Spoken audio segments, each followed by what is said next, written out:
but Michigan can take care of all of it if they just take care of business on this play. They went for it on 4th down earlier in the game and ran a shovel pass, and Michigan stuffed it. They break the huddle quickly to the line of scrimmage. Michigan's lined up and ready to go. Snap. They're going to fire it quickly, and it's caught. Harburger across the 40 down to the 39, moved the chains. Henrik Harburg with his 2nd catch of the day, and Nebraska gets that critical 1st down. Ball's at the Michigan 39-yard line. I'm surprised in this situation that Jay Sean isn't on the field. Clock running, minute 50 to go. Raiola back to pass. Steps up, going to let one fly deep down the far sideline, and a lot of contact down there, and a flag comes down. Shamari Earls on Isaiah Hunter, and we're going to get a pass interference on the freshman, and that's going to give Nebraska another 1st down. That is not a spot foul. It's a 15-yard penalty. Pass interference, defense, number 2, 15-yard penalty, automatic 1st down. Well, whatever you do, you want them to score so late that they have to try an onside kick rather than have a chance at a 3 and out, and we're getting to that territory. In that situation, he's in phase with the receiver. He needs to put his body on him and then look back for the ball. He was just face guarding for no reason. Yeah, he never looked back, did he? No. That moves the ball down to the Michigan 29-yard line with a minute 44 to go. Raiola in a shotgun with 3 receivers split to the left, 1 to the right. The ball's on the right hash. Wolverine showing a 4-man front. Snap, back to pass is Raiola. He's going to deliver it over the middle and caught inside the 10, down at the 5, and now a flag comes in on Brandon Hillman, and I think we're going to get targeting. There's also a flag at the line of scrimmage. There's Ja'Cory Barney on the completion, 2 flags on the field. We got an injured Wolverine as well. Big hit there from Hillman, who's done a great job in his career of avoiding the targeting, but I think that's what we're going to get. That's Derek Moore down.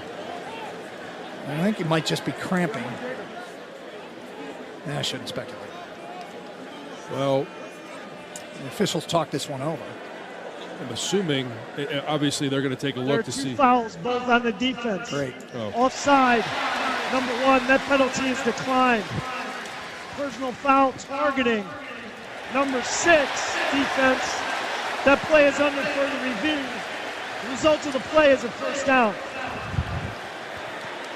Well, that young man in his career has lit some people up, and he has done a great job at turning and leading with his shoulder. So I want to see a replay here on this one. Well, are they marching off 15 yards? Shouldn't it be? Well, it's inside the 5. Yeah, they get the result of the play, right? So it's ball's marked at the 3. Derek Moore limps off, by the way. Let's see, did he get him with the helmet or did he get him with the shoulder? I think this was the helmet. Yeah. I think that's going to cost Brandon Hillman the 1st half in the Wolverines' next game. Michigan's next game is back home against Wisconsin for homecoming. And they hope to come home at 3-1 here, John. Wisconsin got shellacked today by Maryland. Yeah, Wisconsin they're a program in disarray right now. Not really sure what their identity is, but that's for 2 weeks. Got a bye week in between as well. I'll preview the upcoming schedule brought to you by Meyer, presenting sponsor of the 2025 Michigan football season and proud supporter of hundreds of local sports teams across the Midwest. Yeah, Derek Moore got rolled up on by an offensive lineman. Looked like his left leg. He made it off the field on his own power. If this is targeting, it'll be half the distance to the goal. Nebraska's down 10 with a minute 38 to go. And I think they're gonna overturn the targeting.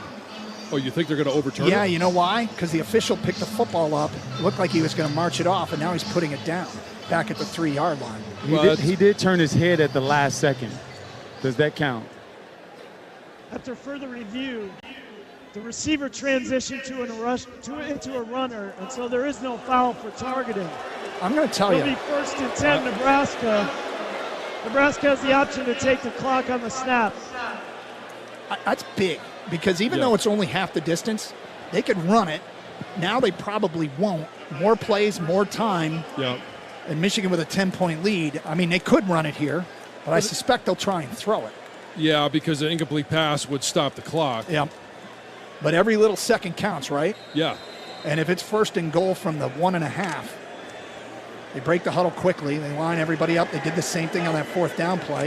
And they're going to run the same play to Harburg in the flat. He dives for the pylon and is in for a Nebraska touchdown. The same play.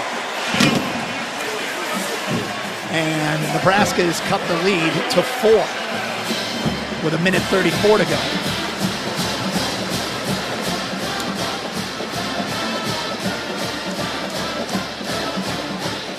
That entire drive, most of our first-team defense was on the sideline.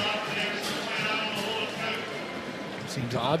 Well, it does. That's why I asked where Jayshon was on those 1st and 2nd down.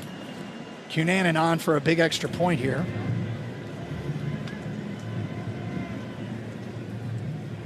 Snap is good, hold is good, and the kick is up and good. 30-27 with 1:34 to go. And now it's, look, at the end of the first half, they talked about how good is your Hail Mary defense. Now, how good is your onside kick team? Yeah, your hands team. You got to be spot on because they've got 2 timeouts. You're going to have to pick up a first down. They could stop it enough under 2 minutes here for you to have to pick up 1 first down. You pick up 1 first down and you're done, but that all is with the premise that you come away here with the ball. If they had all timeouts, all 3 of their timeouts, kicking off deep is a more possibility, bigger option, right? And remember, Matt Rule used that timeout to argue that false start? Yeah. I mean, maybe he just wanted to give his defense a break, but still, at timeout.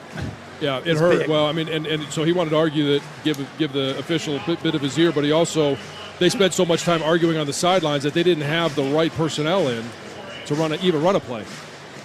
Cunanan will kick. Wolverines got their hands team out there. Andrew Marsh is standing deep at his own 25-yard line. And here we go with the onside kick. They shift 2 guys from right to left.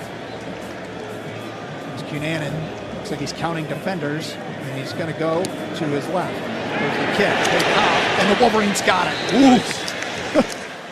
Who was that?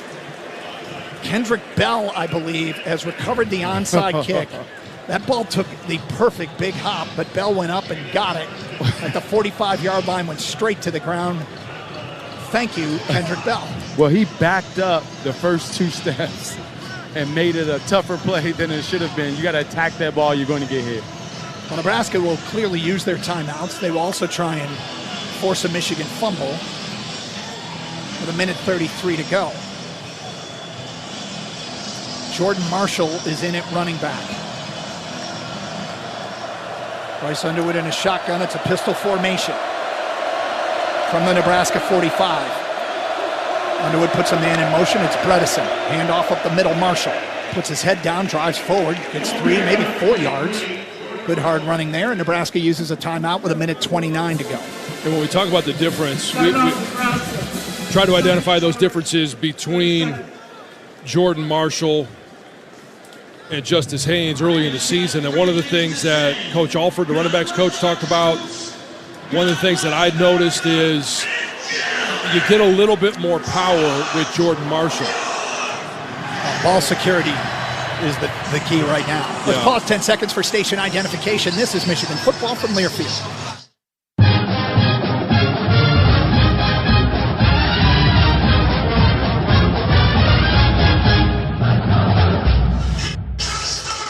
So the message on the sideline is, hey, it's 2nd down.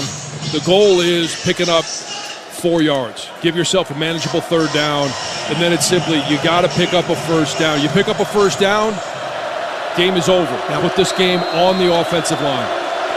Wolverines have been using QB run here late too. 2nd down and 6. Snap, handoff to Jordan Marshall. He bounces it outside. Stay in bounds, young man. He does. He gets the first down, and he goes to the ground.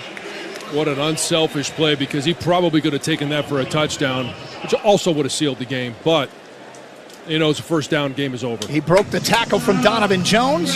Nebraska uses their last timeout with 1:24 to go. It's time to spotlight today's best in the game, brought to you by Old Dominion Freight Line. Old Dominion Freight Line works hard to be the best in the game and is proud to support those striving to be the best in theirs. John Jansen, the best in the game today for Michigan. Gosh, I'm in between the running backs and the pass rush, but I'm going to have to say the pass rush. You get 7 sacks, and in the second half, how many times have I mentioned Dylan Raiola throwing the ball either off balance or throwing the ball wild simply because he thought he was going to be hit? Yep. The impact of that pass rush was tremendous, and I'm not sure who had the most sacks today, but it doesn't matter. It's the pass rush today. Nebraska is out of timeouts with 1:24 to go. And Michigan with the ball on the Nebraska 34-yard line. If I can pick one, I'm going to pick the 8-minute and 46-second field goal drive. Yeah. Was the best in the game. But Jason made a great point for how great the special teams were in the second half of this game. Bryce Underwood in victory formation takes the snap and takes a knee with 1:22 to go, and Nebraska cannot stop the clock. You're going to be down in a happy Michigan locker room. Yes, that's going to be a nice change. Well, not change, but being on the road. This is a big win for this program, big win for Bryce, all the young guys that didn't play great against Oklahoma. And it's not that they played a perfect game today, but they did a great job of overcoming some of their own mistakes. And there were some mistakes, things to clean up moving forward. Bryce can take this snap with right at 40 seconds to go, kill a second or two, take a knee, and that'll be it. As he is under center, takes the snap and takes the knee. And the play clock is not set yet, and I don't believe they'll have to snap it again. The play clock and game clock are just about synced up. No, Matt Rule's walking out on the field. That's a game. There you go. John, you got some post-game work to do. Yep. Go I'll have see fun you. down I'll talk in to you the, a little bit later. Fun down there in the locker room as the two teams leave the sidelines to shake hands. Michigan comes to Nebraska and beats the Cornhuskers here in Lincoln, 30-27. Biff Poggi, job well done.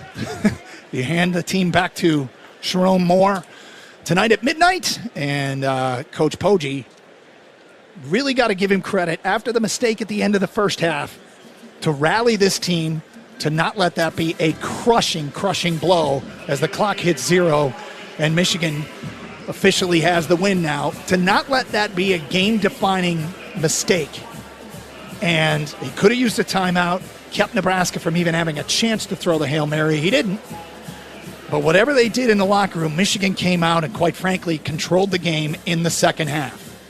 And they walk away with a 30-27 win. Post-game coverage coming up. We'll go down into the Michigan locker room and hear from acting head coach Biff Poggi. Plenty of analysis from our guys. Brian Bush anchoring our coverage. Jason Avant will be in the locker room as well to talk to members of this Michigan team, as the two teams now at the center of the field.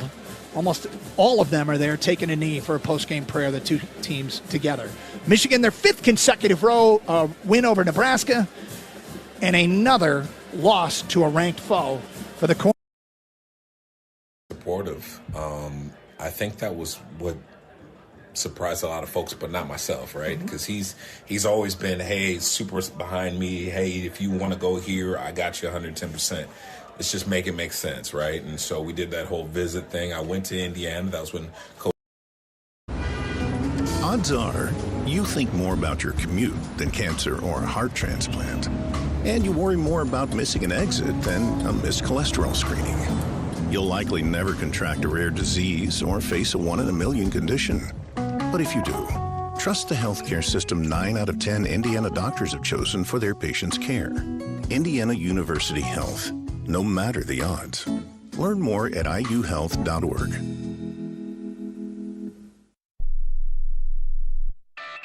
On the Neil Tire and Auto Service Radio Network. From Learfield, Hoosier football is on the air. Brought to you by Smithville. At home and at work, Smithville is your local choice for internet, voice, and smart security solutions. Visit smithville.com for more information. Now, from the Smithville Broadcast Center, this is Hoosier Pregame. We had Friday Night Lights last week when Indiana played on Friday night against Indiana State. Now it is Saturday Night Lights as the Hoosiers get ready to face Illinois in front of a sellout crowd, and kickoff comes your way in about 45 minutes. The kickoff has been pushed back to 7:50 p.m. local time. It is time now for the Hoosier Profile Player Interview, which is brought to you by farmer-owned Prairie Farms. Drink local with Prairie Farms. Here's Don Fisher. Our guest in Hoosier Profile is Kellen Wyatt. He is a transfer from Maryland, and this guy's been a starter, I think, his entire career. I think part-time starter his freshman year and 2 years at Maryland as a starter. Now you're starting at Indiana. Kellen, why the change for you? You know, change is always different, and I think the reason why I made a change was, you know, some things didn't play out the way I wanted them to at my previous school. We had some coaching staff changes. We had some player personnel changes. You know, just wanted to talk with family and, you know, see what they thought when I popped a question to them about potentially transferring. And, you know, they kind of were with me. Like, you know, they were, if you feel this way and you can't trust your gut, pull the trigger. So, and that's what I did. I ended up opting in and getting in the portal and ended up choosing here. Roman Hemby, of course, came from Maryland as well. Did he have any influence on you? Yeah, I definitely say that. Yeah, I had a few phone calls and text messages from him. You know, as soon as I was in, you know, he was telling me how he loved it there because he got here in the winter, and he was telling me how, you know, he loved it, and, you know, he was building great relationships with the team, and, you know, they're a bunch of good people, and, you know, he's loving the staff and stuff, and so he definitely played a part in getting me here for sure. How different is Brian Haynes' defensive alignments and the way he goes about things than what you previously had? I would say the thing with Coach Haynes is he's really aggressive. I would say that he's not afraid to, you know, call up a big play, right? I feel like he has trust in his guys. I'm not saying that my previous coaches didn't, but, you know, he has a lot of trust in his guys and, you know, things like that. So when you have trust, you can run a lot of different things and give the offense different looks. But yeah, he's really aggressive, and I feel like that fits our play style as a defense. He makes our defense. He is our motor at the end of the day, and, you know, we go as he goes. If we're being aggressive, that's what it is. So we're going to be aggressive and play out the assignment. Kellen, this is what everybody is calling the biggest challenge that Indiana's faced thus far, in Illinois coming up this weekend. What's your thought in regard to Illinois? That you've seen some film on them, I'm sure. They are big and they are experienced, a very experienced football team. Yeah, they're very experienced. They had the same team last year. You know, they did a lot of good things last year, and they're doing some good things this year. I feel like we know as a team what we're expecting, what we're walking into. It's going to be a good game. It's Saturday night game. We're going to have the crowd rocking. It should be a good one. What's your expectation as far as Indiana's concerned, in not just in this ball game, but as the season goes on? Did you have goals in mind from a team perspective? I would say from a team perspective, I feel like we have our team goals. Unfortunately, I'm not going to disclose those goals. No, I understand. Yeah. It's a team thing. But yeah, we have our team goals, and you know, of course, every player should have their own personal goals, right? You know, you get personal goals throughout going through, you know, your team goals, right? That's how your personal goals come. So, what's your impression of Indiana football at this point, based on what you've seen? Yeah, I'm excited and I'm loving it here. You know, I feel like this defense fits my play style. You got a lot of guys playing off of and feeding off of each other's energy, which is what you need for a defense. You know, we got a lot of depth at different positions, so there's no drop off if somebody, unfortunately, or knock on wood, were to go down or anything like that. So yeah, we're definitely building. We continue to build, and I think we're in a good spot. Well, Kellen, we appreciate your taking the time to talk to us. We wish you nothing but the best the rest of the season. We hopefully talk to you again. For sure. Thank you, guys. And that was our Hoosier Profile Player interview with senior defensive lineman Kellen Wyatt, brought to you by Prairie Farms. It's, of course, been a busy day in college football, and we'll get you caught up on everything that's happened so far in the Big Ten and the Top 25 College Football Report, which comes your way next, brought to you by Smithville. This is Indiana University football on the Neil Tire and Auto Service Radio Network from Learfield. At Duke Energy, we're making Indiana's energy grid stronger and more resilient, ready for storms and growing energy demands. We're adding more power to the Indiana grid. We're using new innovations and smart technology to restore outages faster. And we're doing it all in cost-efficient ways to keep bills as low as possible, while we serve you with reliable energy when you need us most. Duke Energy, building a smarter energy future. Get back to doing what you love with the right support close to home. As the official healthcare and sports medicine provider of IU Athletics, IU Health Orthopedics and Sports Medicine will help you get back to doing the things you love. Whether it's knee pain or a broken bone, you can schedule a consultation or visit our walk-in clinic for urgent needs. IU Health gives you more options for highly skilled care when, where, and how you need it, including right now. Call 812-333-BONE or visit iuhealth.org/Bloomington Ortho. The Indiana Hoosiers play here. This is Hoosier football from Learfield. Hey Hoosier fans, this is your head coach, Kurt Signetti. You want fast? I build fast. I coach fast.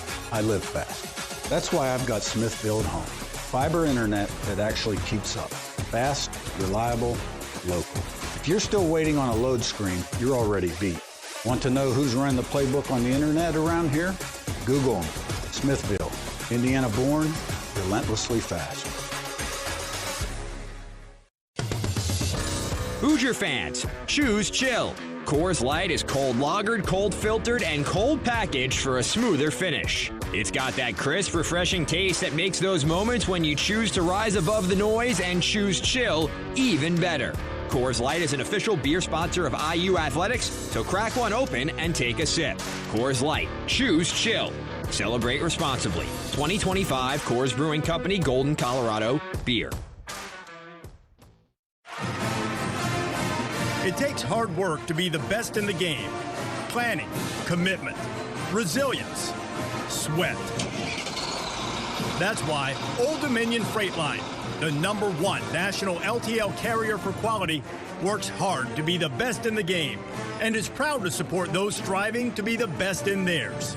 Old Dominion Freight Line, official freight carrier of Indiana Athletics, helping the world keep promises.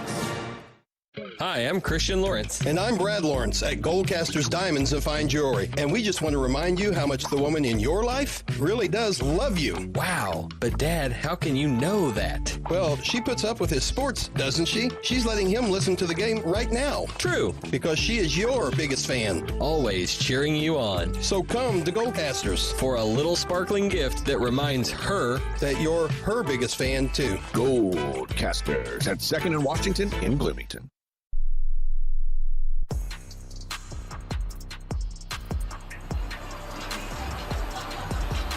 It is the 75th all-time meeting about to take place tonight between the Indiana and Illinois football programs. Of course, Indiana ranked 19th and 17th in both polls this week. Illinois ranked 8th and 9th in the two polls. And it's the first top 20 matchup for IU at home since 1987. And in that year, 15th ranked Indiana beat 20th ranked Michigan 14-10. Kickoff is supposed to come your way in about 37 minutes, so roughly 7:50 local time. I'm John Herrick. Now it's time for the Big Ten and Top 25 College Football Report, which is brought to you by Smithville. At home and at work, Smithville connects you to internet, voice, and smart security solutions. Visit smithville.com for more information.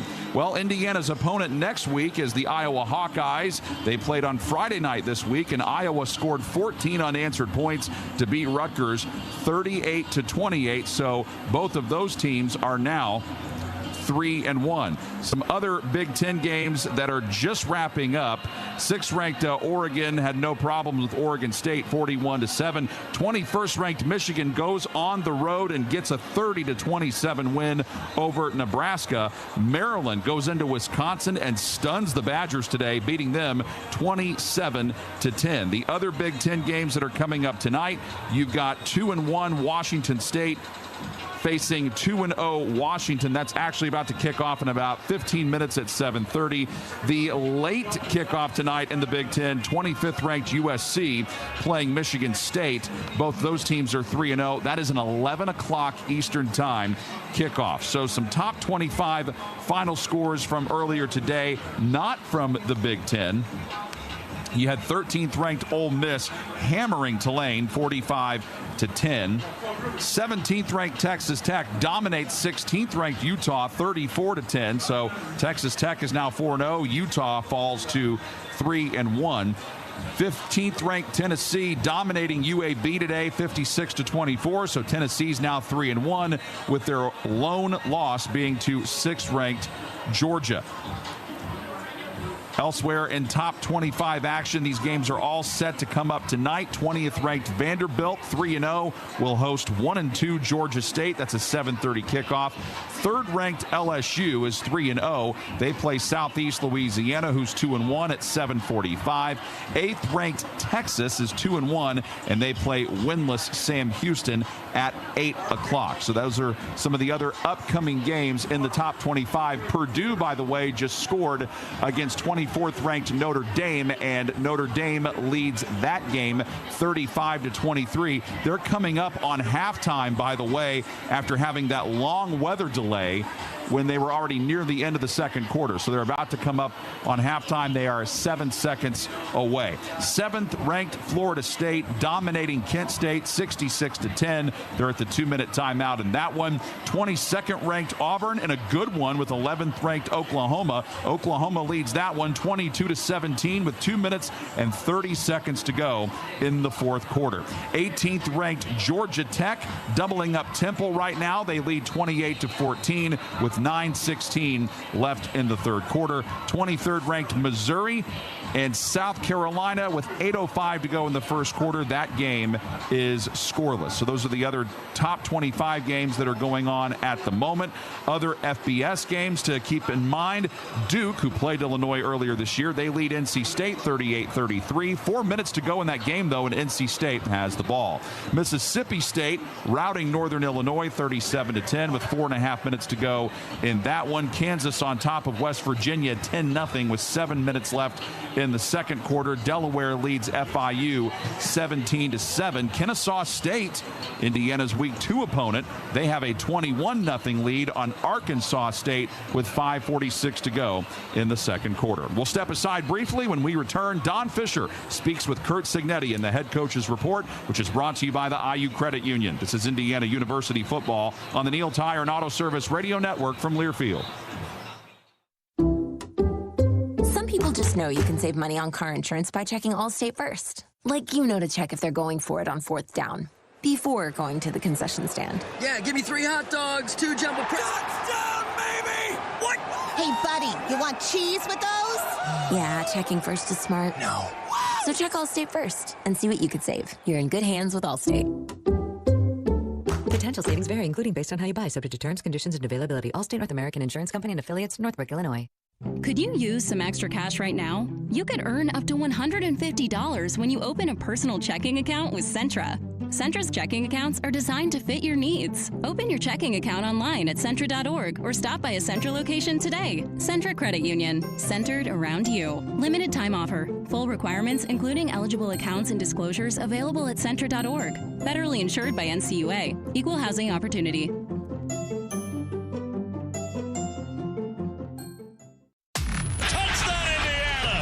This is Hoosier football from Learfield.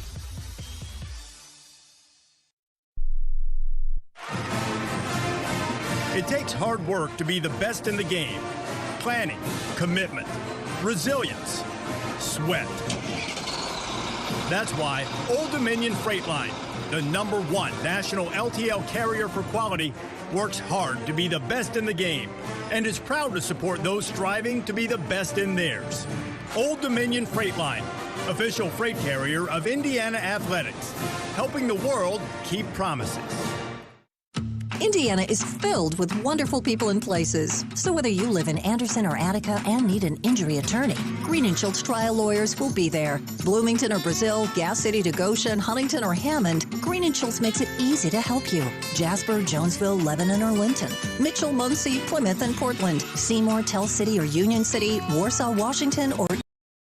Thing that I'm going to be doing in about a week or so for USC. I host a tailgate, Afro Tail, and we kind of just invite students and people in the community to come out and have a good time with us, experience authentic cuisines of foods and drinks, and just come have fellowship with other people and create an experience that's unforgettable.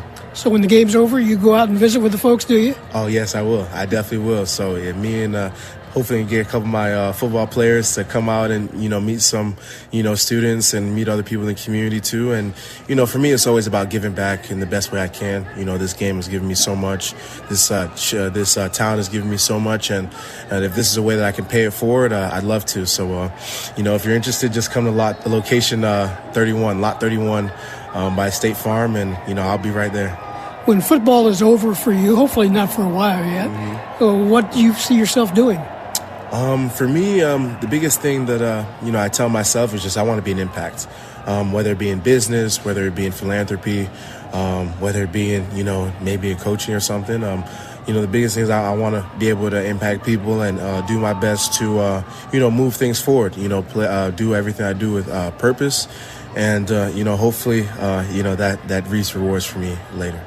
That senior linebacker, number 39, Kenana Odeluga, brought to you by Brevant Seeds. Don't just win, change the game. Odeluga's position coach is Archie McDaniel in his second season on the Illinois staff. If you had a daughter, you would want KO to be her husband. He's stand up in every sense of the word. They made a big play there. Of course, other guys were involved as well. But the key play in that game against Western, the goal line stand. Oh, yeah. And when you think about that situation, it was right before a half. They were driving in trying to get some points because coming out of half, they got the ball back. Well, that play, I think, was much, much bigger than just somebody just casually watching really could recognize. And that was a huge play, in my opinion, one of, if not the biggest play of the game. Because it changed the momentum of what they were trying to get done. He's a guy, and a lot of guys are more than just football players, but he's a guy that's really been big in the community and helping kids and other folks. Yes, absolutely. KO is a person that's passionate about this university. He's passionate about this program, and he's passionate about people. And that's rare sometimes in today's community, in today's society. But just his love that he puts in every day. I don't know if I've ever seen him not smile. I don't know if I've ever seen him have a bad day, and he's just the same guy every single day, and he just pours into everybody he comes in contact with. That's Illinois linebackers coach Archie McDaniel. He's on the Illinois staff for the second straight season. Some Illinois-Indiana series notes for you as we get closer and closer to kickoff time. Illinois holds a 46-25-3 lead in this series. The Illini are 13-16 against the Hoosiers in Bloomington. The first meeting was back in 1899. Indiana won 5-0 in Champaign. The longest Illinois win streak in the series came during the years of 1981 to 86. That was a winning streak of 6 against the Hoosiers. The most recent matchup, I'm sure you remember this one, overtime thriller where Illinois won 48-45 in Champaign. That snapped Indiana's longest win streak in the series at 4. John Paddock found Isaiah Williams for a game-winning 21-yard touchdown pass as Illinois took down Indiana. Paddock set the Memorial Stadium passing record for 507 yards, with 200 of those passing yards going to Isaiah Williams. Illinois fell 23-20 to Indiana in the Fighting Illini's last visit to Bloomington in September of 2022. Following that loss, the Illini went on a 6-game winning streak. Illinois and Indiana are tied at 5-5 over the last 10 games. Illinois' most receiving yards versus Indiana, Steve Hull, 224 yards receiving in 2013. Illinois' most rushing yards versus Indiana, 214, Rashard Mendenhall in 2007. Illinois' most passing yards, obviously John Paddock, with 5:07. Illinois' longest rush from scrimmage against Indiana was 83 yards in 1951 by John Karras.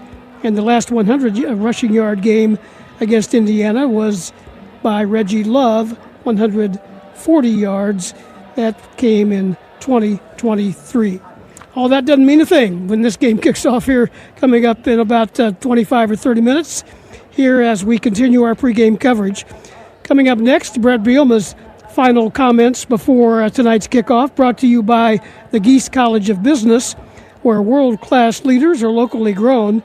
Geese provides a purpose-driven residential and online experience so graduates can put their purpose into practice. Stay with us on the Whiffles Hybrids Countdown to Kickoff pregame show from Learfield.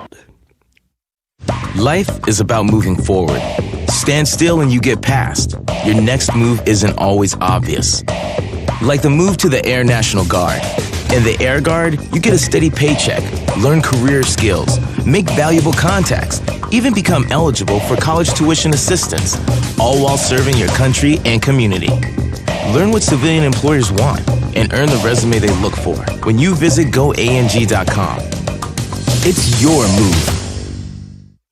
Looking for a seed buying experience that's more humanized? Ready to trade a company that's oversized for an independent brand that's right-sized? Searching for elite hybrids that have been optimized, tested in your geography, and localized? Did we run out of words that rhyme, so now we have to use metaphysicized? Maybe so. But if you answered yes to any of these questions, then it's probably time you get Whiffleized. Choose Whiffles Hybrids this season, and let's get familiarized.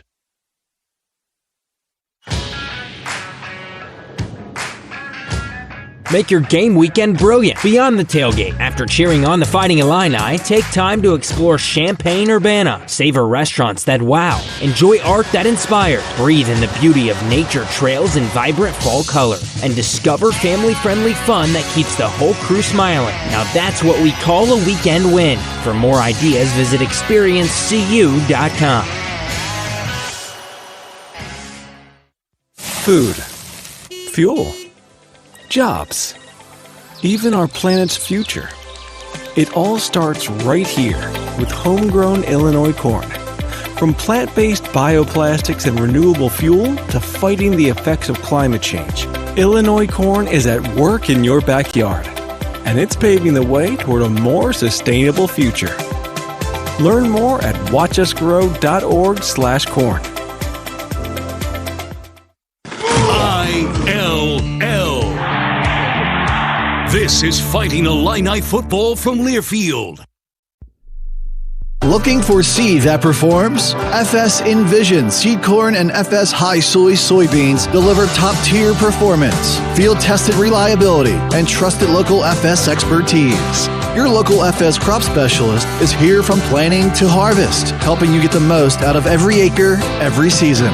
Seed that performs, support that delivers. Ask your local FS crop specialist about FS Envision and FS High Soy, or visit fsc.com to learn more. Hey, Illini fans! It's college football season, and SeatGeek is the official ticket marketplace of Hail Marys and walk-on heroes. SeatGeek makes it easy to find tickets, so you can be a part of all the action this season. Whether you're buying or selling tickets to Illinois football games or to any other live event in your area, SeatGeek is the place to do it. SeatGeek is the official ticket marketplace of the Fighting Illini. Let's go Fighting Illini! SeatGeek.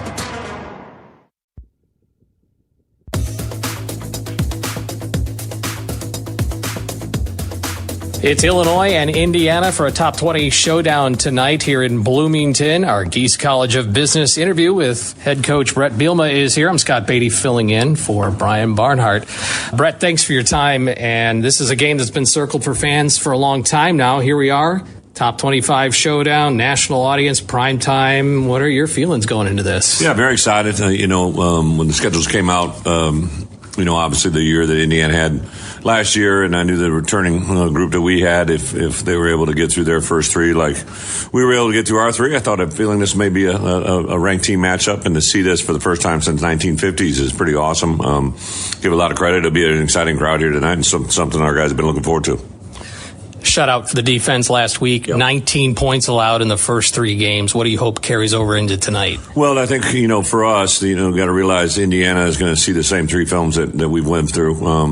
We've definitely done some good things, but we've got to make some improvements on specifically early downs to make sure that we can stay on track, and you got to be efficient in the third down, obviously, but red area goal line, can't give up any big plays. If any time there's been an issue, it's been something usually around by what we've done and what we haven't been able to execute on, but I'm excited by our game plan. Thought Aaron and his crew has put together a good week, and we'll see where it goes. The offense has put up plenty of points, yet heard from coaches and players this week about wanting a faster start. How have you gone about addressing that? Yeah, we've really never coached a slow start. So I think the biggest thing is we just got to see what we practice during the course of the week to get to where we are. I know it's been an emphasis of Barry and the offensive coaches, defensive coaches. For me as a head coach, I also do think you can kind of talk guys into things. So we've been trying to emphasize on how we start every period, how we start every day, but also just being able to go forward with our execution, because there's a lot of things that we've done well that we practice, so we just got to see that materialize. You were here 3 years ago for a night game. I know it's different rosters. Is there anything you take from what happened there into tonight? Yeah, 2023 was or 2022, I'm sorry. Yeah. 2022 was a opening Big Ten game, very similar. They were a very raucous crowd, obviously different coaches and all to go into it, but this place is a tough environment, and obviously they're playing with a lot of confidence. For us, I think the things that we've tried to do is take forward, especially that Duke game, a game that was on the road. There's a lot of similarities just being on the road against a good team, good defensive front. We'll see where we go tonight, but the good news is we've had this experience already. There are some carryover guys from 2022, not a lot of them anymore, but definitely guys that were here for that experience. And a night game, you've had to kind of just be around today. What kind of things do you do with that, if anything? Is it a big deal even? We play a lot of night games. Obviously, the first 2 games at home were both night games. The Duke game was a noon kickoff, so that was a little different when we're on the road. But really, the blessing was, our first game against Western Illinois was a Friday game, so there wasn't college football on during the day. And tell our guys all the time, you get better at football by watching football, especially games you're not involved in. You can kind of know what apply it to the game that you see, whether it be a, down and distance scenario, an end of half, end of game, field position, a sequencing of a couple plays. And I think our guys buy into that. We basically, got up this morning, had a brunch, watched college game day picks, get a chance to go do a little flex stretch during the middle of the day, get a chance to get off our feet, watch a little college football, and then we start our prep about 4 hours out from game time. We have a 4-hour rule that no matter if the game time is 11 o'clock, 12 o'clock, 2 o'clock, 6 o'clock, tonight 7:45, we always have our pregame meal 4 hours out before that. What stands out to you about Indiana now that you've had this? Well, I know you've been preparing for a while, but what stands out at this point? Without a doubt, they're very driven by their head coach. I think he's extremely talented, very resourceful, got a great coaching staff that's been with him a long time. I said before this year started, everybody pointed to the players we returned. I was excited about the coaches we returned, right? Like, have a relationship with my offensive, defensive, special teams coordinator where they've been with me for 3 years in this role at a minimum. So they kind of know where they're at, what they're doing. They know how I think, they know how we think. We've recruited players to fit in this system, and I think you see that every day with Signetti's crew. He's on the same page with his coaches, and in turn they get on the same page with their players. Offensively, obviously a very talented quarterback. Got a lot of guys up front. The offensive line coach there was my O-line coach for 6 years, so a lot of carryover from that. But I think the biggest thing is just let our guys go out and play, right? I always say you can get a little paralysis through analysis if you try to overthink the moment or try to think the do's and the don'ts, right? Just go out there and play football, know what you're supposed to do and react to it, and usually good things happen. Both sides have quality running backs, multiple guys that they use. I don't know if there's a football game that running isn't ever important, but is it especially important tonight in both sides? Well, there's no doubt Indiana is based on a running offense, and we definitely like to get the running game going. I think one of the great ones I stole from Coach Belichick when I was with him, right? Good teams do 3 things. They run the ball, defend the run, and cover kicks, and those are all going to come up tonight. I think obviously a little bit from my point of view is, how you're able to combat the things they take away, right? They're going to definitely do some things to take away from what we try to do. We're going to definitely do some things to them that we try to take away what their strengths are. So the key is going to be the reaction of how it happens and what we can get across. Really appreciate your time and your hospitality here to me, and wish you the best of luck as you start Big Ten play. Appreciate it very much. ILL. Our Geese College of Business pregame conversation with Brett Bielema. We have more here from Bloomington in a moment. Steve and Carey get you their keys to the game. It's the Busey Bank Illini Sports Network from Learfield. The Passion. He's going to take it to the house. Dinner's cooking. Touchdown! The fury. There was flames on that ball. The speed. 35-40, there he goes! Down the sideline! Western College Football. For the end zone, got it for 6 points. You can unhitch the wagon! Put the ponies in the bars! Back to the end zone! 30, 20! This is the College Football Blitz. Listen all season long on College Sports Now on the Varsity Network. Illini fans know a strong starting lineup makes all the difference. And when it comes to your health, Carle Health puts the right team on the field for you. With the doctors, hospitals, and specialists you already know and trust. Whether you're exploring Medicare Advantage options or individual plans, choose a plan that chooses Carle Health. Visit choosecarlehealth.org to stay connected to the care teams who are there for you, your family, and your community. Choose a health plan that keeps you in the game. Choose CARLEhealth.org. Tim Gould Farms in Henry County. He trusts Illinois Farm Bureau to have his back, and so can you. Farm Bureau has a very large impact on local communities and on the state level. There's different avenues of communications, such as Farm Week, Ag Safety, Ag in the Classroom, scholarship programs. Between an off-the-farm job, the farm, and family, my life without Farm Bureau would feel as though I'm on my own. The Illinois Farm Bureau Advantage. Impactful advocacy, trusted information, and meaningful development.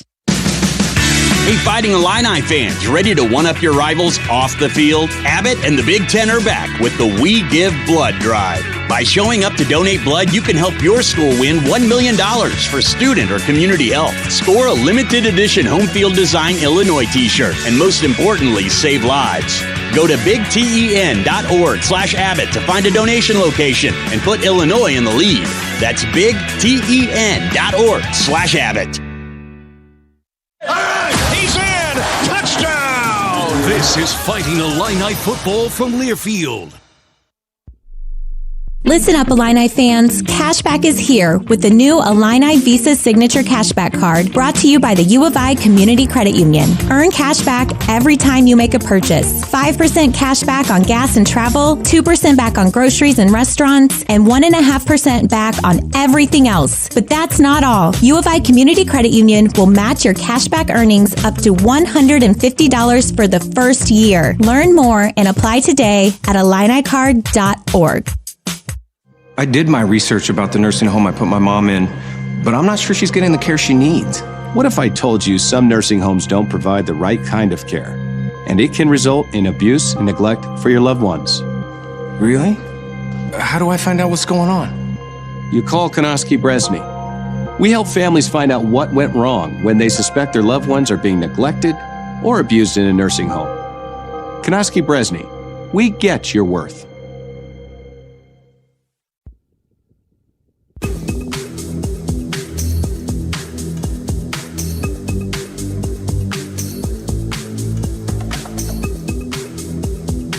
Steve Kelly back with you on our countdown to kickoff on the Whipple's Hybrids pregame show.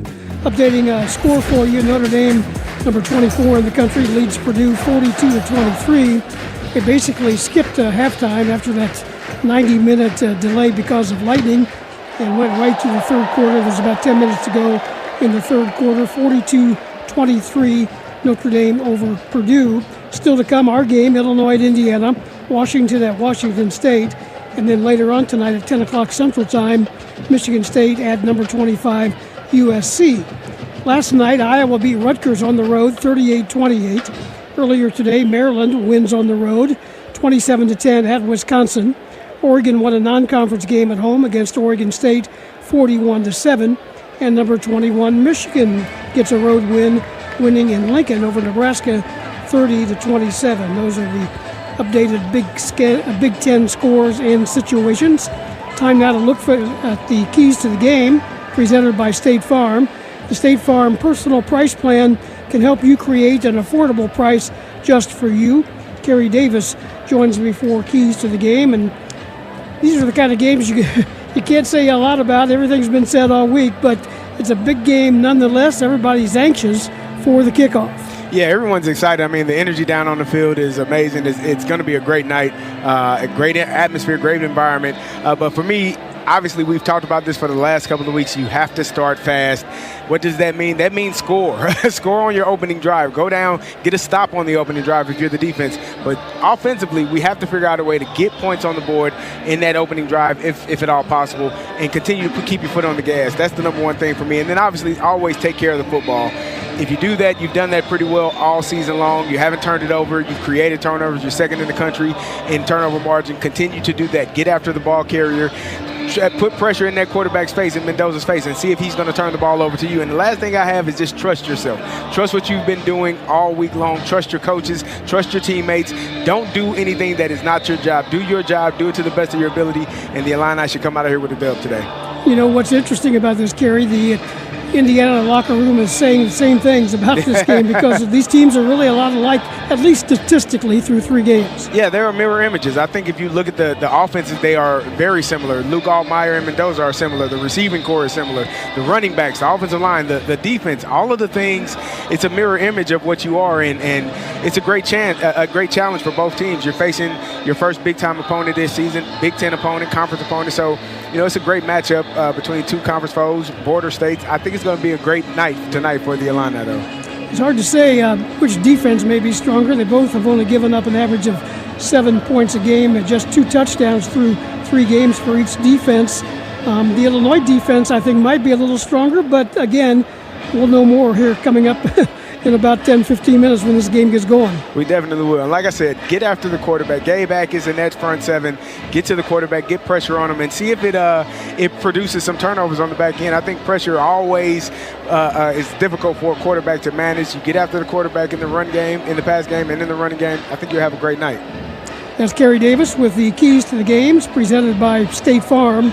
State Farm can help you create an affordable price just for you. Like a good neighbor, State Farm is there. We're just about 10 minutes away from the kickoff. Scott Beatty on the call for Brian Barnhart, whose daughter was married today. Congratulations to both those families. And we'll finally get this ball game underway. This has been the Whiffles Hybrids pregame show from Learfield. Illini fans know a strong starting lineup makes all the difference. And when it comes to your health, Carl Health puts the right team on the field for you. With the doctors, hospitals, and specialists you already know and trust. Whether you're exploring Medicare Advantage options or individual plans, choose a plan that chooses Carl Health. Visit choosecarlhealth.org to stay connected to the care teams who are there for you, your family, and your community. Choose a health plan that keeps you in the game. Choose CARLEhealth.org. You can just picture it. The anticipation before the big moment. The band playing, the adrenaline flowing, the confidence that you're about to hit the field and simply dominate. Now you know what it feels like to plant a field of Brevant seeds. Because when you choose Brevant seeds, you're not looking for a simple win. You're looking to turn heads and make a name for yourself. This is your turf, and when you get out there, it's sheer domination. Get started at Brevant.com/domination. Win, win, win. The Illini play here. And the Illini celebrate. This is Fighting Illini Football from Learfield. When it comes to your home starting lineup, you want a superstar on your side.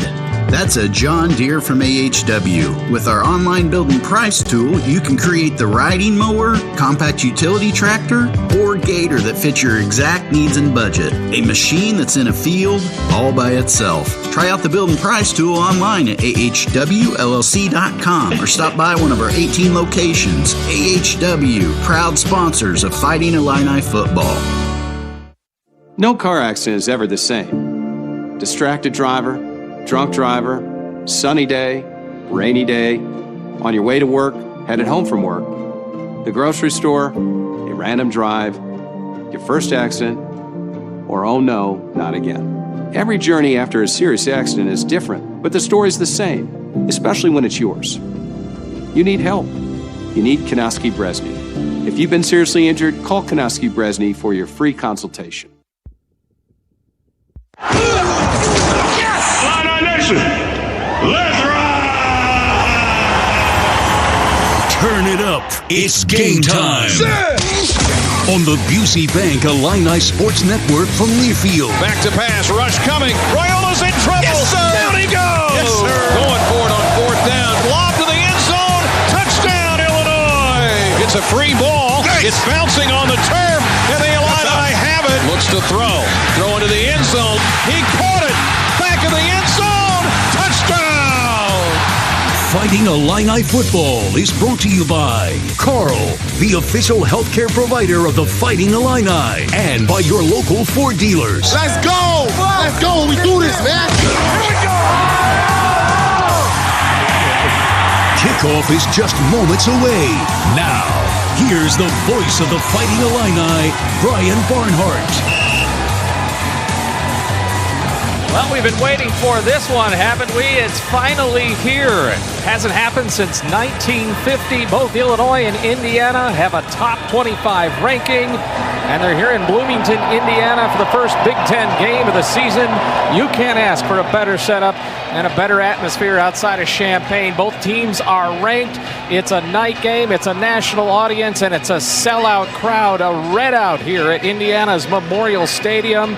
There are some sprinkles of orange here, though. Well, good evening to you. I am Scott Beatty, filling in for Brian Barnhart. Before we go any further, he is just fine. After 280 straight Illinois football broadcasts, Brian Barnhart getting a day off for good reason. His daughter got married today. Congratulations to Lauren Barnhart and Kevin Kozik, the new happy couple. Illinois number 9 in the country, Indiana number 19. Both teams 3-0, and both teams have passed every test so far, although Illinois arguably has had a few harder ones. And both teams maybe looking at this game with playoff implications. Kerry Davis, former Illini great, is up here in the booth with me. And Kerry, I guess there are some things that are more important than football. Yeah, I think family comes first always. Taking care of, making sure that your daughter gets down the aisle happily, and I'm sure Brian is so excited about that. But tonight is going to be a great night. It's a great environment, great atmosphere. You can hear the crowd. The Illini just came out, and the fans are booing them as loud as possible. It's just a great time. The number 9 team in the country versus number 19. And as you said, nationally televised game, everything in front of you, playoff implications. But you know what, Scott, you just take care of one thing at a time. You make the main thing the main thing. You don't worry about all of the other things, all the other outside noise. Do your job to the best of your ability and have fun, because this is a fun game. Isn't it? Oh, man, it's so fun. Isn't it? Memorial Stadium here in Bloomington, 52,626. It's a sellout, and you probably know since Curt Cignetti took over for Indiana last year, they've not lost in this building 11 straight home wins. Meanwhile, Illinois is on a 7-game winning streak going back to last year. That's tied for best in the country, along with the likes of Ohio State and others. The Hoosiers are taking the field. They come out of the south end zone, the north end zone, that is. It's all a sea of red wrapped around with the limestone structure to the north and the south. And they're playing a ranked versus ranked game in this building for the first time since 1987. Curt Cignetti now 14-2 as the Hoosiers head coach. Last year, they were the surprise team in the country. They went to the college football playoff, and they went 8-1 in Big Ten play, 11-2 overall. Cignetti's now 14 wins with Indiana is 1 win shy of matching the mark that Tom Allen had total in the 4 seasons prior. That's how big of a turnaround it's been. And of course, for the Illini, 7 straight wins, as we mentioned, off to a 3-0 start. Beat Western Illinois in the opener 52-3, beat Duke 45-19, and then Western Michigan 38-0. Coin toss time here at Bloomington. Welcome to a great night for football. Illinois, the visiting team, will call the coin toss. This is heads and tails. Heads, tails. What is your call? Tails is the call. It is heads. Indiana's won the toss. They're going to defer their choice to the second half. You're going to take the ball. You'd like to kick this direction. Guys, you're going to turn your backs here. Indiana won the toss, defers their choice to the second half. Illinois will receive. Good luck, guys. Let's have a great game. So Illinois will operate north to south and receive the ball. Indiana will get the ball out of halftime in the second half. Illinois won the prior matchup, the last matchup, that is, 2 years ago, of course, back in Champaign, the record-setting day for John Paddock, an overtime win, 48-40. But Indiana won here in 2022 in a night game. So these two teams have split the matchups that Brett Bielema has been for. Let's head down to Michael Martin for a field condition and get a sideline report. Thanks, Scott. It's currently 81 degrees with the temperature falling. Not much of a breeze to report, so that shouldn't affect the ball at all in the kicking or throwing game. One thing I do want to mention is Illinois' uniform. They're wearing white uniforms, orange pants, and Illinois' helmet features the script Illinois, which was first debuted last season when Illinois defeated South Carolina in the Cheez-It Citrus Bowl. This is only the second time Illinois has worn this helmet variation. And it's certainly noisy from our vantage point up here. How does it sound down there? Oh, they're getting loud. This is I've been here a few times, once as a player, a few times calling the radio, and this is the most packed I've ever seen it. Probably going to be the loudest I've ever heard it. These Hoosier fans are ready to go. They've got the white towels as well that have been distributed. They're waiting on the benches for people as they filled in, and it's tailgates for it looks like miles after miles here. Also, parking lots. They are excited for what this could be for both Indiana and Illinois. And Kerry, I don't know if you want to call this an elimination game. Some people, I wouldn't go quite that far when it comes to CFP, but it would be an awfully big win for both sides. I wouldn't call it an elimination game either. I think it is a huge game for both teams. Obviously, this is why you play college football. These are the moments that you hope for when you're signing your national letter of intent to play in moments like this Saturday night on NBC for all of the fans and everyone to be a part of. This is the excitement that you live for. Mac Rusetich and Caleb Valentine are the deep men on the kickoff. Indiana in the crimson uniforms with the red helmets and white pants, white numbers, as Michael mentioned, for the Illini, orange helmets with the script Illinois on it, white jerseys, and the orange pants. Brendan Franke to kick it off for Indiana from right to left. He's on the way with the approach. The boot's into it. Kickoff end over end, and it'll sail out of bounds for a touchback. Illinois will start things off at their own 25-yard line. Going left to right here, number 9 versus number 19.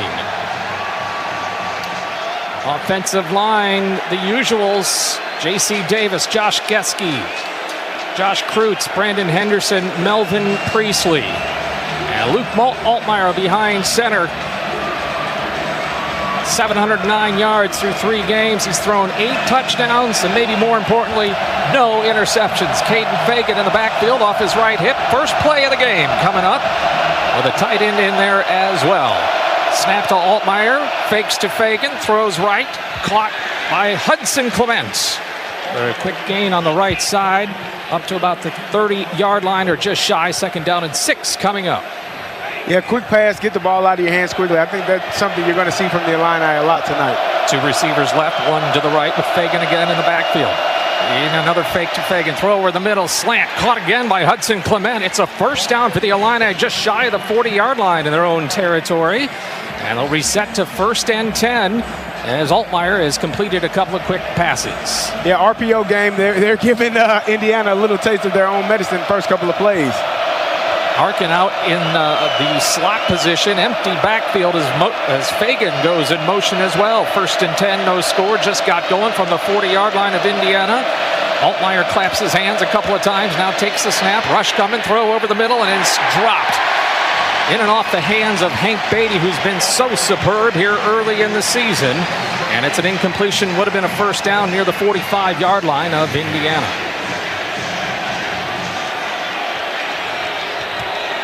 Yeah, Hank Beatty took a little bit of a shot there. He's taking a knee down there near the 50-yard line.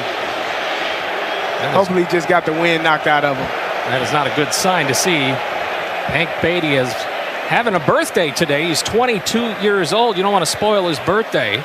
Oh, to be 22. Timeout on the field. And an unfortunate early timeout here for the Illini. No score. Illinois has 2nd and 10 from the 40 when we come back. Attention to Hank Beatty. We're right back after this. This is the Busey Bank Illini Sports Network from Learfield.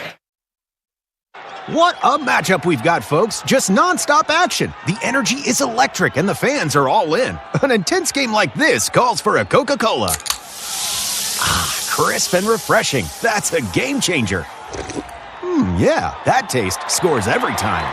And just like that, they're back at it. Passionate fans and an ice-cold Coca-Cola. Now that's a winning combo. No matter the team, no matter the sport, everyone knows fan work is thirsty work. Enjoy a Coca-Cola. Primient is proud to celebrate agriculture today and every day, on the field and off. We were founded on the potential of agriculture more than 100 years ago, and our more than 1,500 employees embrace this heritage as we look to tomorrow. To learn more about how Primient teams are working to enrich lives through plant-based solutions across the food, feed, and industrial ingredients markets, visit the Primient website at primient.com and follow us on LinkedIn. Today's game is brought to you by Progressive Insurance. Insurance for motorcycles, boats, and RVs. See how much you can save at 1-800-PROGRESSIVE and Progressive.com. This is Fighting Illini Football from Learfield. Listen up, Illini fans. Cashback is here with the new Illini Visa Signature Cashback Card brought to you by the U of I Community Credit Union. Earn cashback every time you make a purchase. 5% cashback on gas and travel, 2% back on groceries and restaurants, and 1.5% back on everything else. But that's not all. U of I Community Credit Union will match your cashback earnings up to $150 for the first year. Learn more and apply today at illinicard.org. Hey, Fighting Illini fans, ready to one-up your rivals off the field? Abbott and the Big Ten are back with the We Give Blood Drive. By showing up to donate blood, you can help your school win $1 million for student or community health. Score a limited edition home field design Illinois t-shirt, and most importantly, save lives. Go to bigten.org/Abbott to find a donation location and put Illinois in the lead. That's bigten.org/Abbott.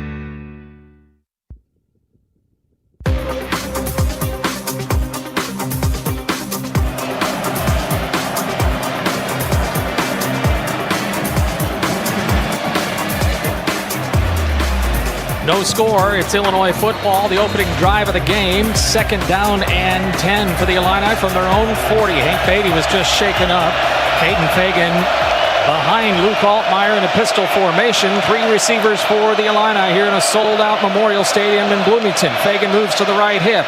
And now it's a give to Fagan. Slashes his way forward for a nice gain of about 5 yards to the 45 of Illinois. It'll be 3rd and 5 coming up. Michael Martin, any update on Hank Beatty?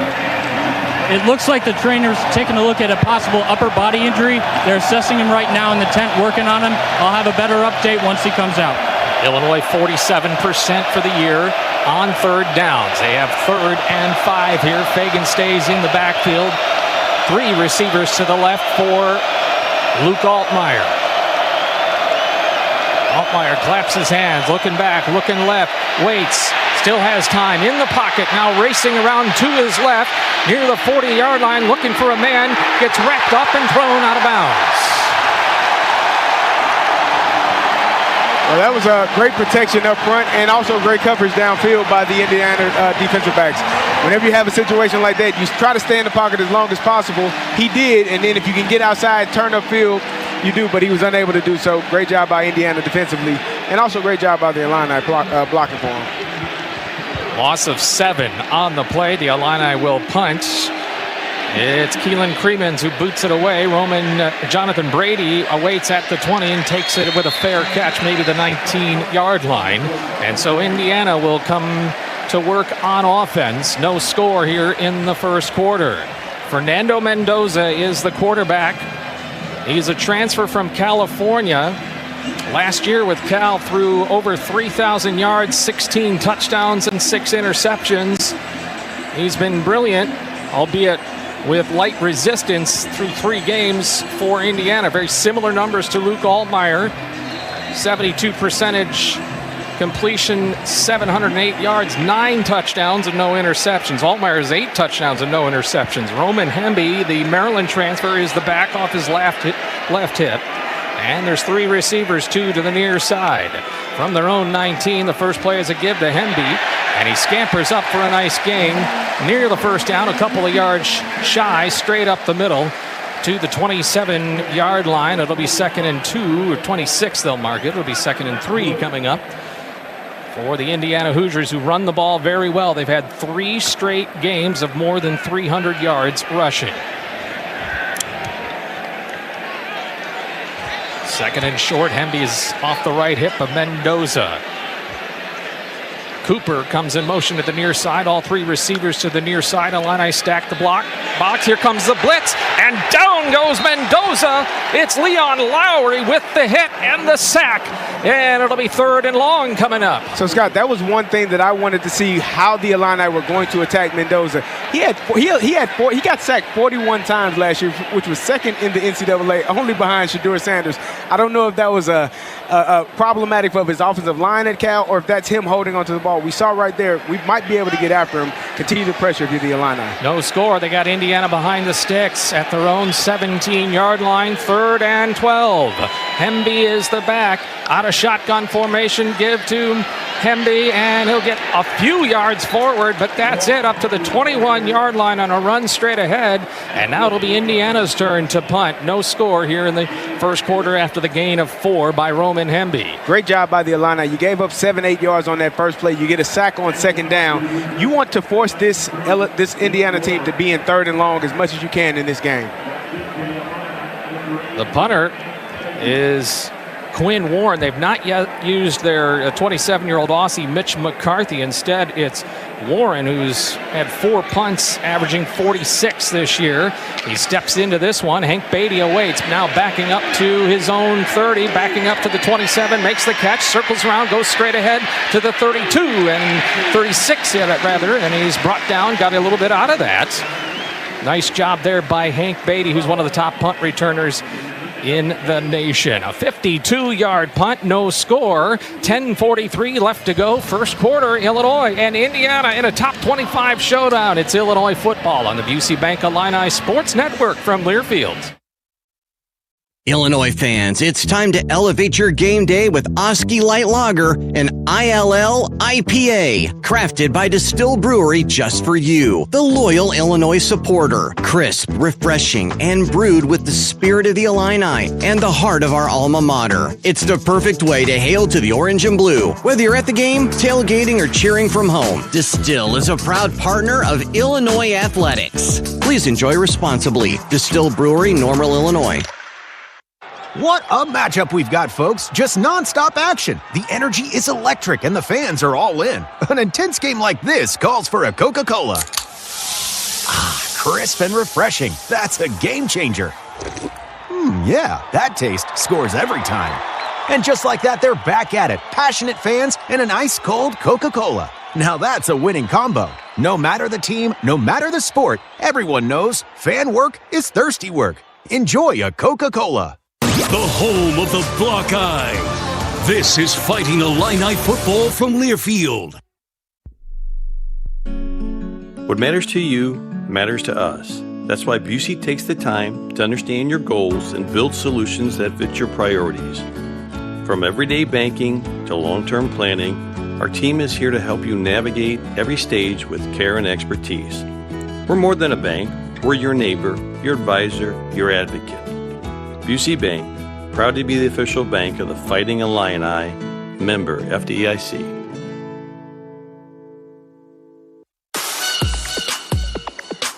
Our beloved veteran-owned 8% Hard AF Seltzer is now available in every single stadium on game day at the University of Illinois. Also, check your local stores for our Illini Orange 6-packs and 12-pack variety packs featuring watermelon, peach, blue raspberry, and green apple today. To find your favorite location, check our store locator at hardafseltzer.com.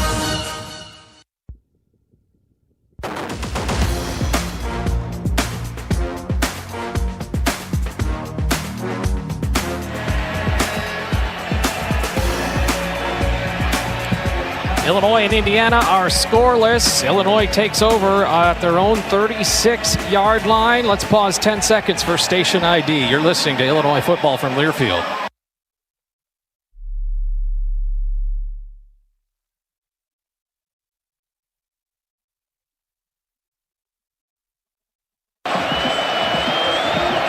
Fagan is the back for Illinois on their second drive of the game here in the first quarter. Luke Altmaier behind center in the shotgun. Valentine's in motion. Here's a give to Valentine, and he's wrapped up, tackled for loss by a couple of yards. Yeah, side-to-side plays.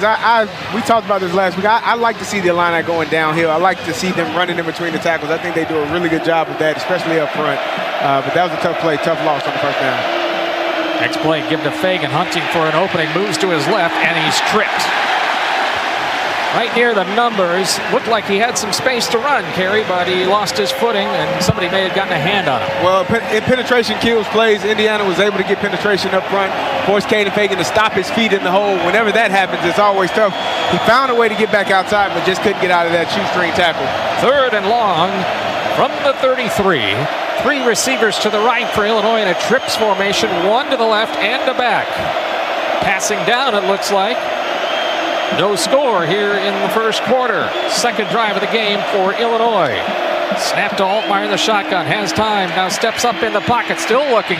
Throws over the middle. And incomplete. Intended for Hudson Clement near midfield. Would have been good for a first down. And the Illini, for the second time in as many possessions, will bring out the punt team. Illinois is doing a really good job of pass protection up front, giving Luke Altmaier a lot of time to keep his eyes downfield. I wouldn't be surprised if at some point he uses his legs in that situation to pick up the first down, because Indiana is going to give him opportunity to run. They gave up a lot of rushing yards in week 1 to Old Dominion. Crimmins has a punt blocked. It's blocked and picked up by Indiana at the 10, out the 5, and into the end zone. It's a touchdown. I think D'Angelo Pons got his hands on it and scores. Indiana is up 6-0 on a punt block and return by D'Angelo Pons. He's a very good cornerback, and he just got 2 hands on the ball in front of Crimmins, and it bounced to the 10-yard line where he picked it up. Crimmins got his body onto Pons, who just spun his way out near the right pylon and into the Indiana end zone for a touchdown. That's huge. On for the extra point. Nico Radicic. Kick is up and on its way through the north goalposts. Indiana has a 7-0 lead here with 9:26 to go in the first quarter. And this is Illinois football on the Busey Bank Illini Sports Network from Learfield. Hey, Fighting Illini fans, ready to one-up your rivals off the field? Abbott and the Big Ten are back with the We Give Blood Drive. By showing up to donate blood, you can help your school win $1 million for student or community health. Score a limited edition home field design Illinois t-shirt, and most importantly, save lives. Go to bigten.org/Abbott to find a donation location and put Illinois in the lead. That's bigten.org/Abbott. Harvest is when farmers measure results and plan for next season. FieldAdvisor.org delivers agronomic research and trial data funded by the Illinois Soybean Checkoff. Information tailored to Illinois soybean fields, from soil health and fertility to disease management and weed control. Find practical agronomy you can put to work. Bring out your best. Visit FieldAdvisor.org and subscribe, and get insightful agronomic content just for Illinois soybean farmers. Today's game is brought to you by Progressive Commercial Insurance, protecting your business vehicles 24/7. This is Fighting Illini football from Learfield. The College of Liberal Arts and Sciences at the University of Illinois is where curiosity drives impact. In LAS, bold thinking doesn't just inspire learning, it powers everything the college does, across disciplines and across communities. LAS turns big questions into breakthrough discoveries, driving change in science, society, and the ideas that shape our future. The College of Liberal Arts and Sciences, where curiosity drives impact. Find out more at go.illinois.edu/LAS. Flight by Yuengling is the next generation of light beer. For those who don't follow trends, but craft them. Flight by Yuengling is 12 ounces of uncompromised refreshment from America's oldest brewery. With only 2.6 grams of carbs and 95 calories, this is premium refreshment 6 generations in the making. Don't just raise a glass, raise the bar. Flight by Yuengling. Available wherever beer is sold. DG Yuengling & Son Incorporated, Pottsville, Pennsylvania. Please enjoy responsibly.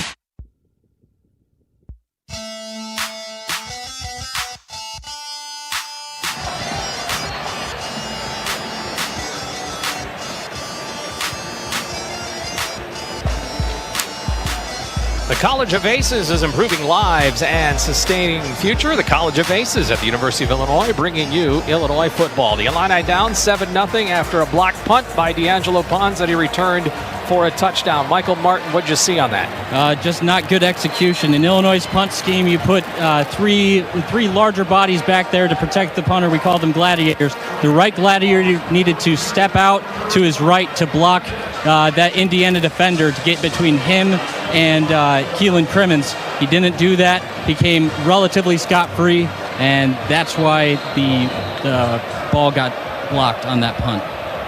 Frankie will kick it off for Indiana, who now has the early 7-0 lead. And Khalil Valentine is the deep man. This one is sent deep over the head of Valentine, another touchback. Illinois will get the ball at their own 25 in a game, Kerry, of two teams that are pretty evenly matched. It's the little things, right? Oh, yeah, it definitely is. I talked about it. That Old Dominion game was one of the games where Indiana kind of struggled, and the thing that kind of got them going was a 91-yard punt return by Brady. Similar to right here, offense struggled on their first drive. Illini have to figure out a way to get the ball going, get it downfield, make some big plays. But again, Luke Altmaier using his legs, I wouldn't be surprised. In that Old Dominion game, Colton Joseph, the quarterback, rushed for 2 long touchdowns in that run scheme. So I wouldn't be surprised if the Illini use some of that today. Hank Beatty's back out there in the slot. Khalil Valentine is the running back from the 25. Altmaier fakes to Valentine, give to the left. Beatty has it, but he's blown up right away as he made the catch. I think that was Lewis Moore on it on the play, a safety who may be playing in his last game.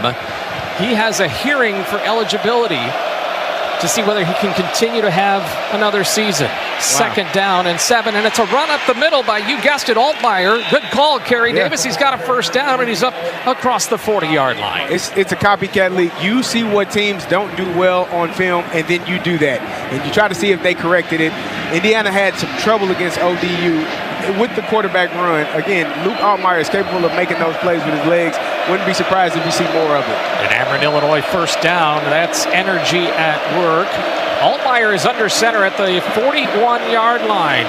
And a play action to Valentine. Steps up. He's airing it out. He's got Dixon open at the 15, 10, 5. Touchdown, Illinois. And Luke Altmaier answers right back with a huge pass to Colin Dixon. His 2nd touchdown of the season. It's 7-6 on the 59-yard strike by Luke Altmaier. Extra point coming up. And that is how you answer. You had a terrible mistake on the punt team. Gave up a punt block for a touchdown.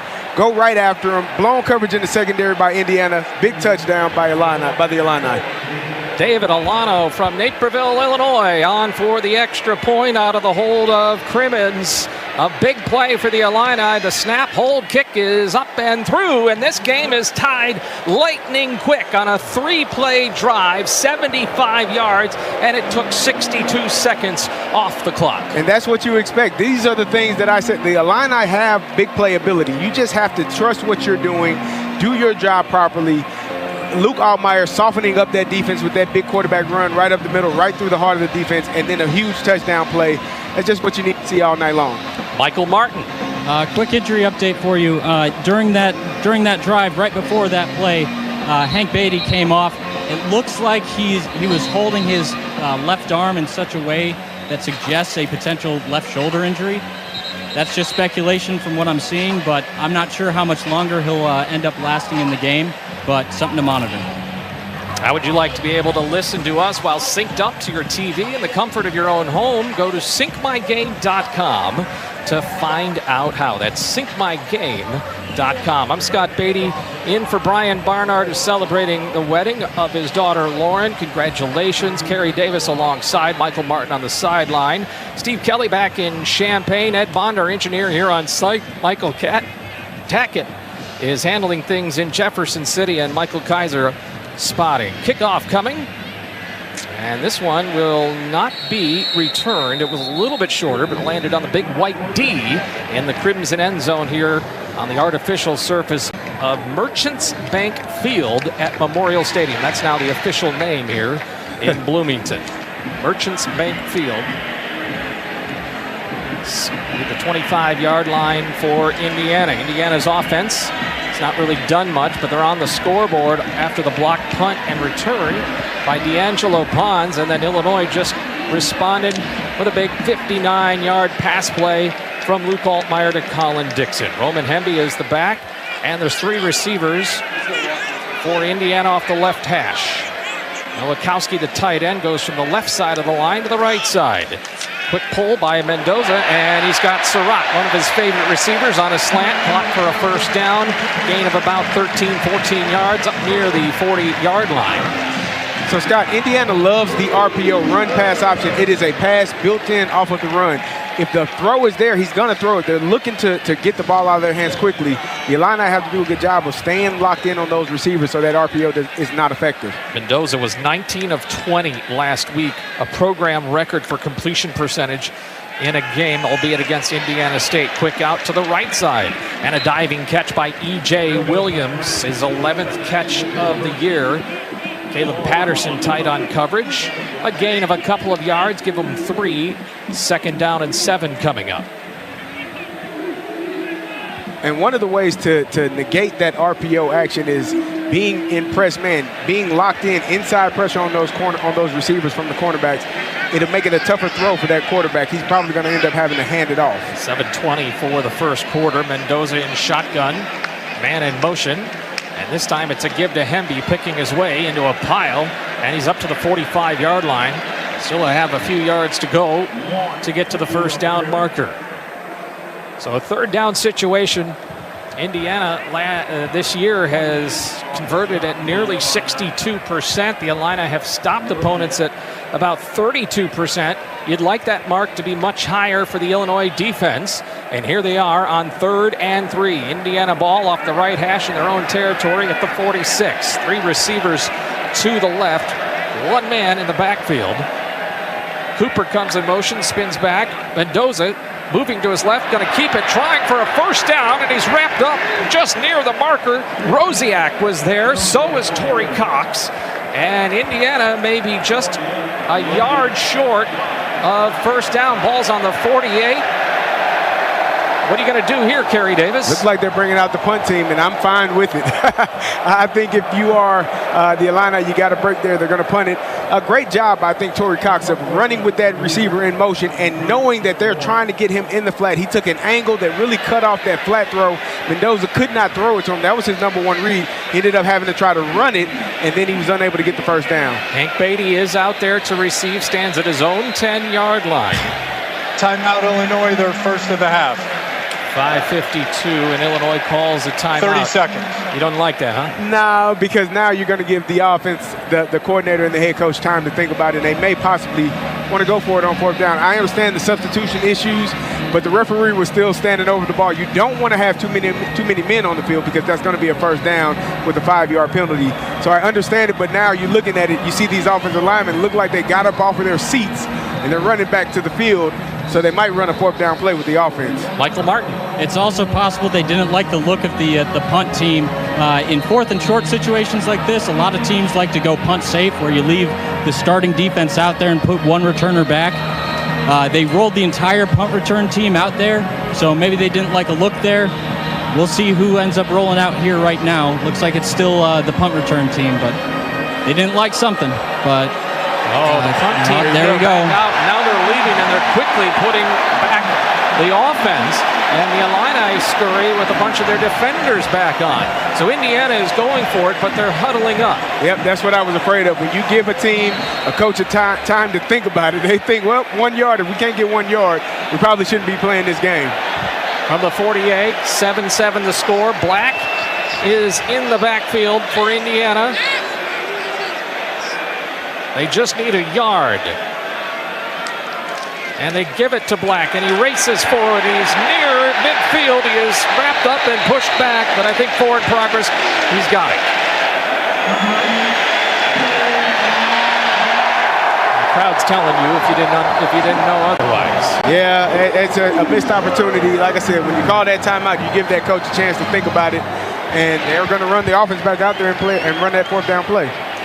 7-7 score. Clock running at 5:25 here in the first quarter. Game is tied at 7. A defensive touchdown for Indiana and a passing touchdown for Illinois. Out of a pistol look for Mendoza. Ball's at midfield. He pulls it and he'll sling it over the middle. He's got Cooper caught. Now ahead to the 35-30.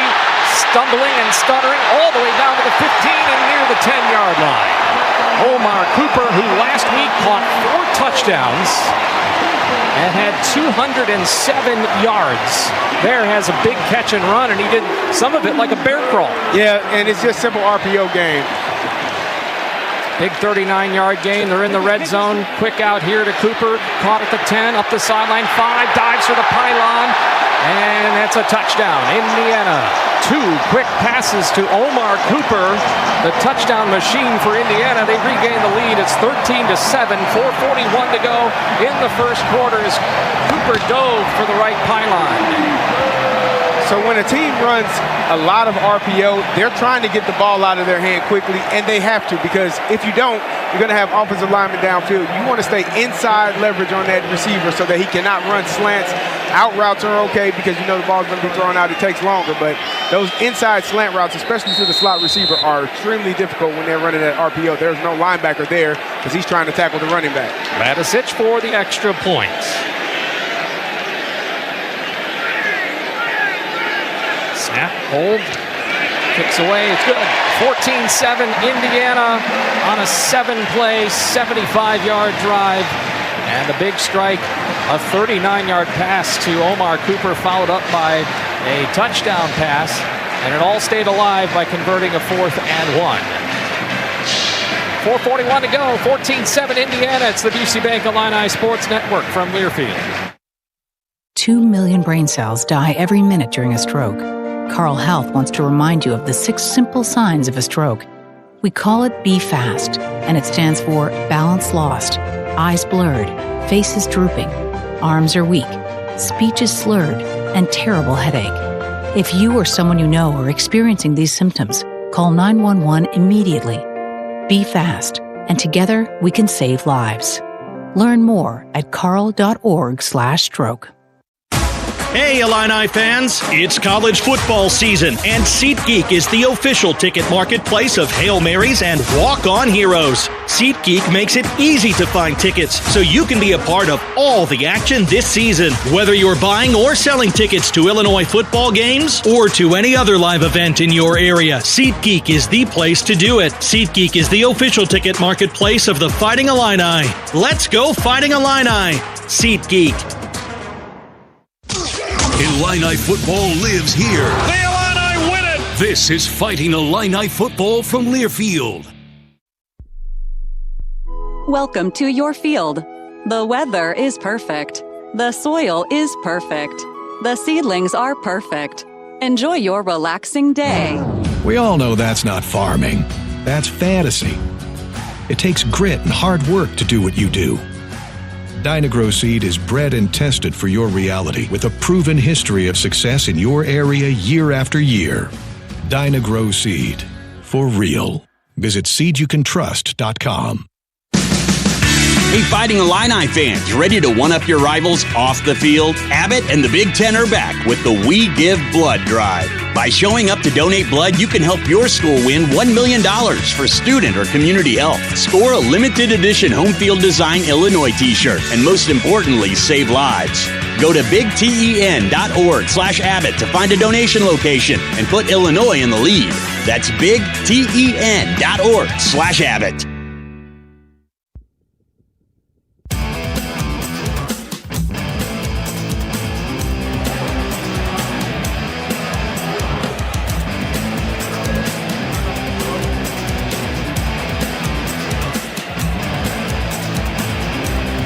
Seven our score, 4:41 in the first quarter. 14-7 Indiana. We wish it was 7-7. Yeah. 14-7 Indiana after the quick strike drive there. And the 11-yard touchdown pass to Omar Cooper. Frankie puts a boot into it. Right to left, it sails over the head again of Khalil Valentine, and it's a touchback. Illinois will take over again at their own 25. At Primient, they're focused on building a better future through nature and science for their employees, their customers, and their communities. To learn more about their plant-based purpose, visit Primient.com. Illinois ball at the 25. Luke Altmaier 5 of 7 for 73 yards and the big touchdown to Colin Dixon. The Illini need to answer here, trailing by 7. Dixon is split out to the right. Everybody else bunched up in the formation with Fagan behind Altmaier, who's now under center of Josh Kreutz. Snap, give to Fagan, and churns his way ahead to the left through a gap for a couple of yards. Some extra shoving there with Josh Geske and Tyreek Tucker, but they quickly break it up. A small gain, second down coming up, and 7 to go. Fagan got the first series, Valentine the second. Now they're going back to Fagan. Not a shotgun this time. Altmaier on 2nd and 7. Looks, steps up, and runs right into Tucker. The big-bodied defensive lineman who transferred from James Madison when Kurt Cignetti came over. They have pushed him back a yard or two. Yeah, they're back to where the stick started. Maybe a yard behind it. It's now 3rd and long. Yeah, it looks like he just got up under Brandon Henderson as he was rushing and forced him back into the quarterback's lap. Luke tried to step up into the pocket and was unable to get out of it. Line have gone empty 0 for 2 in 3rd down tries. They're trailing by 7. Fagan in the backfield. Altmaier takes the snap. 3-step drop. Now being chased, and he's thrown down. Isaiah Jones, the linebacker, with his 3rd sack of the year. And it'll be 3 and out for the Illini here in the first quarter. Yeah, we just missed him up front. We gotta be able to block better. Caden Fagan just whiffed on the linebacker blitz, and he got straight to Luke Altmaier and was able to sack him.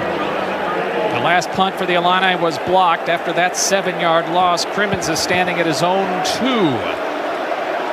The punt return man is Brady, who's run one back this year already. He's at the 40. Crimmins gets this one away.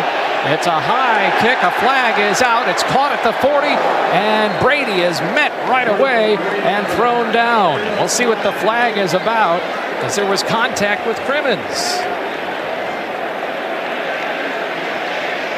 Holding kicking team number 55, the 10-yard penalty will be added to the end of the play, or it'll be 1st and 10.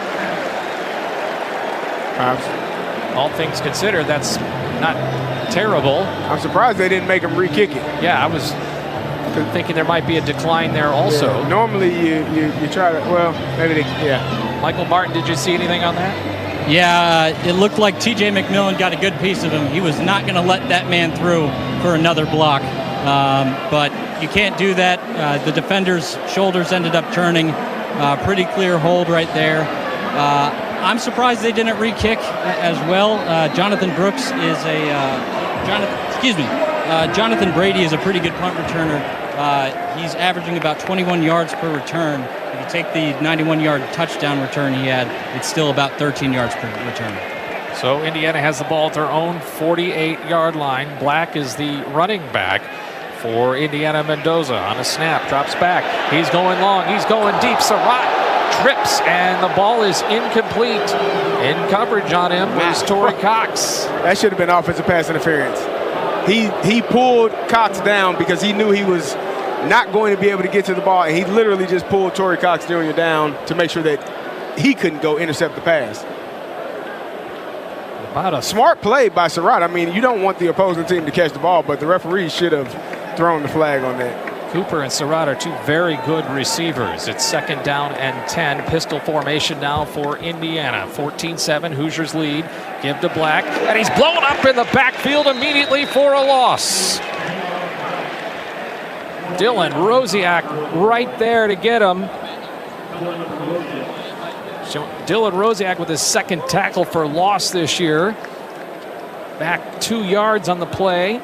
And now 3rd down and long for Indiana. Hoosiers are up 14-7 with 2:14 to go. Ball on the right hash, just outside of the red state of Indiana painted at midfield. This is where you want them. You want them in 3rd and long because it negates some of that RPO game. Brady in motion to the right side. There's 4 receivers.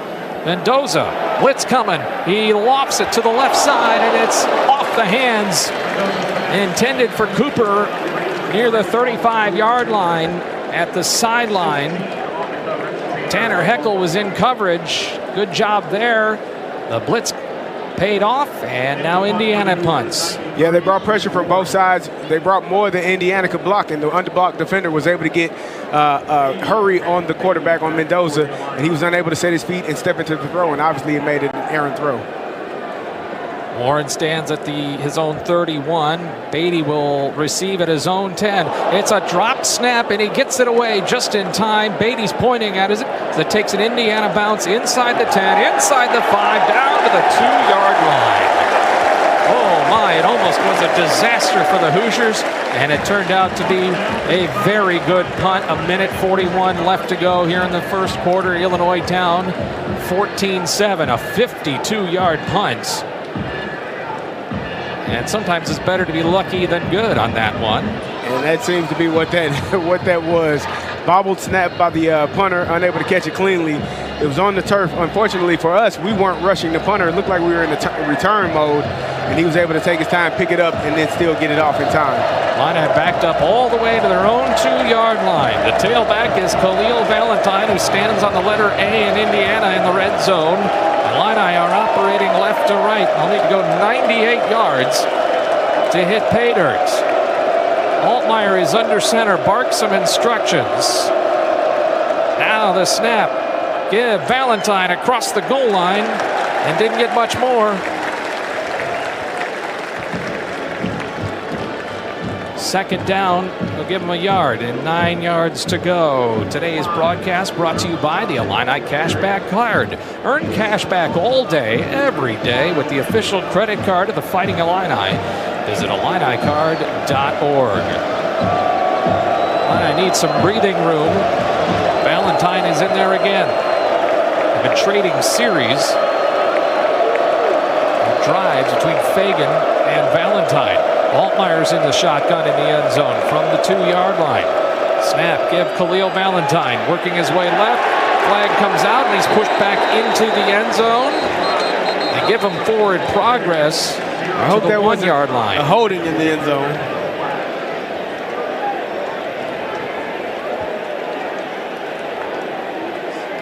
Illini just have 5 yards total of rushing. Holding.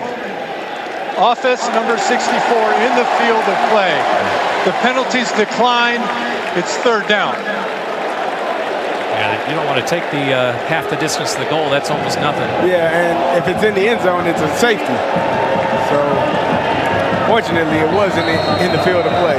Josh Kreutz, the Illini center and captain, calling for the hold there. White flag, the white towels are waving. Most everybody in Memorial Stadium with red on. Fagan's now in the backfield, and the Illini have little room for error here. Snap, Altmaier, he's rolling right, being chased, dumps it out, throws to Fagan, ahead to the 10, spinning his way up to the 14-yard line, and he might have gotten a first down. Michael Martin. Yeah, it looks like we have another flag, probably on Illinois holding. I'm not sure if it was in the end zone or not, but this one's coming back. If they decline it again, it'd be fourth down. 14-7 Indiana. 26 seconds left for the first quarter. Illini pinned at the 2-yard line after the punt. They've gone nowhere. We'll wait for this indication from the referees. The flag, the yellow flag sits about the 2-yard line. Offense number 58, half the distance to the goal. After the play, unsportsmanlike conduct.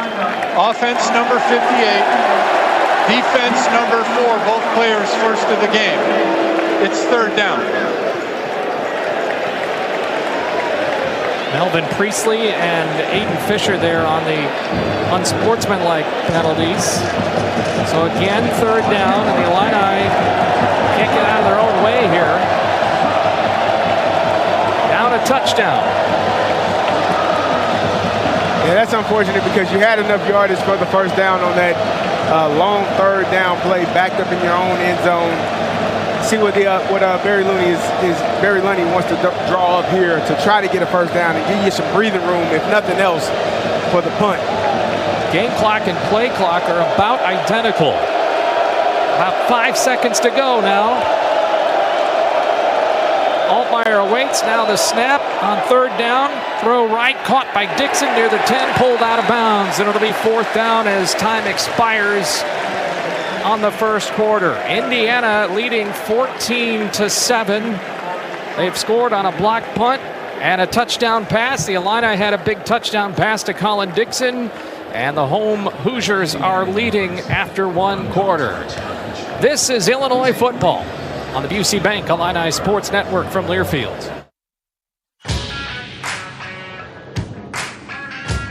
Make your game weekend brilliant beyond the tailgate. After cheering on the Fighting Illini, take time to explore Champaign-Urbana. Savor restaurants that wow. Enjoy art that inspires. Breathe in the beauty of nature trails and vibrant fall color. And discover family-friendly fun that keeps the whole crew smiling. Now that's what we call a weekend win. For more ideas, visit experiencecu.com. Which schools will take home the prestigious Learfield Directors Cup for the top college athletic programs for the 2025-26 college athletic season? Check out the criteria and follow the year-long standings of your favorite team at L Directors Cup on the X platform or online at thedirectorscup.com. Trophies will be awarded in June 2026 to the winning institutions in all college sports divisions. The Learfield Directors Cup, powered by NACTA, the crowning achievement in college athletics. Today's game is brought to you by Barbasol Shaving Cream. Why pay more for gels when Barbasol delivers an instant thick lather for a close, comfortable shave? This is Fighting Illini football from Learfield.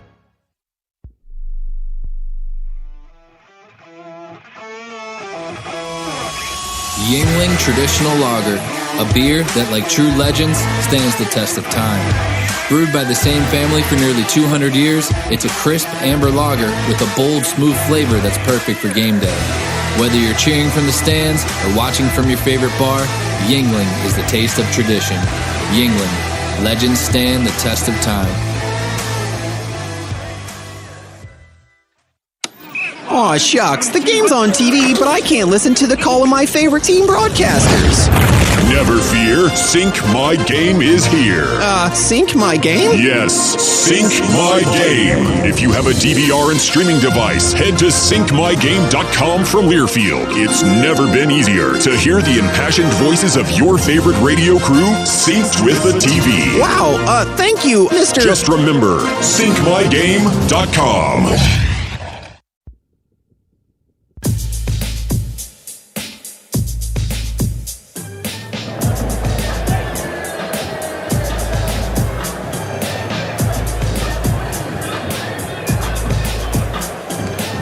Illinois went 3-2 on the road last year under Brett Bielema on their way to a 10-win campaign. Second road game of the year for the Illini. And they trailed Indiana to start the second quarter 14-7. And they will punt when play resumes. Illinois already has a road victory under their belt, beating Duke earlier in the season 2 weeks ago, 45-19. Hey, Illini fans, as you cheer on the orange and blue today, remember to enjoy the refreshing taste of Coke Zero Sugar, because fan work is thirsty work. Scott Beatty with Kerry Davis, Michael Martin, Steve Kelly. I'm in for Brian Barnhart, and he'll be back with you next week for homecoming against USC. Keelan Crimmins stands on the letter D in his own end zone. Will punt it away to Jonathan Brady, who's at Indiana 44-yard line. Crimmins has had a punt blocked already, so danger here in his own end zone. This will be his third punt of the ball game.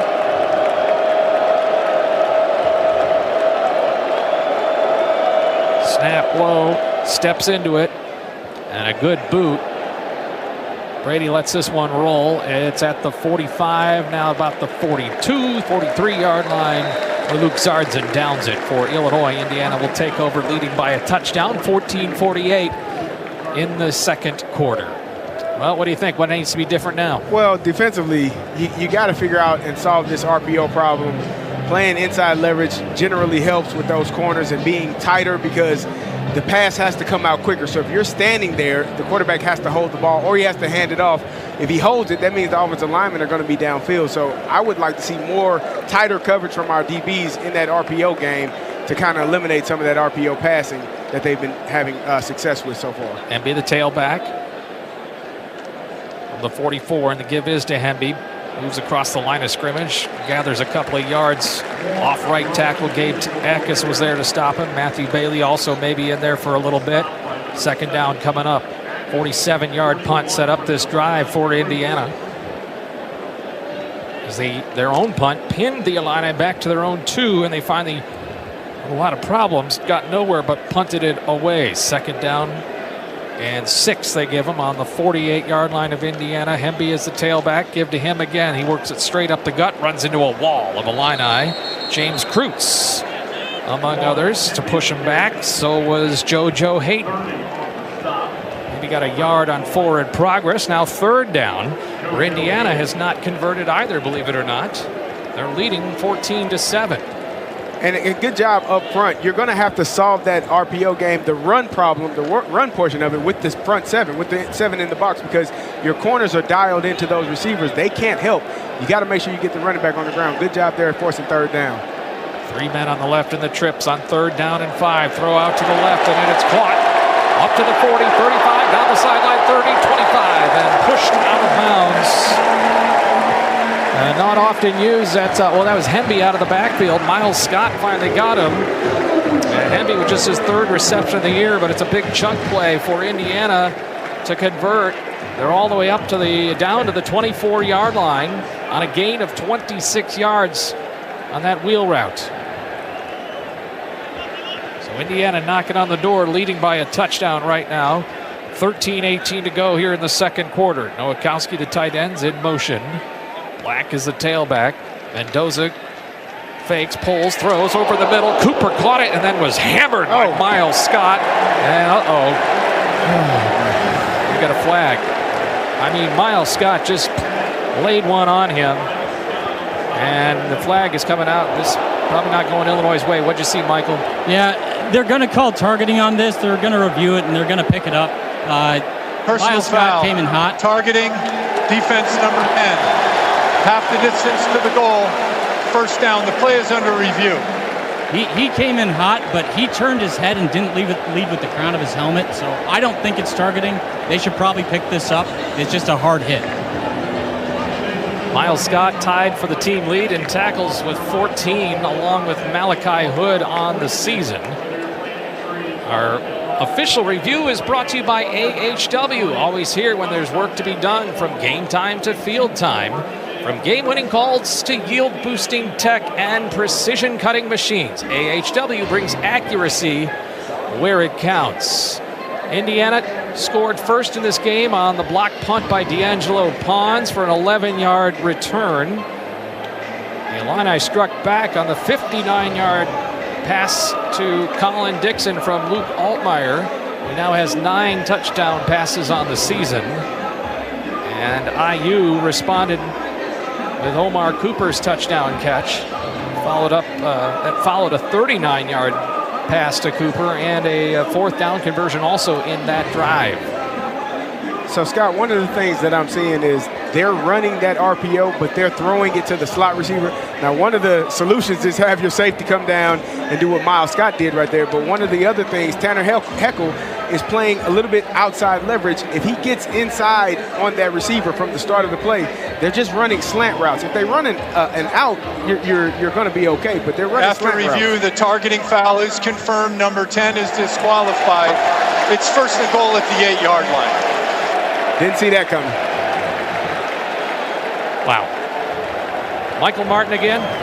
I'm just saying I hard disagree with that. That was, I think that's going to come under a lot of scrutiny in the coming weekend, in the coming week. I don't think that was a targeting. That's a bad call. Well, I'm just the fill-in, so I don't know if that means I can say what I want or not. But. He looked to me like he kept his head out of it, did his best to try to make the tackle, but again, keep your head out of it like you're taught to do.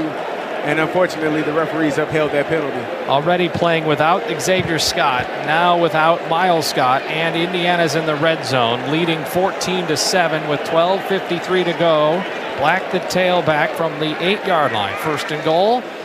And Mendoza gives to Black, scurries ahead for a couple up to the 6-yard line.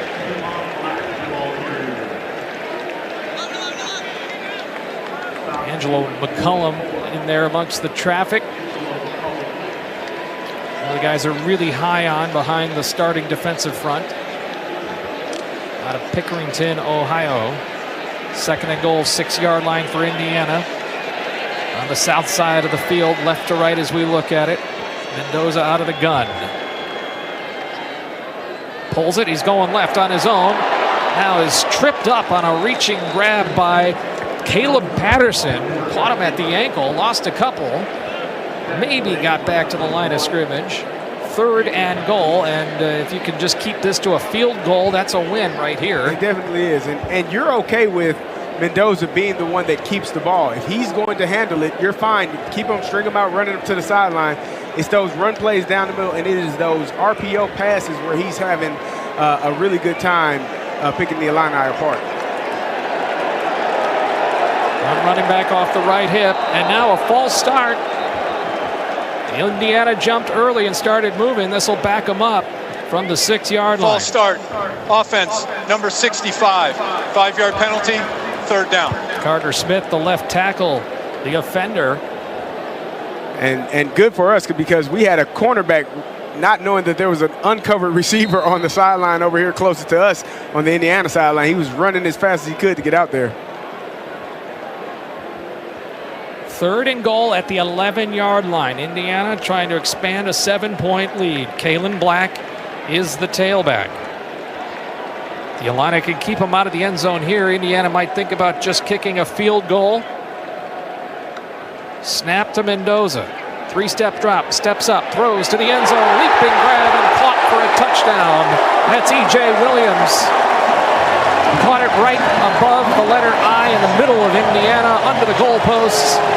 And Indiana's up 20-7 on the Illini in the second quarter with 11:05 to go.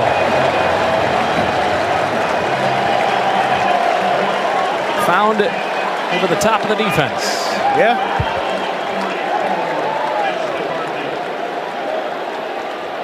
Radicic on for the extra point. It's the second passing touchdown of the game for Mendoza. Kick is good. And Indiana has opened up a 2-touchdown lead on the Illini. It's 21-7 with 11:05 to go in the first half. This is Illinois football on the BC Bank Illini Sports Network from Learfield. Want to help pull the plug on cyber terrorists or work with satellites and other space technology? How about learning the avionics inside stealth fighters? You can do it, serving part-time in the Air National Guard. In the Air Guard, you'll earn extra cash and money for college while gaining high-tech skills in one of nearly 200 career specialties. Call the Illinois Air National Guard at 1-800-TOGOANG or visit goang.com/IL. For 48 straight years, Ford F-Series have been the best-selling trucks in America. We got here by engineering breakthrough technology, redefining Built Ford Tough, and never settling for second best. But what's really made Ford F-Series the #1 selling trucks in America is you. Ford F-Series, Built Ford Tough. Based on 1977 to 2024 calendar year total sales. Hail to the orange! Hail to the blue! This is Fighting Illini Football from Learfield. At Busey, banking is about more than numbers. It's about relationships. For over 150 years, we've been helping individuals, families, and businesses reach their goals with personalized service and local decision-making. No matter where you are on your financial journey, just starting out or planning ahead, we're here to provide the support you need to move forward confidently. Busey Bank, proud to be the official bank of the Fighting Illini, member FDIC. Health is a precious thing. And when it comes to deciding who to trust with yours, you can count on Carl. On your life's journey, count on care beyond our walls with mobile medicine, virtual health, and community partnerships delivering personalized care. When you're not sure what's next, count on clinical excellence today because we're researching and investing in the care of tomorrow. And when you need someone by your side, count on highly specialized care close to home. Carl Health will be the neighbor you can count on.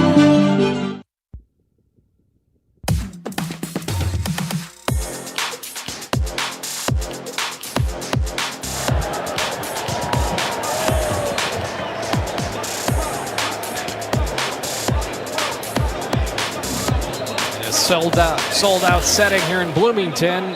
Hoosiers lead Illinois 21-7, 11:05 to go in the second quarter. Indiana, after that touchdown pass from Mendoza to E.J. Williams, leads it by 2. E.J. Williams, by the way, the guy that caught the 2-point conversion in the overtime game back in Champaign in 2023. Frankie clobbers one, and the kickoff will go unreturned. Another touchback for the Hoosiers. E.J. Williams, the one that caught a 2-point conversion that tied the ball game at 42 and sent it to overtime. Illinois eventually won that on the John Paddock pass to Isaiah Williams. That was the last time these two teams met, but Illinois on the losing end of a ball game here 3 years ago on a Friday night game. First and 10, Illinois from the 25. They're going right to left now. Fagan is the back for Altmaier. He's off the right hip. A bunch formation near the line. Altmaier with time, throwing right, and it's caught out in the flat near the first down. Hudson Clement just got across the sticks up to the 37-yard line for an Ameren first down. That's energy at work. The Illini have done a really good job of pass protection, minus that one where Caden Fagan missed the linebacker. It's given Luke Altmaier plenty of time. He can pick this team apart if they decide to go that route. Clement and Beatty to the left, Dixon to the right. And a handoff to Caden Fagan. Churns his way forward for 3, maybe 4 yards. Straight ahead up the hash. And it'll be second down and 6. 21-7 Indiana, 10-26 and counting for the half. Miles Scott out for the game defensively after the targeting penalty. Illinois at work here offensively. 3-step drop for Altmaier. Has a rush on, and he has wrapped up 2 Hoosiers. Push him down back to the 30. They'll give him forward progress to the 35, but another sack allowed here in this game. Altmaier looked like he had time, but wouldn't pull the trigger on it. Yeah, that one, I mean, he tried to step up in the pocket, and the defensive tackle just showed right there in his face.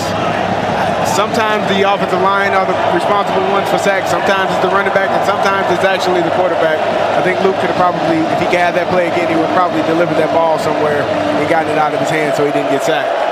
Indiana crowd to its feet. It's 3rd and 12 after the sack by Landino. Beatty in motion, turns back to the left. Altmaier dropping back with time. Now the pocket collapses. He steps up and runs straight ahead 40 and goes in between 2 defenders across to the 43-yard line, but well short of the first down marker. And Illinois will be forced to punt. Or will they? Yeah, there they go. They bring it out. 4th and 5 on the 42-yard line. A little bit of hesitation there. 21-7 Indiana. 9:03. Special teams has been a really big part of this game. Block punt. Indiana did a good job of pinning us back. Let's see if we can flip it this time and flip the field and get them pinned back in their own territory. Brady stands inside the Indiana 15. Crimmins shoots it off to the right. A high end-over-end kick. Brady runs up on it, lets it bounce at the 10, at the 5, and into the end zone. Had a chance. Tanner Heckel was the closest man to it, but it was too far. 58-yard punt, Indiana ball when we return. Second quarter, 8:36 remains. Indiana 21, the Illini 7. It's the Busey Bank Illini Sports Network from Learfields. If you're 55 or older and into that whole saving money thing, T-Mobile has an exclusive phone and internet bundle just for you. Right now, get 2 unlimited phone lines plus 5G home internet for just $30 each per month with AutoPay, plus taxes and fees. And with 5G home internet, setup is easy with just 1 cord and no technician needed, which is great if you're also into that whole keeping it simple thing. Switch now and experience the best mobile network in the U.S. Visit your local store to start saving. T-Mobile, it's better over here.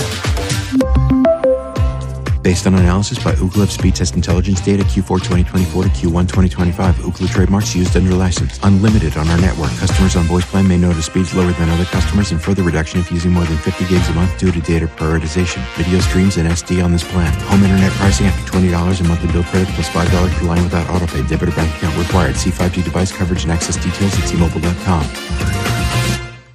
What's one way to enjoy Illini football?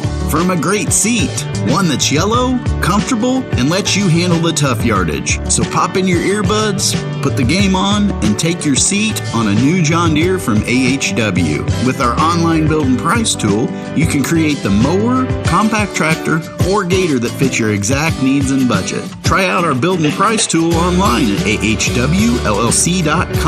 Proud sponsors of Fighting Illini football. I'm attorney Howard Aiken, a proud University of Illinois graduate. My mom and dad, aunts and uncles, many cousins, all Illini. And now, my son started his freshman year. At Aiken Law, we obtain compensation and justice for our clients involved in auto truck rideshare accidents, work injuries, fall injuries, and medical mistakes. At Aiken Law, we're here to help. The movie Risky Business said it best. It looks like Aiken Law. Call 312-6-million.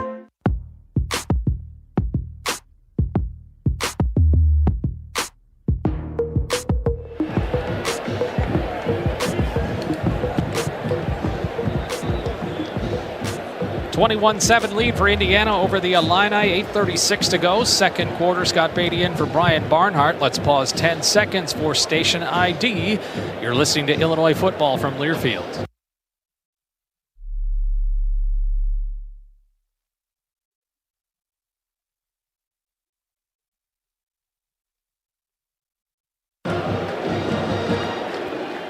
One of your keys, Kerry Davis, was avoid the negative plays. Well, Indiana has 6 tackles for loss against the Illini, including 4 sacks. It sets up Indiana here now for another drive starting at the 20-yard line after the touchback off the punt.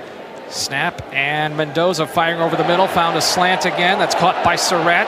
Got hit, stays on his feet, circles back round to the left, and wrapped up at the 30-yard line at first down. Gain of 11, 31-yard line officially. Indiana up 21-7. And you were saying, Kerry, that Indiana's been living off the slants. They're going to run, because when you're running RPO, that is what you want to run. You want to run a slant. It's easy. It's an easier throw, and it gets out of your hand quicker. You have to press those receivers because it's going to throw the timing up, and then they'll have linemen downfield. Mendoza's 8 of 10 now. The transfer quarterback for Indiana out of California. Lofts one left, caught by Surratt, slips a tackle. He's up the sideline, across midfield, and then steps out of bounds. Made a man miss.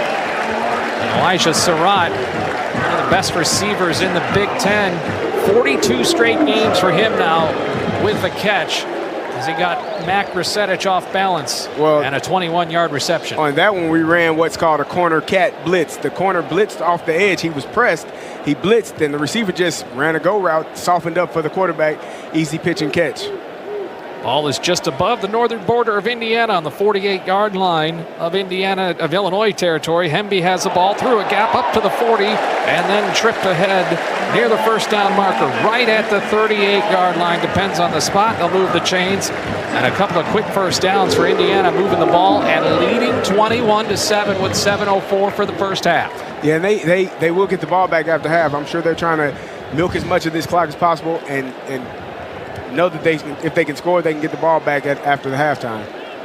Indiana in a rhythm here. Hemby moves to the left hip of Mendoza.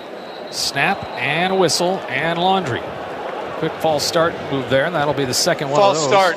Offense, number 62, 5-yard penalty, first down. The second penalty on Indiana for now a total of 10 yards. Illinois has been flagged for 3. First downs in this game, Indiana 9 of them, Illinois 4.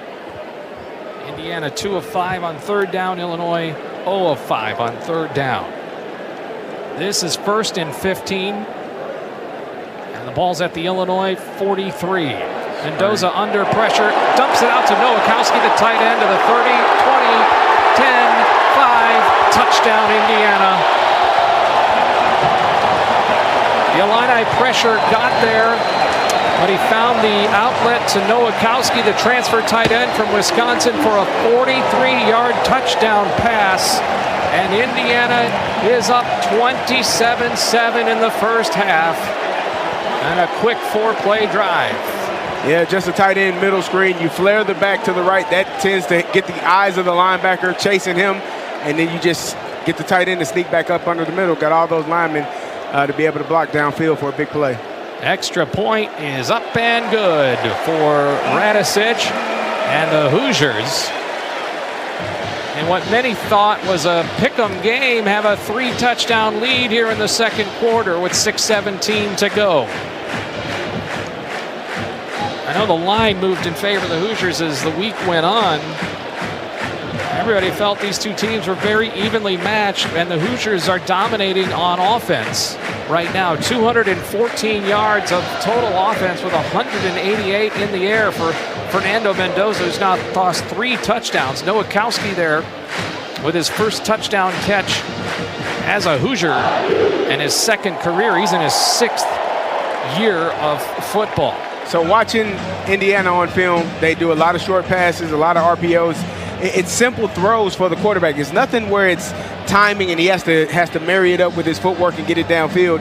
It's going to be RPO game, which is a simple throw for a quarterback. You're either running it or you're throwing it to one wide receiver, generally the wide receiver that is on the side of the back. So if they are going to be able to stop them, they're going to have to stop this RPO game and get the runner on the ground when they run it and be able to deflect some of these passes when they do pass it, and also be locked in on things like middle screen, because that was a pretty easy touchdown for the Indiana Hoosiers right there.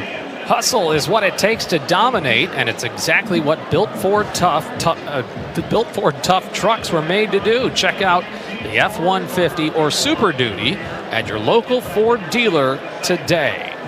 Folks listening in tonight, we've heard from the Railheads listening in Union, Illinois at the Illinois Railway Museum. I've been there. Railheads say it's the best university and the best railroad museum.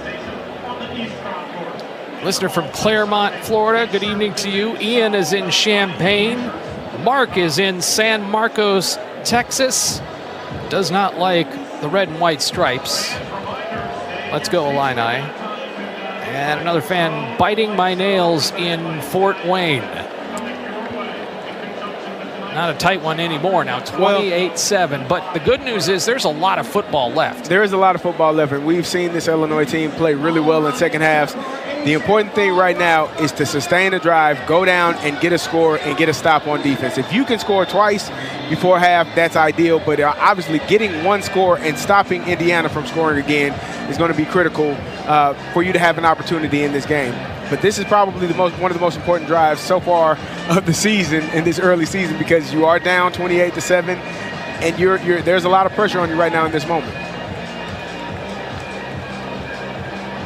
Brendan Franke on for another kickoff. All of them have gone into the end zone.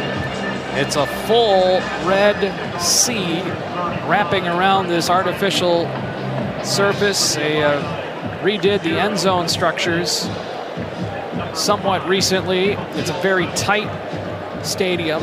Big high walls, side walls by the sidelines. Khalil Valentine, the deep man. Mac Brzetic is the off returner for this kickoff. And Frankie sends it away. And no return on that one either. Illinois again from their own 25. The College of Liberal Arts and Sciences at Illinois is where curiosity drives impact. Big questions spark bold discoveries and lead to lasting change. Explore what's possible at go.illinois.edu/LAS. Should hear from Coach at halftime into the locker room. Michael Martin will have that. Steve Kelly has halftime coverage as well. Our whole crew, Kerry Davis, Michael Martin, Ed Bond, Michael Kaiser, Michael Tackett, Steve Kelly, myself, Scott Beatty, and we're missing one important guy, but he'll be back next week, Brian Barnhart. Khalil Valentine in the backfield for Illinois. Altmaier backpedals and throws, dumps it out ahead to Tanner Arkin. His first touch of the game, his third reception of the season, a 3-yard progress for the Illini, and it's 2nd and 7 coming up, trailing 28-7.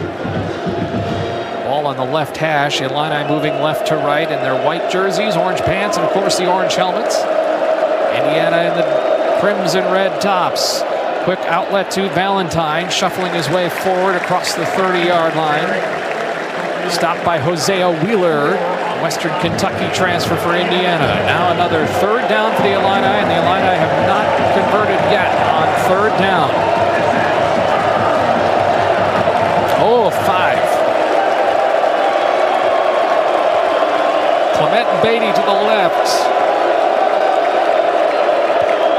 Dixon, that is, to the left. Clement is tight to the formation at the right. Arkin is in the slot. Pass, Altmaier, pocket closes, spins away. Now 2 men are going to gobble him up and put him down back at the 22-yard line.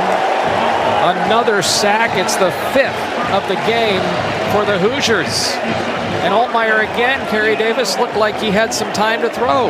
Yeah, you just got to be able to pass protect. You got to be able to block up front. That pressure is caving in on them. They're bringing 6. We got 6 to block them, but you got to stop those guys at the line of scrimmage, and that keeps the pocket clean for the quarterback. If there's pressure in his face, it's hard to keep your eyes downfield, and it's hard to step into a throw.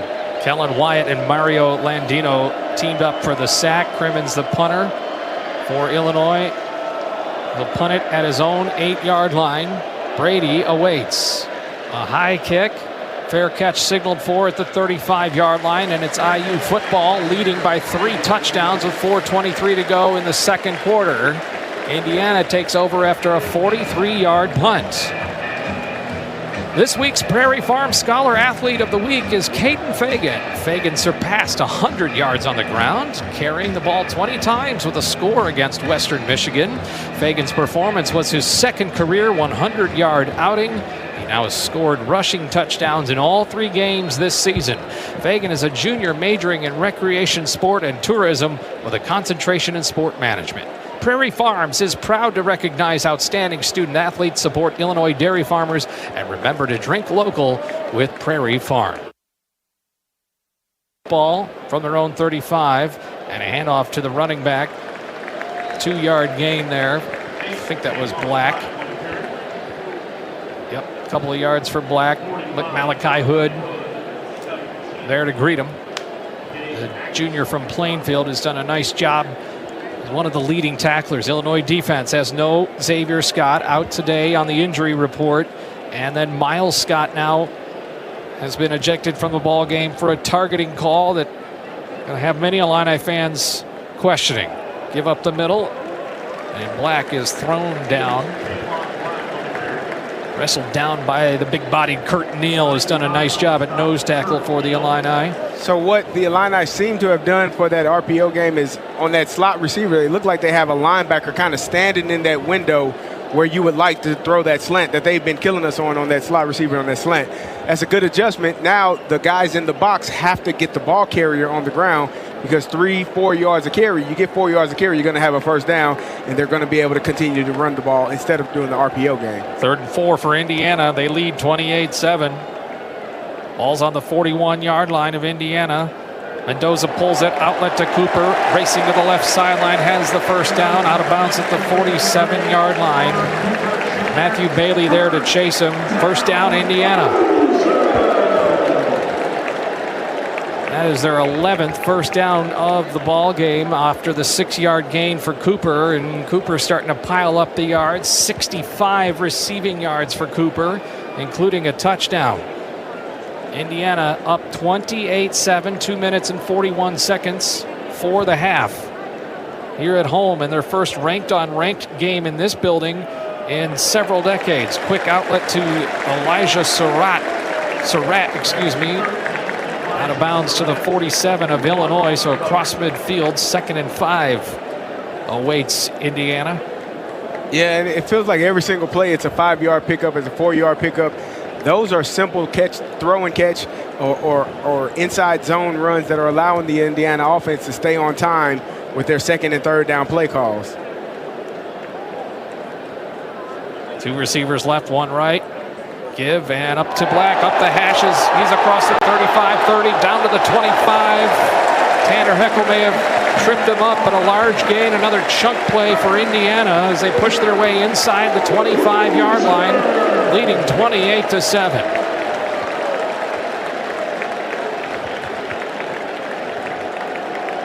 Yeah. Big gain there of 23 yards for Black.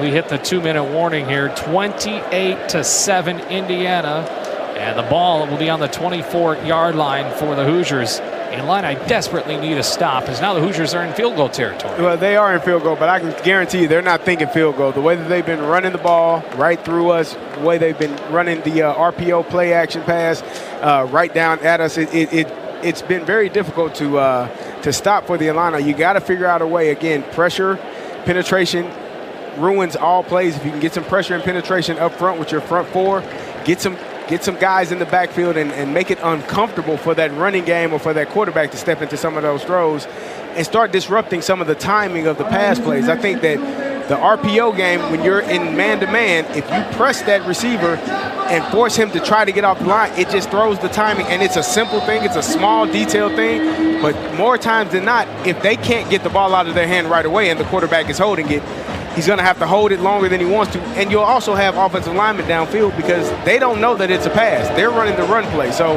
some of the things that you can do to try to alleviate some of this RPO game, but you got to figure out something. Start by getting to the quarterback and getting him on the ground. On the go and want to stay connected to live college sports anywhere in the country? Download the free Varsity Network app. Available on Apple and Android with new features this season. It's easier than ever to listen live and keep up with your favorite teams. Don't miss a moment. Get the Varsity Network app now. Indiana 28, Illinois 7. This game was tied at 7, but the Illini have not led. Coming into this game, they only trailed about 9 minutes total in the first 3 games when they were down 3-0 to Duke in week 2. Both of these teams have had some softer competition, so to speak, no disrespect. Indiana had 2 FCS teams. They blew out Kennesaw State 56-9 and then blew out Indiana State 73-0 last week. And so some people are saying, well, Indiana hasn't shown us anything. Well, yeah, they're showing it tonight. They're showing 28 points. They are showing it tonight. And again, this is a challenge. This is an opportunity. The game is far from over. I know it seems like it's a large deficit, it feels like, but it's still the first half. You still got an opportunity. There's still time on the clock.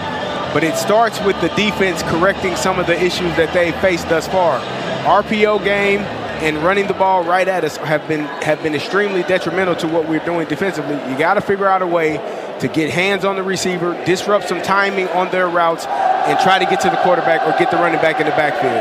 Indiana ball at the Illini 24-yard line. Singing Living on a Prayer here. What the Illini are doing at the moment. Snap to Mendoza, throws left, caught Cooper, shoved out of bounds by Tyler Strain at the 16-yard line, 2 yards short of first down. Williams tonight has a touchdown reception and a couple of catches. Indiana trying to blow the doors off here in the second quarter, up by 3 touchdowns, 1:56 to go. Hemby off the left hip of Mendoza. High snap, give to Hemby, straight up the seam. And he rumbles forward for a 3-4 yard gain. Inside the 15, first down. Joe Barna out of Wheaton is there for a stop. Indiana does not have to get a touchdown to get a first down. Ball's on the 12-yard line, another first down. This is their 13th first down of this game.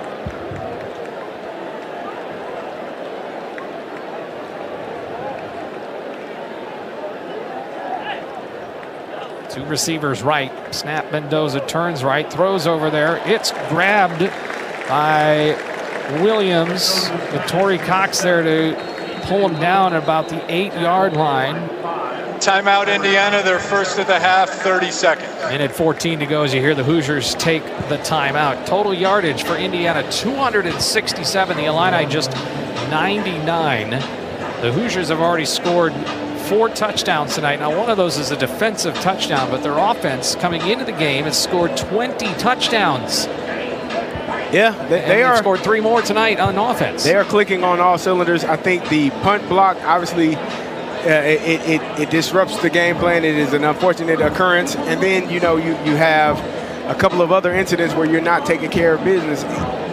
The Illini have to get a stop on this drive here and force at worst, a field goal. And hopefully you can keep them from getting points on the board. But every throw that Mendoza is having, they're within the 5 to 10-yard range. They're not deep passes. He's not carving us up by throwing deep digs or post routes or go routes. It's simple 5-yard out, slant routes that get the ball out of his hands quickly, and that's what he wants to do. Second down at the 9-yard line. Snap to Mendoza. Looking left, lofts it towards the corner. Wide open. It's caught by Elijah Surratt. Touchdown, Indiana. On the left side of the end zone, Elijah Surratt. A 9-yard touchdown. It's 34-7 Indiana with 1:09 to go in the first half. Surratt has his first touchdown. 4 different guys now have caught touchdown passes for the Hoosiers.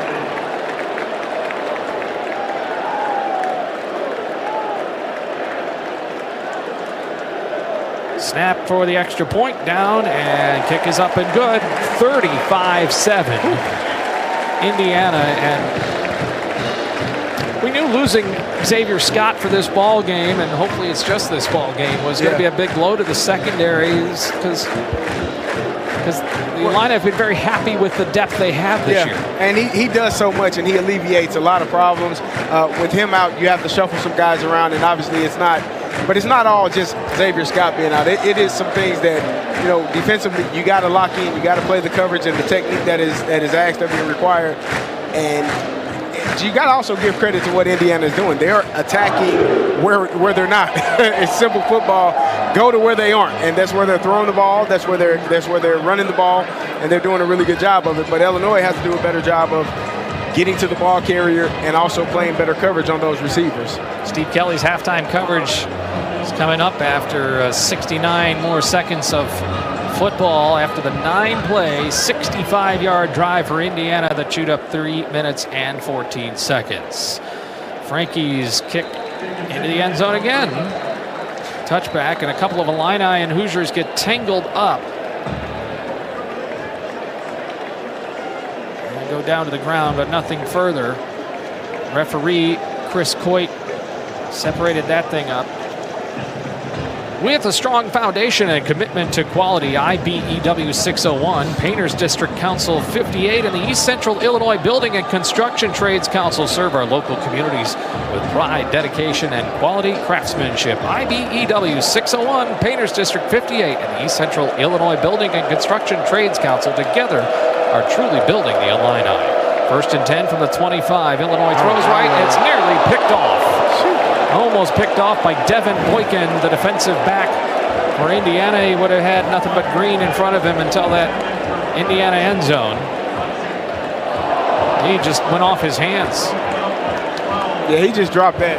That was thrown right to between the 1 and the 2 on his jersey, and he just dropped it. That would have been a dagger, and it's already a huge mountain to climb here, trailing 35-7. Snap to Altmaier with time. This time throws it over the middle, caught by Cole Rusk, tight end, up to the 31. On the left side, in between the hash and the numbers, and Lewis Moore there for a stop. 52 seconds and counting. The Illini desperately need a score here to try to tighten this thing up. Illini have a couple of timeouts. Throw to the right. That is a backpedaling catch for a first down on the right side by Hank Beatty up to the 42-yard line. The Illini are in a hurry-up mode, 36 seconds. convert on a third down there. Altmaier throws over the middle, and a grab by Rusk again to the 45 of Indiana. 26 seconds, and it's an Ameren, Illinois first down. Ameren, Illinois, that's energy at work. Clock stops momentarily. There's an injured Hoosier on the play as well. Indiana is up 35-7. Illini have the ball in Indiana territory. Lewis Moore shaken up on the play. And the Illini don't have to use a timeout. With 26 seconds left, Michael Martin down on the field. Just a quick defensive injury update for you, Scott. I just saw Caleb Patterson, defensive back, on crutches going into the locker room well before half. Looks like he's doubtful to return for today. The Illini continue to get depleted in the secondary. No Miles Scott after the targeting call. Xavier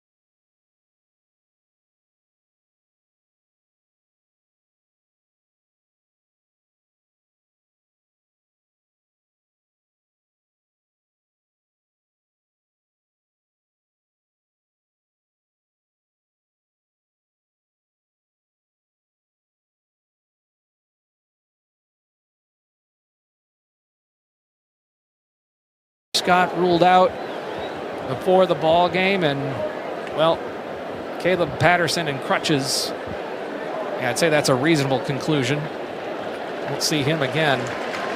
All the more reason you need to score here. Moore to his feet. Yeah, Moore is in a battle for eligibility, and the hearing keeps getting pushed back, and so they keep adding games for him.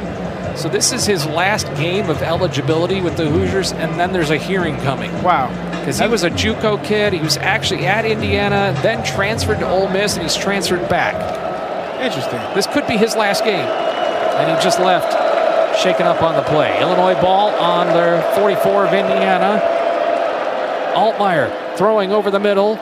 Diving attempt by Colin Dixon. He's got it inside the 30-yard line. Clock's running down to 20 seconds. They'll stop it momentarily to move the sticks. Illinois still has a couple of timeouts, down 35-7 in hurry-up mode. Three receivers to the right. Snap to Altmaier with time in the pocket. Now flush to his left. Still looking. Lofts to the end zone, and it's overthrown, intended for Colin Dixon near the back corner. 9 seconds for the half. That took up too much time. Well, yeah, and he's trying to keep the play alive. I would have loved to have seen him just take off and run. You still got 2 timeouts left, or just throw it away and give yourself a couple more cracks at the end zone to try to score a touchdown here. It's 2nd and 10, but really it feels like 2nd and goal because there's 9 seconds left and the ball's on the 28-yard line. Dixon and Beatty to the left. Clement to the right. Rusk is the tight end. Beatty's now in motion over to the right side with 9 seconds in the half, and the Illini trailing 35-7. Timeout Indiana, they're 2nd in the half, 30 seconds.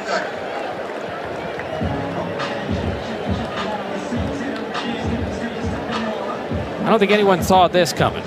No, not at all. I definitely didn't see it coming. But again, it goes back to a couple of plays in my mind. I think that blocked punt hurt us a lot. I also think that timeout that we called on the 4th and 1, where they ran their offense back on the field and then they went down and scored on that drive. Those are a couple of things where you look at it and say, if you get a stop there, they punt it. If you get a chance to punt the ball and not get a block punt for a touchdown, that's 14 points right there where the shift has changed and you're still in this game. But a couple of things here and there that I think could have gone in the Illini favor, and it just hasn't so far tonight. Luke Altmaier has been fine. He's 12 of 16 for 143 yards, including the big touchdown to Colin Dixon. But Mendoza on the other side is thrown for 220. Fagan's the back. 9 seconds to go out of the Indiana timeout. On the 28-yard line, Altmaier back. Now throwing left. Overshot Beatty near the 20-yard line. 5 seconds remains. And it's 3rd down. And I think he had Clement, it looks like Clement, down there on a corner route in the end zone, which would have been a touchdown. He had the cornerback out leverage or the safety out leverage, and it looks like he had an opportunity, had he to let it go, to get a touchdown before this half. It's third down. The Illini want points. David Alano is going to attempt a kick. This is a 46-yard attempt. All this is straight on. Ball will be held by Crimmins right by the IU logo at the 36. Snap, plays, kick on the way, and it is good.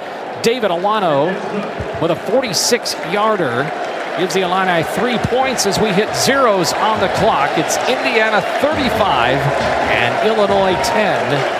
Alano is now 4 for 5 on the year. Indiana struck first with the block punt and score.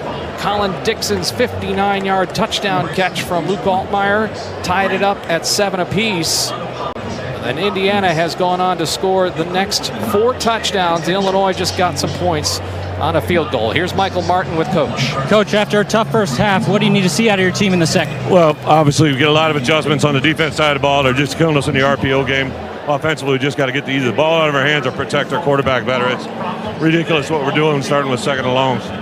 Defense up first. What are your priorities? What's that? Defense up first after the half. Got to make a nice stop here. Got to play efficient on early downs, and then obviously tackle better. Thanks, Coach. Brett Bielema's thoughts as the Illini head to the locker room, trailing 35-10. Steve Kelly standing by with the halftime coverage. And we'll be back with more. It's Illinois football on the Busey Bank Illini Sports Network from Learfield. Looking for seed that performs? FS Envision seed corn and FS High Soy soybeans deliver top-tier performance, field-tested reliability, and trusted local FS expertise. Your local FS crop specialist is here from planting to harvest, helping you get the most out of every acre, every season. Seed that performs, support that delivers. Ask your local FS crop specialist about FS Envision and FS High Soy, or visit fsc.com to learn more. Aw, shucks, the game's on TV, but I can't listen to the call of my favorite team broadcasters. Never fear, Sync My Game is here. Sync My Game? Yes, Sync My Game. If you have a DVR and streaming device, head to syncmygame.com from Learfield. It's never been easier to hear the impassioned voices of your favorite radio crew synced with the TV. Wow, thank you, Mr. Just remember, syncmygame.com. Today's game is brought to you by Progressive Commercial Insurance. Progressive Commercial Insurance protects small businesses. Quote today at progressivecommercial.com. This is Fighting Illini Football from Learfield. I'm attorney Howard Aiken, a proud University of Illinois graduate. My mom and dad, aunts and uncles, many cousins, all Illini. And now, my son started his freshman year. At Aiken Law, we obtain compensation and justice for our clients involved in auto truck rideshare accidents, work injuries, fall injuries, and medical mistakes. At Aiken Law, we're here to help. The movie Risky Business said it best. It looks like Aiken Law. Call 312-6-million. For 48 straight years, Ford F-Series have been the best-selling trucks in America. We got here by engineering breakthrough technology, redefining Built Ford Tough, and never settling for second best. But what's really made Ford F-Series the #1 selling trucks in America is you. Ford F-Series, Built Ford Tough. Based on 1977 to 2024 calendar year total sales. Here we go! This is the Yingling Halftime Show, brought to you by Flight by Yingling, the next generation of light beer. On the Busey Bank Illini Sports Network from Learfield. Fighting Illini Football is also brought to you by your local Ford dealers. And by Carl, the official healthcare provider of the Fighting Illini. Welcome to the Yingling Halftime Show. Hello again, everybody. Steve Kelly with you at halftime. Memorial Stadium in Bloomington is the site of tonight's ball game, and it's been all crimson and cream as the homestanding Indiana Hoosiers are halfway home, at least, to winning their 12th straight game at home. 35-10 is the halftime score. If you had that on your bingo card, I don't believe you. unless you're wearing Indiana red. Maybe you would hope for that, but certainly a surprise. 35-10 at halftime. It got off on a bad note right at the beginning on a blocked punt that was recovered for a touchdown. Illinois tied it up on an Altmaier pass to Colin Dixon for 59 yards. It was 7-7 at that point, but after that, it was all Indiana. Fernando Mendoza, 4 touchdown passes in the first half. The Illinois halftime show presented by Flight from Yuengling, the next generation of light beer. 35-10 at halftime. We'll take a look at the halftime stats. It's not much prettier than the score at halftime, but we'll take you through that, have some highlights for you as we move our way through halftime show. Hi, it's Scott Beatty with a Carl Sports Medicine Medical Minute. Today we're talking about pushing through pain with Dr. Jonathan Aubry, a physician at Carl Orthopedics and Sports Medicine in Champaign. Dr. Aubry, when it comes to training, we've all heard no pain, no gain. Is that a myth? I think it's true to a degree. I think it's important for every athlete or someone working out to understand the discomfort you're feeling. Some is normal and that can be a healthy load, but when you're training through pain, there's sometimes a difference and it can lead to other issues. What's the risk if you push through pain? So if you're pushing through too much pain into potentially like a moderate to severe level of discomfort, you can lead to changing your gait, changing the way that you're working out, and potentially to an acute injury or an overuse injury. In other words, an injury could become worse. Yeah, you could exacerbate an injury or cause a new injury going forward. Find out more at carl.org. Carl, the official sports medicine provider of Fighting Illini Athletics. The Fighting Illini have some work to do in the second half, trailing 35-10 against the Indiana Hoosiers here at halftime. We've got more coverage coming up for you. Stay with us on the Yuengling halftime show from Learfield. Jobs in every field, great salaries, flexible hours, and top-tier benefits. All from a state job? Yes, really. Really great careers. Visit work.illinois.gov. Trabajos en cada profesión, excelentes salarios, horarios flexibles y beneficios de primer nivel. ¿Todo eso en un trabajo estatal? ¿De veras? De verdad. Encuentra carreras verdaderamente geniales. Visita work.illinois.gov. Having insurance isn't the same as having State Farm. It's like wanting a psychic that helps you, but getting one that just ruins surprises. I see. Your friend's throwing you a surprise party. Well, that's ruined. I see. The end of your favorite show. Madison stays with Braden. Can I get a refund? I don't see that. You wouldn't settle for just any psychic, so don't settle for just any insurance. Get the real deal with State Farm. Like a good neighbor, State Farm is there. This is Fighting Illini Football from Learfield. I'm attorney Howard Aiken, a proud University of Illinois graduate. My mom and dad, aunts and uncles, many cousins, all Illini. And now, my son started his freshman year. At Aiken Law, we obtain compensation and justice for our clients involved in auto truck rideshare accidents, work injuries, fall injuries, and medical mistakes. At Aiken Law, we're here to help. The movie Risky Business said it best. It looks like Aiken Law. Call 312-6-million. The College of Liberal Arts and Sciences at the University of Illinois is where curiosity drives impact. In LAS, bold thinking doesn't just inspire learning, it powers everything the college does, across disciplines and across communities. LAS turns big questions into breakthrough discoveries, driving change in science, society, and the ideas that shape our future. The College of Liberal Arts and Sciences, where curiosity drives impact. Find out more at go.illinois.edu/LAS.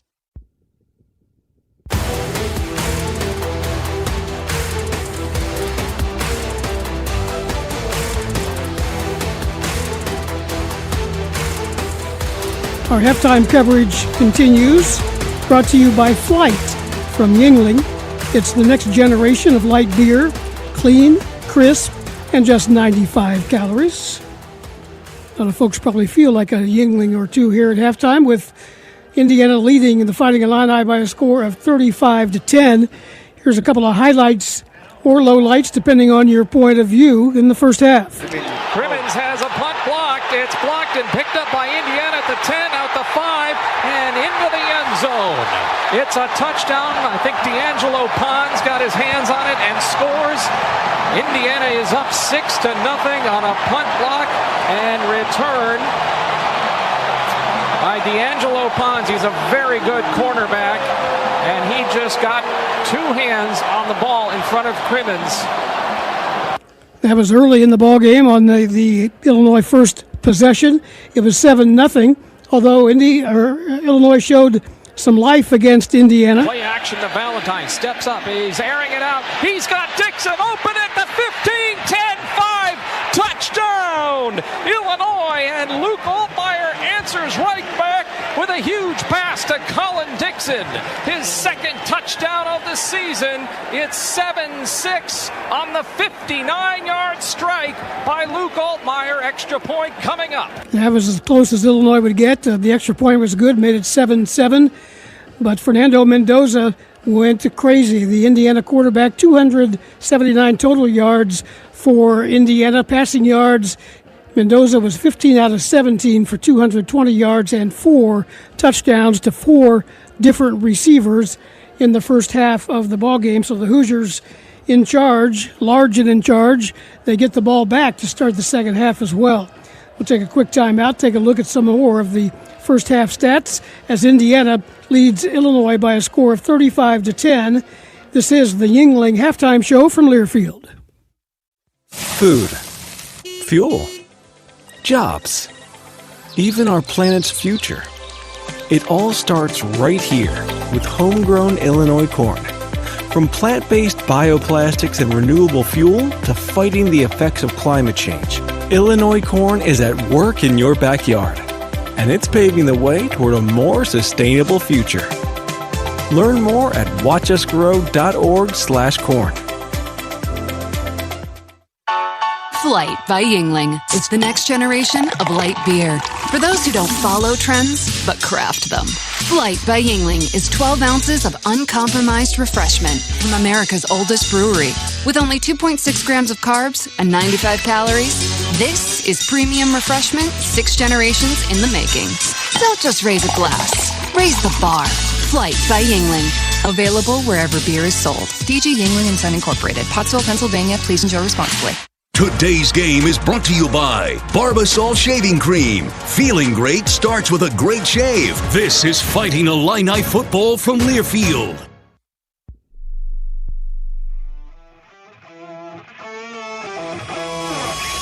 Yuengling Traditional Lager, a beer that, like true legends, stands the test of time.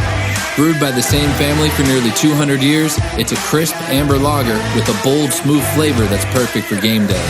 Whether you're cheering from the stands or watching from your favorite bar, Yuengling is the taste of tradition. Yuengling, legends stand the test of time.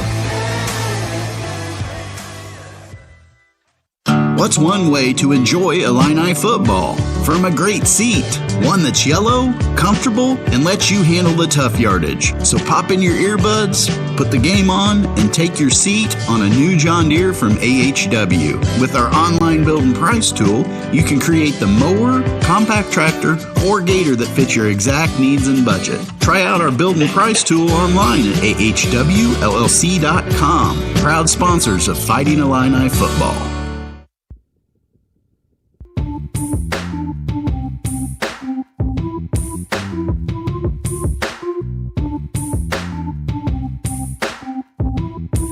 $35-10 Indiana at halftime at Memorial Stadium in Bloomington, Indiana. Here's some of the first half stats for you.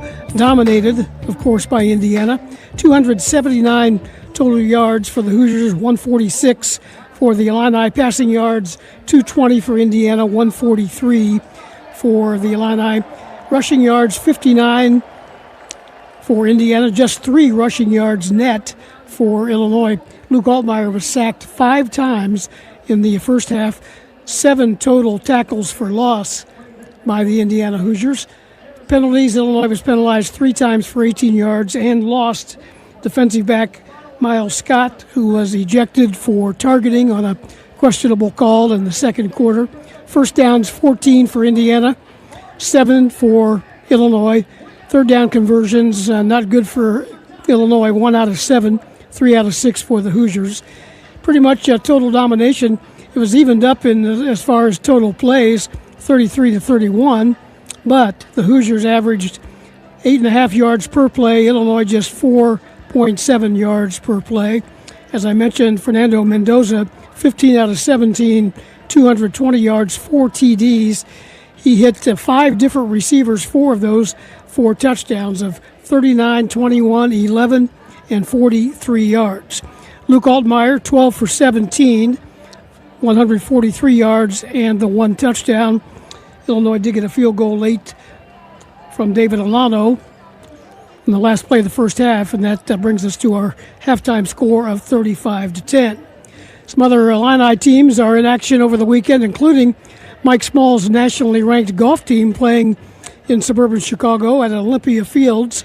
It's the Olympia Fields Fighting Illini Invitational, 15 teams, some of the top golf teams in the country. Florida has the lead after 2 rounds at -11, Texas Tech at -4, Oklahoma -3, and the Fighting Illini at +2.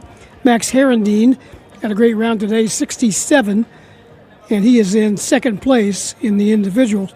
Mike Small talked a little bit this week about his team and getting the season underway in the fall, and how the success of the main sports, football and men's and women's basketball, affects the other teams on campus, including his golf team. There's not a bigger fan for these football and basketball programs here than our golf program. I mean, our guys love it, and we want these guys to do well, and we know that if they do well, the impression of the university goes up, and the impression for us goes up, and kids want to come play golf at an institution, obviously, where they have good major sport success and vibe, and I think that's a big deal. But I think the way our programs go about it, Brad and Brett go about it, they're winning, but they're also building it.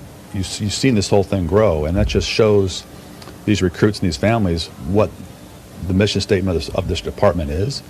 It's matched our golf program, from 20 years ago. So we use that in recruiting. It's still a tough world out there. I mean, these SEC schools and these warm weather schools know what to do, and they're building facilities like ours now down south. So it's always a never-ending process. But to have these guys have the success they're having and bring recruits on visits to these games is a huge plus for us. That's Mike Small of the 12th-ranked Fighting Illini men's golf team, 12th ranked in the country. Again, they're playing in the Olympia Fields Fighting Illini Invitational. That 3rd and final round will get going tomorrow morning up near Chicago. Halftime, 35-10. Indiana, the team's getting set to get back on the field. Indiana will have the football when we get going in the second half. Does Illinois have a big comeback in store? We'll have to wait and see, and we'll start to see that answer to that question coming up. This is Steve Kelly. Appreciate you listening. I'll be back with you on the postgame show. This has been the Yuengling Halftime Show from Learfield.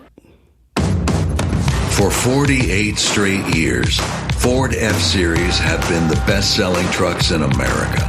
We got here by engineering breakthrough technology, redefining Built Ford Tough, and never settling for second best. But what's really made Ford F-Series the #1 selling trucks in America is you. Ford F-Series, Built Ford Tough. Based on 1977 to 2024 calendar year total sales. You may not think it matters all that much where your lawyer's from, but after you're injured, having a lawyer who knows Central Illinois, who knows your doctors, and where you're being treated makes all the difference to big insurance. And it makes all the difference to getting the money you need and deserve. At Konoski Bresney, we pride ourselves on being from here and knowing what it takes to help someone from this community when they need it most. We know Central Illinois, and we are Konoski Bresney. The Galloping Ghost lives on. This is Fighting Illini Football from Learfield. It's time to trade up. A job is just a place you go to work. A career is a path that moves you forward. Trade your job for a career in welding, HVAC, medical assisting, dental assisting, and more with hands-on training at Midwest Technical Institute. At MTI, you don't just get an education, you learn a valuable set of skills you can build on for a lifetime. It's time to trade up. Get the training you need for your new career at MTI.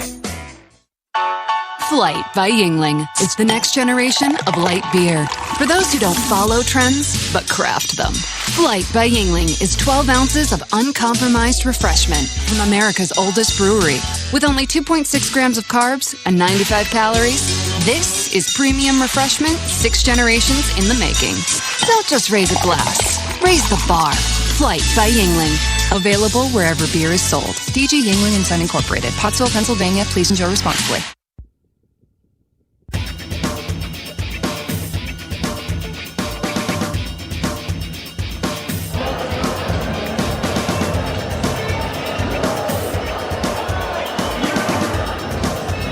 Bloomington, Indiana. It's time for the second half. Indiana Hoosiers, number 19 in the country. And they lead the Illini 35-10. The Illini ranked number 9 in the country. Scott Beatty in for Brian Barnhart. He's back with you next week. Homecoming against USC. He is fine, celebrating the wedding of his daughter today. Kerry Davis, is there a way we can find a wedding gift for him today? And maybe drop a 25-point play, too. Yeah, if we can, that'd be the best thing we can do tonight. But it's going to be slow and steady if we are to get back into this game, and it starts with this defensive drive right here. I think Indiana has done a great job thus far.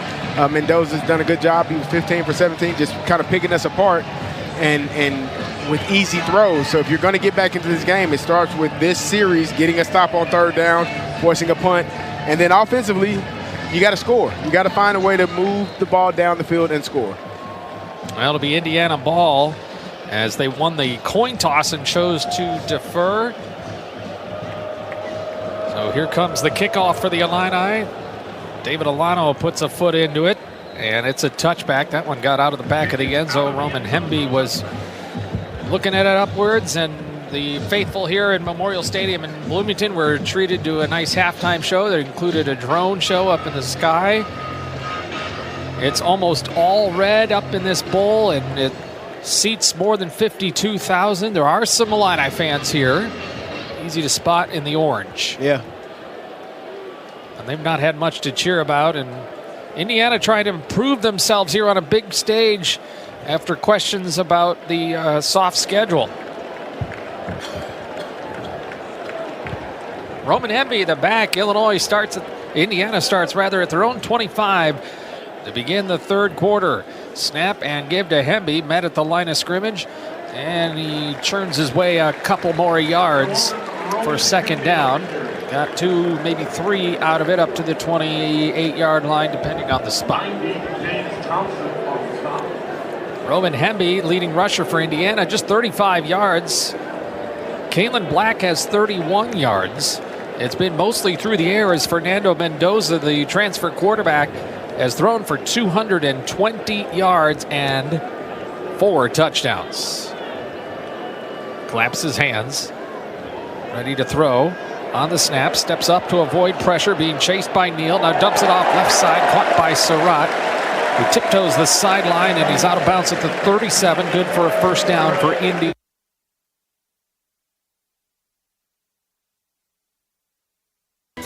Kids Club, presented by McDonald's of Champaign-Urbana, are now on sale for only $55.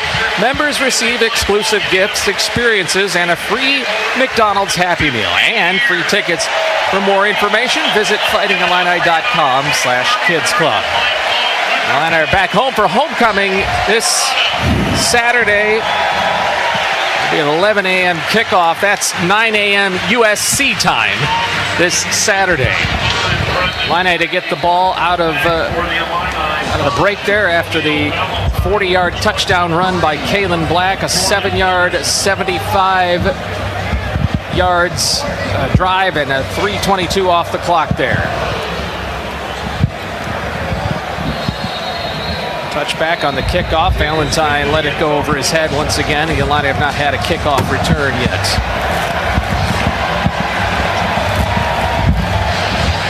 Illinois is going to have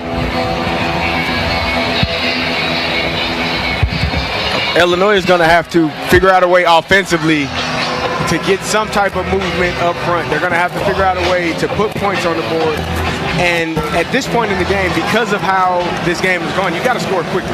I think that the tempo has to be sped up. You got to go a little bit faster.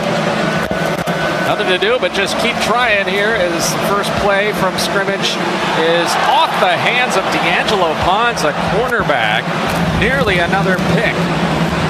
Luke Altmaier has not thrown an interception, but there were now 2 would-be interceptions.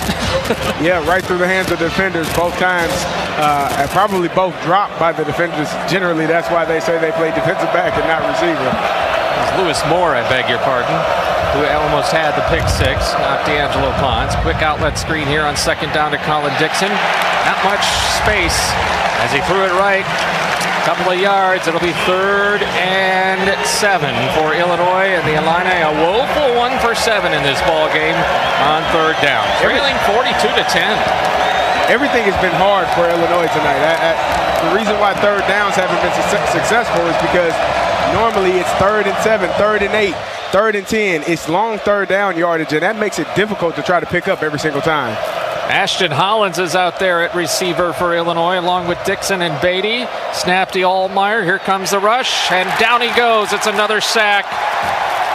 Tucker and Landino teaming up for that. My goodness. It's the 6th sack of the game for Indiana. That was just a tackle twist. The right tackle started on the right. He went to the left. The left tackle started on the left. He went to the right. The interior guard, center guard have to be able to sort that out. You got to understand when something goes out, something is coming back in, and you have to play with your eyes and your feet, and they didn't do a good enough job there, and both those D tackles were able to meet at the quarterback for a sack. 10-20 for the 3rd quarter, 42-10. Indiana is ahead.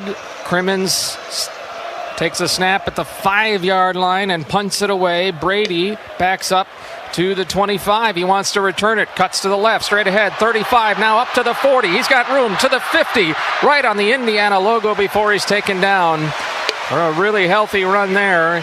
And not only is the aerial attack and the running game and the punt block, but now punt return going well for Indiana, and they are clicking on all cylinders, up 42-10. It was a 57-yard punt, but Brady ran it back for 27 yards into Illinois territory at the 49. And if I'm the Illini, you got to know that Kurt Cignetti is not going to let the foot off of the gas. This is a statement opportunity for this Indiana team. A lot of the conversations that they've been hearing is that they haven't played anyone or that they don't play well against ranked opponents going back to last year.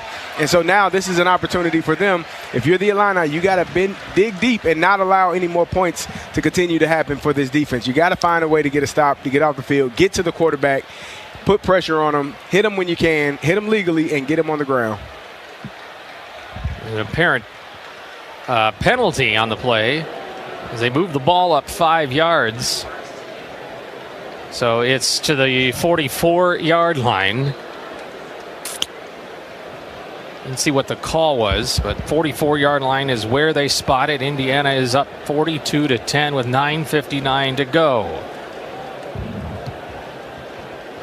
Fernando Mendoza throws left. Quick outlet. Surratt wrapped up at the ankles by Torrey Cox on the left side, just outside the 40. The number 40. And it's to the 39-yard line for a gain of 5 yards. That 5-yard penalty was on Tyler Strain for running out of bounds on the punt team. If you're not forced out, you're not allowed to just run out of bounds to try to get down the field as quickly as possible. 4 receivers for Indiana, and a lone setback is Kalen Black. Hemby, the running back. He knifes his way forward. He's got a first down. It's to the 33. Kerry, this has a feel of the Oregon game last year, in that it was at least in the first half to that game. The Illini played much better in the second half. It was just one of those games where they just didn't have it. Quick out to Cooper, and he is spun out of bounds after the catch. Another soft 5 yards. I say soft. I just mean I meant easy 5 yards. It is an easy throw. It's a throw right at the line of scrimmage, but because the Illini can't get to the receiver quick enough, he's picking up 5 yards a pop. And if you continue to do that, I said that earlier, 3 yards a game, 3 yards a pop, 4 yards a pop, it makes life that much easier for that offense to pick up third down when it's 3rd and 3 as opposed to 3rd and 8 like the Illini have been facing all night. 42-10 lead for Indiana. Ball at the 28-yard line. 2nd down and 5. They're in Illinois territory. Cooper in motion. Handoff goes to the right. A gain of 1 for Hemby. And that'll be 3rd down. And see if the Illini can finally get that stop and get the ball back. Field goal range, though. At this juncture, it'd be about a 46-yarder. That looked like a good tackle by Alec Bryant, also playing off of the receiver that's coming back to block. They're sending a receiver to cut and block you. You got to defeat him and get to the ball carrier. He did a really good job right there. They put 3 outside the hashes on the far side of the field, the long side as well. And Indiana. Timeout, Indiana. Their first timeout on the field. Timeout on the field. 7:44 as Indiana needs a break. And we will take one as well. Indiana 42, Illinois 10. It's Illinois football in the BC Bank Illini Sports Network from Learfield.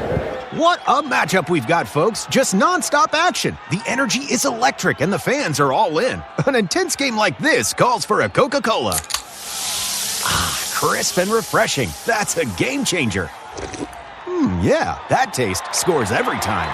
And just like that, they're back at it. Passionate fans and an ice-cold Coca-Cola. Now that's a winning combo. No matter the team, no matter the sport, everyone knows fan work is thirsty work. Enjoy a Coca-Cola. Jobs in every field, great salaries, flexible hours, and top-tier benefits. All from a state job? Yes, really. Really great careers. Visit work.illinois.gov.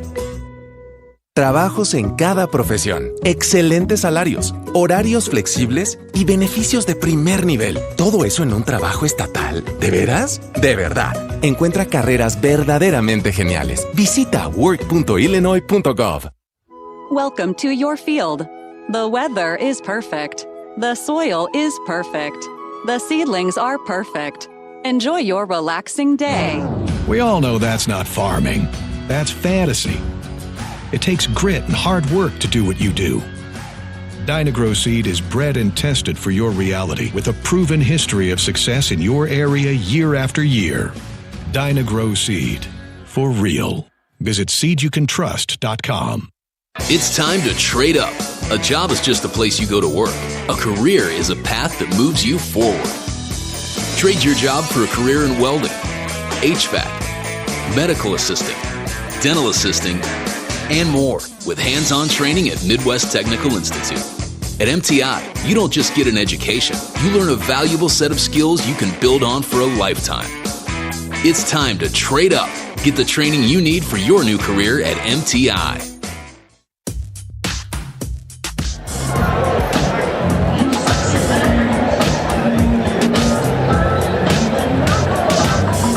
Indiana leads 42-10. It's the third quarter, 7:44 left. Scott Beatty with Kerry Davis, Michael Kaiser in the booth, Michael Martin sideline, Edmond our engineer. When it comes to energy, actions speak louder than words. That's why Ameren, Illinois works hard to make sure you have the energy you need. And that's why we put savings tools in your hands so you can take the action and learn more about saving money and energy. With energy efficiency rebates and incentives, it's all at Ameren.com/rebates. Indiana called for a timeout, and they have the ball at Illinois' 27-yard line. 3rd down and 4 to go, and Indiana's been good on 3rd down, 4 out of 7. Roman Hemby was the running back for the Hoosiers. Undefeated here at home all of last year and this season as well. Snap to Mendoza. Mendoza under pressure now, running right towards the 35 and 25, and he's out of bounds. A 1st down out at the 22. And they convert again on 3rd down, and it's now 1st down and a 42-10 lead Kerry, you talked about it. They have no interest in kind of just running this thing out, do they? Oh, no. They're going to do everything they can to put points on the board. Like I said, they're trying to shake the stigma that they haven't played anyone and that they don't play well against good teams. So, you put up 70-plus points last week against Indiana State. They're trying to do that again tonight if they can. I'm sure. Cooper goes in motion. Give Hemby up the right hash. Squirts to the right. Zigs back in left near the first down. Inside the 15. Or Tyler Strain put a stop to the run. It's a 9-yard scamper for Hemby, 2nd and 1. Hey, Scott, you talked about how well they've done on 3rd down, but again, it's the 1st and 2nd down plays that have killed Illinois tonight. It is not so much the 3rd down. 3rd down is easy because it's 3rd and 3, it's 3rd and 2. But when you're picking up 7 or 8 yards on the first couple of plays, it makes life that much easier for you to complete those 3rd down conversions. Great point. Give Hemby cuts to the left between the hashes, has a first down, and he's inside the 10-yard line. It'll be a 1st and goal situation. Dylan Rosiak had the tackle. Yeah, somewhere in these stats, they usually tell you the average down to distance to go on 3rd downs. And for Indiana, it's been a 6.5 yard to go on 3rd downs. Illinois has been 8.5 yards to go on 3rd down. Illinois has been in the longer situations. Cooper in motion to the far side. 2 receivers to the near side. Give Hemby up the middle. Hit at the line of scrimmage. Spins to his right, and he's inside the 5-yard line for a couple of yards. And now 2nd and goal for Indiana, knocking on the door, leading 42-10. Yeah, and those running backs are just keeping their legs churning, and if you're the Illini defense, you can't stop. You got to keep getting to the ball carrier, get him on the ground, and live to play another play. But those Indiana running backs, they're excited right now. They know the score. They know what the opportunity is. They're going to keep churning those legs and trying to pick up first downs and touchdowns when they can. Indiana near doubling the Illini in yards per play from offense, 8.2 to Illinois' 4.1. 4 wideouts. Mendoza, an easy throw into the end zone to Elijah Surratt for another touchdown. And it's 48-10 Indiana with 5:02 to go here in the ball game. A complete blowout so far. Indeed, and another slant route.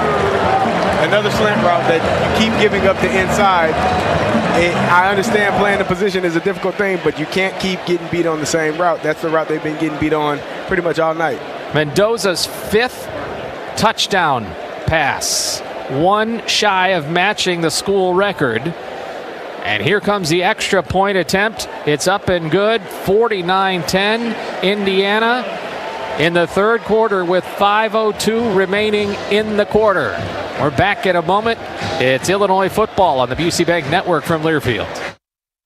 For more than 90 years, Busey Wealth Management has helped families and businesses make smart financial decisions that stand the test of time. From personalized investment plans to tax strategies that work for you, our team is here to support your goals every step of the way. We take a big-pictured approach, connecting you with the right financial experts to help protect what you've built and plan for what's next. Busey Bank, proud to be the official bank of the Fighting Illini. Member FDIC. Today's game is brought to you by Progressive Insurance. Insurance for motorcycles, boats, and RVs. See how much you can save at 1-800-PROGRESSIVE and Progressive.com. This is Fighting Illini football from Learfield. Having insurance isn't the same as having State Farm. It's like needing a best man speech, but getting one from some random +1. I am honored to be standing here today, also confused and a little hungry. Does anyone want to switch entrees? Pretty sure I checked beef. You wouldn't settle for just any speech, so don't settle for just any insurance. Get the real deal with State Farm. Like a good neighbor, State Farm is there. Hey, Fighting Illini fans, ready to one-up your rivals off the field? Abbott and the Big Ten are back with the We Give Blood Drive. By showing up to donate blood, you can help your school win $1 million for student or community health. Score a limited edition home field design Illinois t-shirt, and most importantly, save lives. Go to bigten.org/Abbott to find a donation location and put Illinois in the lead. That's bigten.org/Abbott.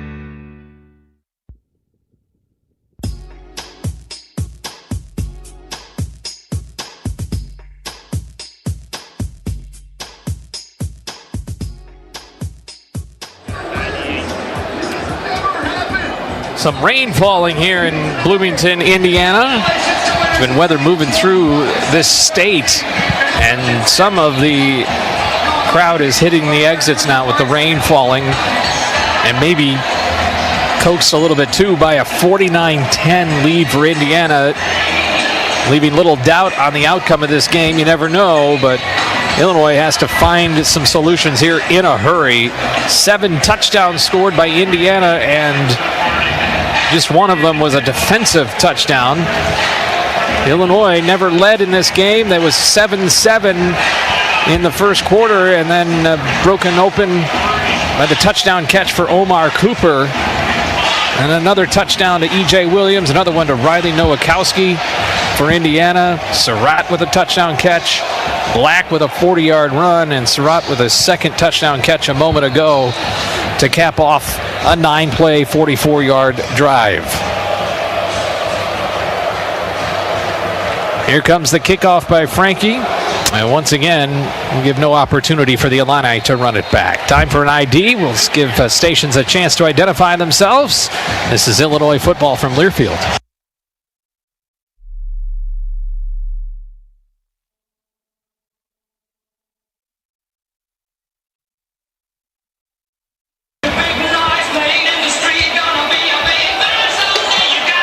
Luke Altmaier comes back out. We'll give it a try again. Illinois at their own 25, left to right, third quarter, 5:02 to go. Devin Stoffel, the tight end, in there. And they give us to Cleo Valentine. Cuts back to his left, but then he's met right away in the backfield. Another tackle for loss. And Indiana having its way, stopping the Illini, Kerry Davis. Yeah, no room to run, no room to work. Just great job by the backside defense and coming down and making the tackle on Khalil Valentine. Second down and 11 after a loss of 1. Pocket collapsing on Altmaier. Now flush to his left, and he throws it away into the Illini bench. And I think that was one of... Sorry. No, I was going to say, I think that was one of those times where Luke did have time in the pocket. He's trying to keep his eyes downfield. He could have hit Khalil Valentine on the wide route, on the swing route, and picked up. And now you're at, instead of 3rd and 10 or 3rd and 11, you potentially be at 3rd and 4 or 3rd and 5. Fagan's in the backfield. Dixon split out right. Illinois 1 of 8 on 3rd down, down by 39 points. Here's the snap to Altmaier. Pass is batted and falls down at the 20-yard line. That was almost another interception opportunity, and Illinois with another 3 and out. There's just nothing working right now. No, nothing working. Again, I said, it's life is hard when you're playing on 3rd and long consistently. It makes...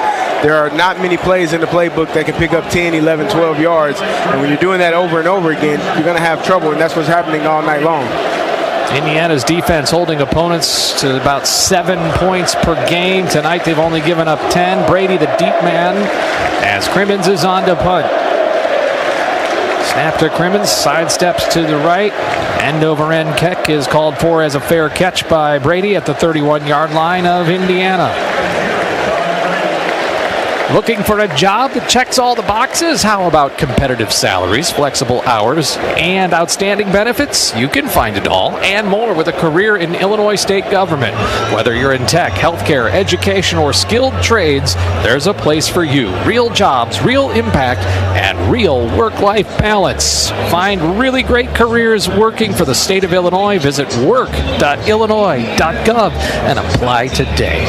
Indiana 49, Illinois 10, third quarter, 4:15 to go. This is Illinois football on the BC Bank Illini Sports Network from Learfield. 2 million brain cells die every minute during a stroke. Carle Health wants to remind you of the 6 simple signs of a stroke. We call it Be Fast, and it stands for balance lost, eyes blurred, faces drooping, arms are weak, speech is slurred, and terrible headache. If you or someone you know are experiencing these symptoms, call 911 immediately. Be fast, and together we can save lives. Learn more at carle.org/stroke.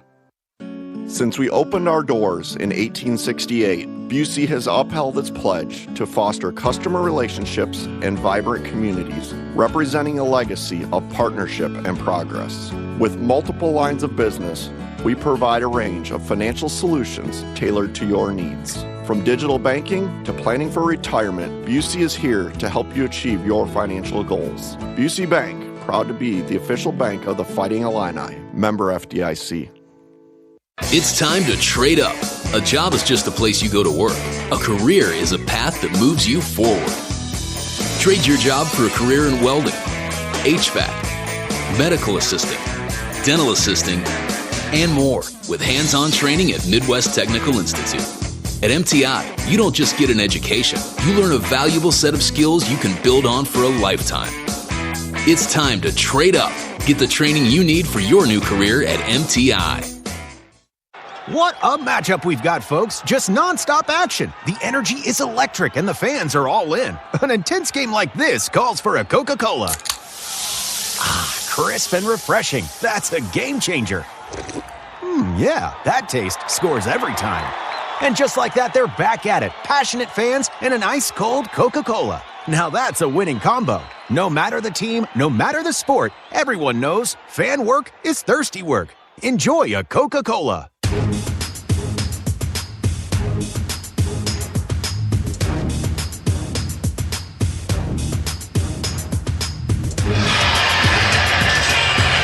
Indiana ball, and it's all Indiana. 49-10, 4:15 to go in this one.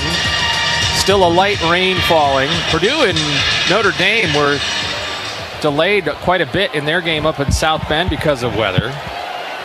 1st and 10 from the 31-yard line after the punt for Illinois. And the give is to Black. He's through for a big 10-yard gain up to the 41, right at the first down marker and across to the 42. First down, Indiana. Clock under 4 minutes. Notre Dame got their first win. They beat Purdue 56-30. Up in South Bend, Michigan, a road win over Nebraska, 30-27. Mendoza's still in there. He's keeping it, and he goes to his right. Gets by JoJo Hayden. Sidesteps out of bounds at the 48-yard line. Steps through the arms of JoJo Hayden, trying to wrap him up at his shoes. Yeah, that is just, they've been running that inside zone one way, and now you've been paying attention to what the backside defender is doing, and he's not been able to do a good enough job of making sure that he's keeping his eyes on the quarterback. The quarterback keeps it around the edge and picks up a huge chunk on first down. Mac Rasetic is walking with a trainer on the sideline, getting some sort of attention. He may be headed to the tent, not sure. 2nd down and 4 for Indiana on their own 48-yard line. Kalen Black, the back. Mendoza under pressure, being chased, and down he goes. And that's a sack for Joe Barna. Got him back at the 44, 43-yard line. And out of St. Francis High School in Wheaton, he gets his first sack of the game and the second for the Illini in this ball game. Yeah, and I think that's the second sack, like you said, but it's the first sack since the first drive of the game. They haven't been able to get to the quarterback. A lot of that is due to the RPO game. Mendoza is 20 for 22, which would indicate that he's making easy throws, not throws that are high risk down the field. Simple slant throws, now throws, hitch routes, and completing them. Snap to Mendoza, easy throw out to the left. Surratt scampers across the 50 into Illinois territory. Pulled down by Matthew Bailey and James Kreutz there also. A first down for Indiana on the quick out pass to the left. Scott, one of the things when I was a head coach, I would always tell my quarterbacks, you know, if you throw it at the line of scrimmage and the receiver runs for 50 yards, they still call it a 50-yard touchdown. You don't have to throw a 50-yard bomb for it to be called a 50-yard touchdown. And I think Mendoza has figured that out at some point in his life. You throw it at the line of scrimmage, you let your receiver go make a 10-yard run. It's a 10-yard pass play. Kalen Black off the left hip of Mendoza. 4 receivers spread out outside each set of numbers. Black runs to the right, in between the hashes. Good 4-yard run for Black, and it's 2nd down and 6. 49-10 Indiana, just over a minute to go of the third quarter. Start to see a lot of brake lights out in the parking lots as some of the folks have headed for the exits. I wonder where they're going. Maybe a fine establishment in B-Town? Maybe. Have a beverage or two. They've been tailgating all day. Ball's on the 42-yard line. 2nd down and 6 for Indiana. Up by a healthy 39 points. Handoff to Kobe Martin. He'll get his first carry. He is across the 35 for a first down.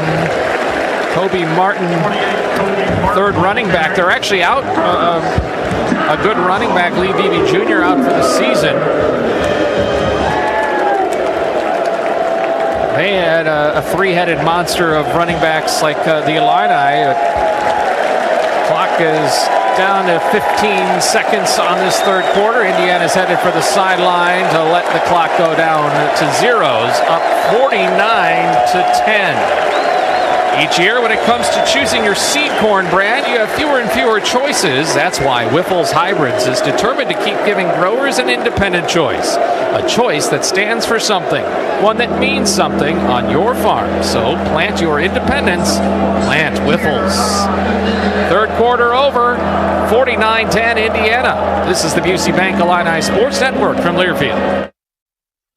When you're on the move and looking for nonstop college sports action, get the Varsity Network app and take the game with you everywhere. Stream live play-by-play from schools across the country right from your phone, free. Catch hundreds of weekly podcasts, including shows from your favorite teams, all in one place. From football Saturdays to midweek hoops, it's your all-access pass to the college sports world. Whether it's game day or just your daily drive, the Varsity Network app has you covered. Download now and listen live for free on the Varsity Network app. Today's game is brought to you by Progressive Commercial Insurance, protecting your business vehicles 24/7. This is Fighting Illini Football from Learfield.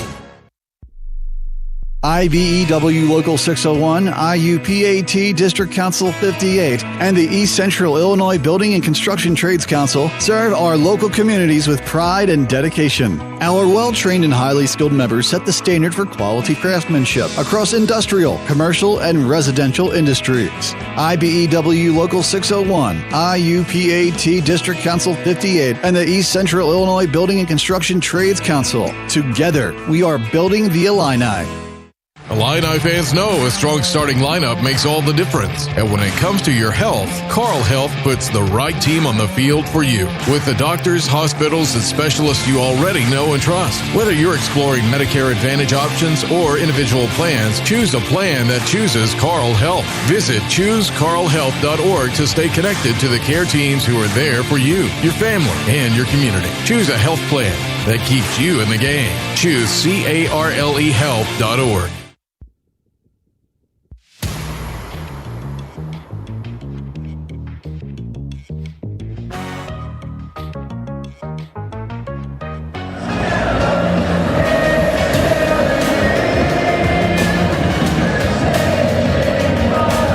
Fourth quarter, 49-10 Indiana.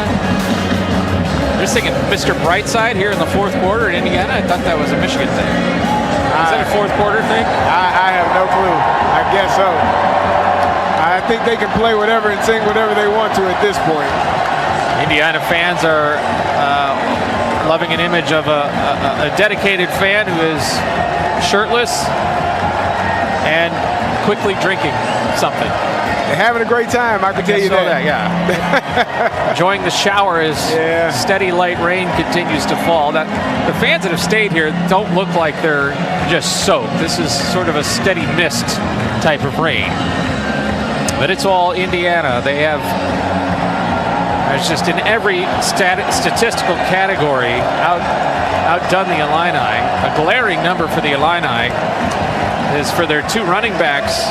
And by the way, we have not seen Hayden Lawford carry the ball. He was not listed as unavailable. Yeah, he was down there warming up pregame. I assume they felt like it was unnecessary for him to get any opportunities today, still coming back from that ankle injury from a couple of weeks ago. But Caden Fagan with 12 yards, and Khalil Valentine with a total of 1 yard rushing. That's 13 yards from your backs. When you add in Luke Altmaier's sacks, he's lost 20 yards. Illinois is in negative territory rushing-wise. Yeah, that's not a recipe for success.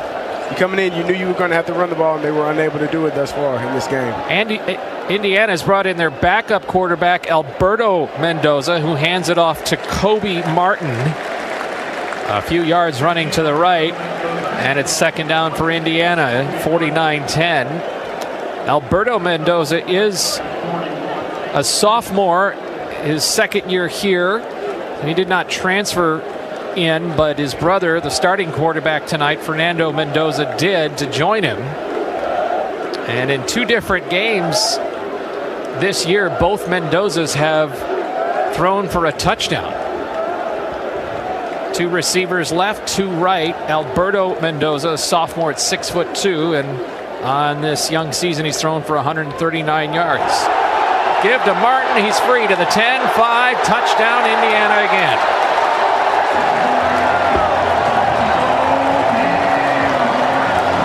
It's 55-10.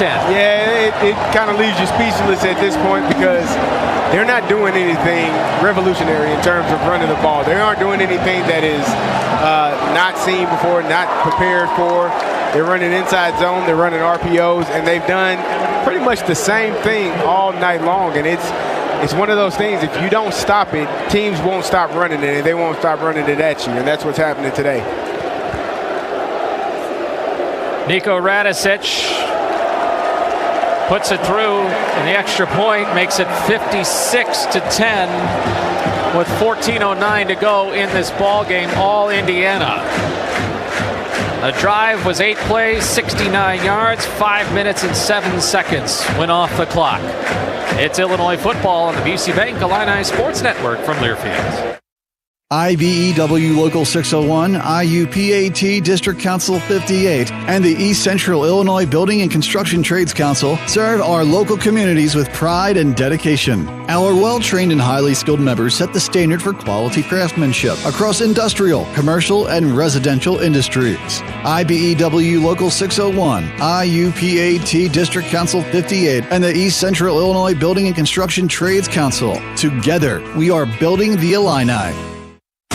Hey, Illini fans, it's college football season, and SeatGeek is the official ticket marketplace of Hail Marys and walk-on heroes. SeatGeek makes it easy to find tickets so you can be a part of all the action this season. Whether you're buying or selling tickets to Illinois football games or to any other live event in your area, SeatGeek is the place to do it. SeatGeek is the official ticket marketplace of the Fighting Illini. Let's go Fighting Illini! SeatGeek. Welcome to your field. The weather is perfect. The soil is perfect. The seedlings are perfect. Enjoy your relaxing day. We all know that's not farming. That's fantasy. It takes grit and hard work to do what you do. Dynagrow Seed is bred and tested for your reality with a proven history of success in your area year after year. Dynagrow Seed. For real. Visit seedyoucantrust.com.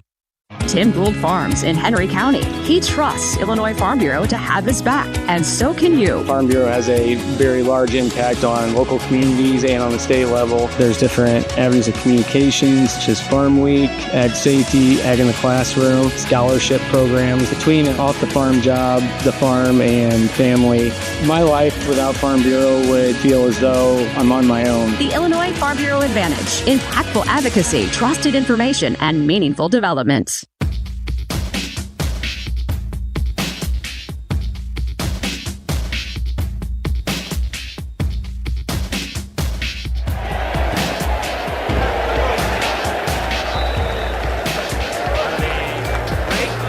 Football, it's a quick pass on second down to the right side, caught by Hudson Clement, and Illinois has third down and 4 to go. They came out of that break quick. 13-10 to go for the ball game, and Illinois still trying to find their second third down conversion. Just 1 of 9, Kerry Davis, and it's 3rd and 4 on Illinois' 28-yard line. The towels are waving here at Memorial Stadium in Bloomington. Snap to Altmaier. Pocket closes, and he's pulled down by his arm. A sack from Tyreek Tucker, a redshirt junior defensive lineman in his second season here. And the Illini will be forced to punt again. Yeah, it's not good enough. I mean, you're getting a simple bull rush by a defensive lineman, and you got to be able to be stout up front, do what we call drop your anchor as you sit your butt down a little bit and make sure you don't allow that defensive tackle to push you back into the quarterback to have a sack. Here comes the 8th punt of the night from Keelan Crimmins. He's averaged more than 44 yards a punt tonight, and this one sent high to the middle of the field and a fair catch just before the 35-yard line in Indiana territory by Jonathan Brady.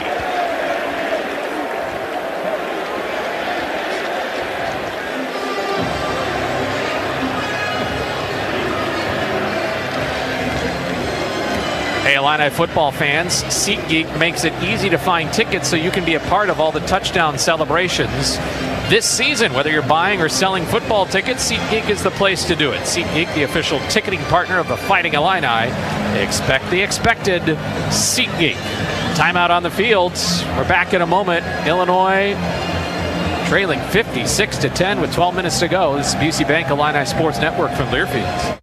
Illini fans know a strong starting lineup makes all the difference. And when it comes to your health, Carl Health puts the right team on the field for you. With the doctors, hospitals, and specialists you already know and trust. Whether you're exploring Medicare Advantage options or individual plans, choose a plan that chooses Carl Health. Visit choosecarlhealth.org to stay connected to the care teams who are there for you, your family, and your community. Choose a health plan that keeps you in the game. Choose CARLEhealth.org. Today's game is brought to you by Barbasol Shaving Cream. Why pay more for gels when Barbasol delivers an instant thick lather for a close, comfortable shave? This is Fighting Illini Football from Learfield. Wherever you are in your career, Aces Online has a program that fits. Choose from stackable certificates, standalone courses, or master's degrees you can complete 100% online. Study what matters to you and earn credentials that make an impact, from sustainability and food systems to health and policy. With expert faculty, flexible formats, and real-world relevance, you'll be ready for what's next. Start small or go big. Either way, your next move starts here. Explore more at acesonline.illinois.edu.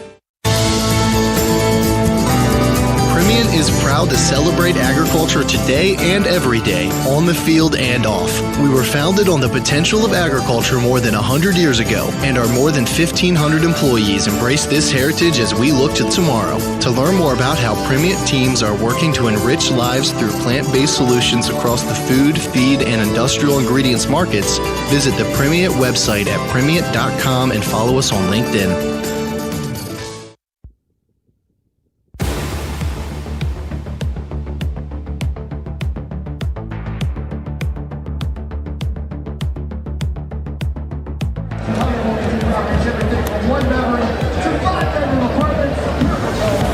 Back in 2013, the Illini lost by a healthy margin here in Indiana, and this is a big one, 56-10 right now for the Hoosiers. And Curt Cignetti trying to make a statement. He said in the offseason we needed to upgrade, especially on the line, Kerry Davis. He said we want to show that we can play with the big boys. And everybody thought Illinois was a big boy coming into this ballgame. And I'm not saying they're not going forward. But Curt Cignetti has made a statement here tonight with this Indiana Hoosier team. Yeah, they definitely have. Like I said, running pretty much the same plays all night long, running right at you, inside zone, outside zone. And, you know, the RPO game is what softened up the Illini defense in the first half. Now they're able to just run the ball, and they're having success with it. Just ran to the outside with Kobe Martin for a first down run. Ball's on the 45-yard line. That was a nice gain there for Martin, and Indiana's just doing what it wants to do. Gabe Ackus did get a stop there. That was a run of 12 yards up to the 45-yard line. Indiana ball up huge by 46-yard lines. Alberto Mendoza, the younger brother of Fernando Mendoza, is the backup quarterback and in here. And a give again to Martin. Up to the 45-yard line of Illinois, near the first down marker. Matthew Bailey stopped him. He'll be just shy of the first down, so second and short coming up. So I mentioned these Mendoza brothers have each thrown a couple of touchdowns in the same game a couple of times this year. The last time that happened in college football, you got to go back to 2015 when a pair of brothers did so for Arkansas. And their head coach at the time was Brett Bielema. The Allen brothers. Two receivers right, and a running play for Martin. Gets the first down, 5 yards ahead. And give him 6 on that to the Illinois 39-yard line. And I can tell you that it is hard living when consistently the person that is the first person to make contact on the running back is your safety or your corner. That means he's 6, 7, 8 yards downfield before you even get in a hand on him, and that's hard to sustain as a defense. Matthew Bailey was shaken up on the play and was the safety that made the tackle. He's up on his own power walking off with the Illinois training staff, and 10-14 to go. Hoosiers 56, Illinois 10. And Gary Davis, you said you've been speechless on this. I appreciate you hanging in there, though. Well, I'm trying to find, a rhyme or reason. I thought that this game would be turnovers would be something big in this game. Neither team has turned the ball over. We haven't had a turnover. Indiana has dropped a few opportunities for interceptions. I think that punt block was huge, though. It kind of feels like a turnover. Yeah, it shifted the momentum of the game, and then you had that huge punt for Indiana, which put us down inside the 2-yard line. It's just a few things here and there in the first half that put you in a position that where you are right now, and Indiana's kind of doing whatever they want to do offensively up front, running the football. Ball on Illinois' 39-yard line. Alberto Mendoza, the quarterback. Give to Martin. To Van Horst. Bounces to the outside, and he's met outside the 30-yard marker, short of the sideline. I think it might have been Zanai Scott that wrapped him up. Younger, or was it Tyler Strain? I think it was Tyler Strain. But again, 8 yards downfield, and your corner is the one making the tackle. And I will tell you this, Scott, one thing that I'm seeing right now, and I'm sure USC is going to be watching it, every opponent that we face here in the next few weeks, these running backs for Indiana are attacking our safeties and our corners. If you'd rather be the hammer than the nail. Right now, we are being the nail, and we are getting attacked. And if you're a corner or DB, that's something you need to take a look at for next coming weeks. Solomon Van Horst, the running back, gathers a first down ahead for 3-4 yards. Van Horst is very old. He's listed as a graduate, transferred from James Madison, who didn't on this Indiana team, but Van Horst is 28 years old. Whoa. Well, for the love of the game, Scott, keep playing, as long as they allow you to play. Now Kobe Martin is back in there.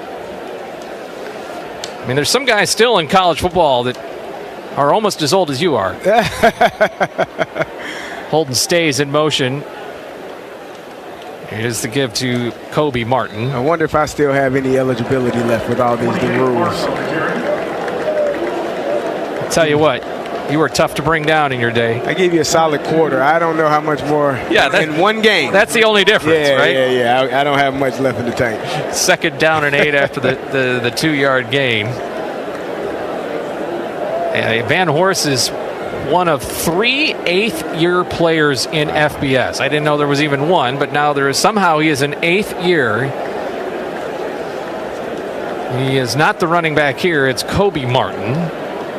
And Jonathan Brady in there in the backfield. Martin takes the handoff and squirts through the line and gets all the way inside the 10 down to the 8. It looked like he was stopped for dead, but then found a hole and popped out of there, ran angling to the left to the 8-yard line, first and goal, and Tyler Strain stopped him.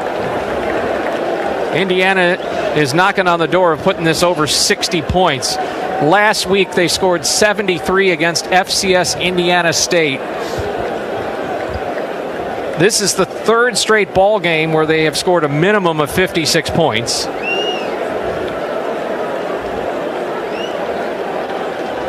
First and goal at the 8-yard line. Martin, the ball carrier. Martin gets it straight up the hash, and he's right into the end zone. A touchdown again. My goodness. 8-yard rushing touchdown for Kobe Martin. Indiana 62 and Illinois 10. An 8-yard run, and it chewed up 5 minutes and 23 seconds on that drive. 8 plays, 67 yards. Yeah, that's tough. I said, running right at you. Secondary is the first person to touch the running back. I think on about 7 of those runs, it's a hard way to live. It's a hard way to play football if you're unable to get the guy on the ground in the backfield or near the line of scrimmage. Extra point is good. 63-10. Illinois trails Indiana. 6:39 to go. It's the Busey Bank Illini Sports Network from Learfield. What's one way to enjoy Illini football? From a great seat. One that's yellow, comfortable, and lets you handle the tough yardage. So pop in your earbuds, put the game on, and take your seat on a new John Deere from AHW. With our online build and price tool, you can create the mower, compact tractor, or gator that fits your exact needs and budget. Try out our build and price tool online at ahwllc.com. Proud sponsors of Fighting Illini football. Jobs in every field, great salaries, flexible hours, and top-tier benefits. All from a state job? Yes, really. Really great careers. Visit work.illinois.gov. Trabajos en cada profesión, excelentes salarios, horarios flexibles y beneficios de primer nivel. Todo eso en un trabajo estatal. ¿De veras? De verdad. Encuentra carreras verdaderamente geniales. Visita work.illinois.gov. You can just picture it. The anticipation before the big moment. The band playing, the adrenaline flowing, the confidence that you're about to hit the field and simply dominate. Now you know what it feels like to plant a field of Brevant seeds. Because when you choose Brevant seeds, you're not looking for a simple win. You're looking to turn heads and make a name for yourself. This is your turf, and when you get out there, it's sheer domination. Get started at Brevant.com/domination. Win, win, win.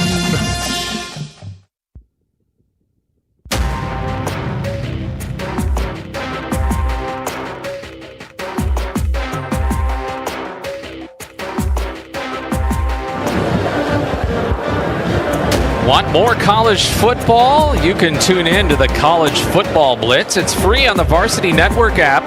Think of it as the college football version of NFL Red Zone with nonstop action every Saturday from noon to midnight Eastern. Just open the Varsity Network app and search for College Football Blitz to keep the excitement going.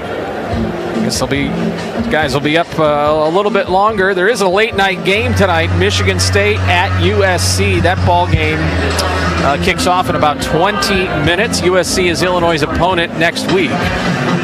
It's an 11 a.m. homecoming kickoff. They announced that Fox will have the Big Noon Kickoff show in Champaign.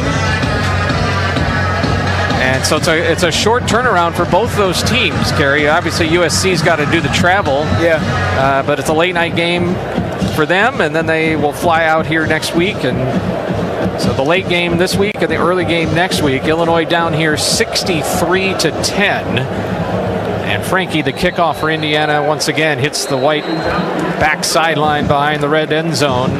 Now the crowd's starting to thin out. Well, they are. One thing, Scott, you got to know, no one in the Big Ten is going to feel sorry for you. You got injuries. Xavier Scott is injured. We heard that Caleb Patterson was on crutches early. He's injured. You got some injuries in the secondary. You got some injuries in the backfield. You got injuries all over the place. But it's the Big Ten.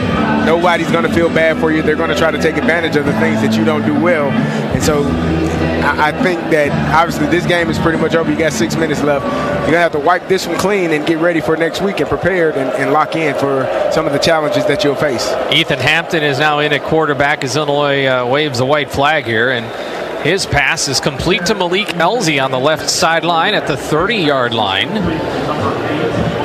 They'll give him 6 yards on that. So Ethan Hampton comes in. That's just his second pass as an Illini. He's a transfer from Northern Illinois. Had a good year as their starter last year and helped them beat Notre Dame in an upset, if you recall that, with Northern Illinois. He hands off the ball to Khalil Valentine, who angles his way to the right for a first down at the 35-yard line. Clock running with just over 6 minutes to go. It's 63-10 Indiana. I hate to bring this up, but the last time Illinois gave up 63 points was back in 2018 when Iowa shut out the Illini 63-0. Hampton spirals one to the left side, and a high point catch from Malik Elzy. He's caught 2 balls now. Elzy with 5 receptions coming into the game. Scott, I think that was the first down we got this half when Khalil picked up that first down. Well, there's something to build on. Hand off to Khalil Valentine, angles upfield, and he's good for a first down there, short of midfield.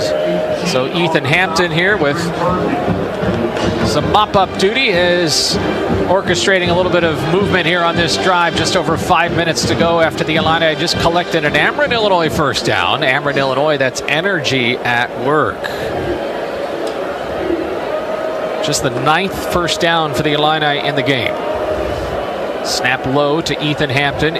Throws it over the middle, a one-handed deflection by Colin Dixon, and it's picked off by Amari Farrell in the secondary for Indiana. It's an interception at the 30-yard line of Indiana.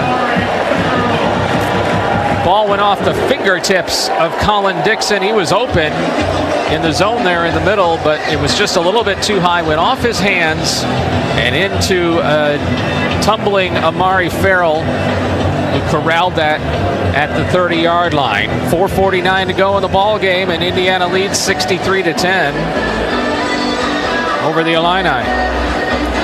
For game day and every day, download the new and improved Fighting Illini mobile app. Manage your tickets, follow your favorite teams, and receive special offers straight to your phone. Download for Android or Apple today. And don't forget, when you're on the go and want to stay connected to live college sports anywhere in the country, download the free Varsity Network app, available on Apple and Android. With new features this season, it's easier than ever to listen live and keep up with your favorite teams. Don't miss a moment. Get the Varsity Network app now. Indiana's offense, how about this for efficiency? 7 consecutive drives that have ended in a touchdown. Yeah, it has been a rough one, and I would be foolish to think that they don't want to try to make it 8 consecutive drives before this game ends. Yeah, it's 4 minutes, 49 seconds left, but I just feel like, Kirk Cignetti is trying to prove a point to not only, Illinois and the Big Ten, but to the country, saying that his team is one of those teams. They did a great job last year making the college football playoffs.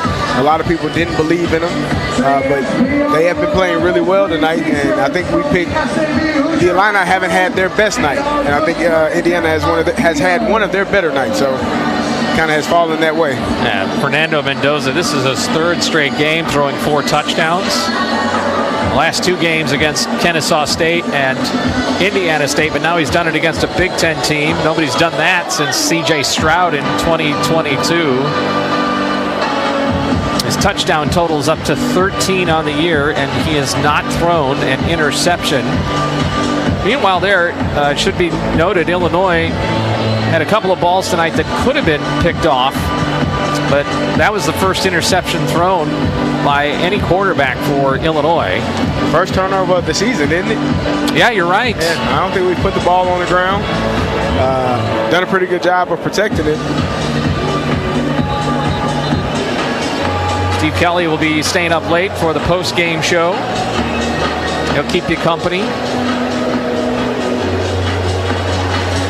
And we intend to talk with Coach B after the ball game as well. Illinois down 63-10.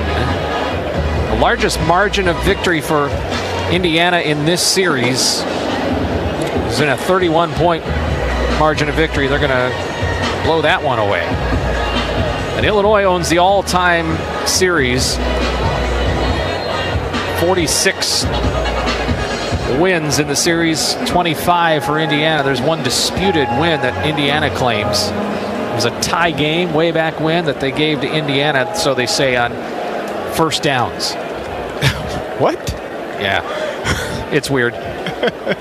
Kobe Martin, a ball carrier on first down from the 30-yard line, plows ahead to the 34-yard line. Illinois' rushing total tonight just 2 yards. Indiana is up to 271.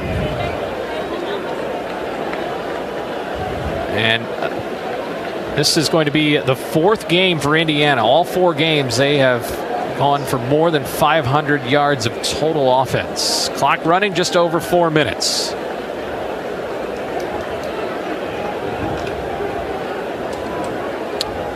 Pistol look. Alberto Mendoza, the quarterback, high snap, puts it in the belly of Martin and runs for a couple yards straight ahead to the 34-yard line of Indiana, and Indiana will have a 3rd down and 5, under 4 minutes to go. Well, maybe Indiana has waved the white flag, and not the ones that these fans have been waving all dang on night. They showed up. It's a thing now here. Yeah. I mean, football is a thing here. Curt Cignetti is going to have his 15th win as the head coach of Indiana.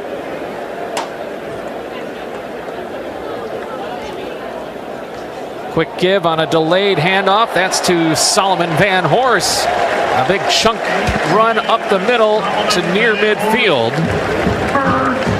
Solomon Van Horst, an 8th year of college football for him. He's had some miles put on those legs. And the ball is inside the southern border of the Indiana cutout. Painted dark red on the midfield. Just under 3 minutes for the ball game. Indiana 63, Illinois 10. Some of the backup receivers and second level 2 deeps. Here's a keeper by Mendoza. Jukes his way to the 40, inside the 40, just outside the numbers. Tyson Rooks and Zanai Scott. He's the younger brother of Xavier Scott. Going to stop on him, but it's a 1st down.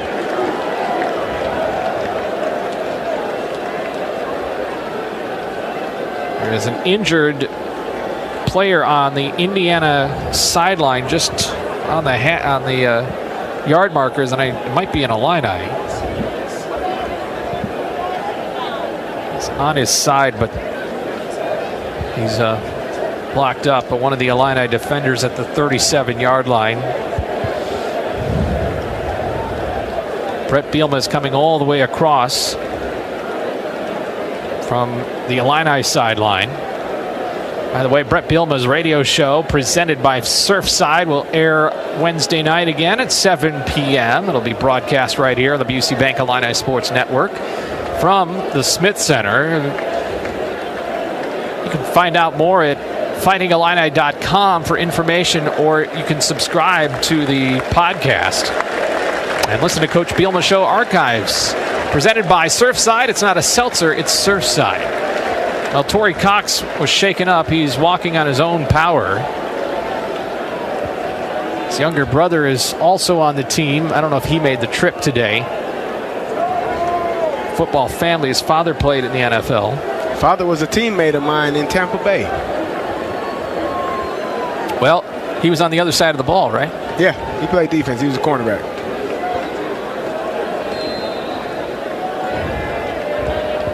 That's good stock there.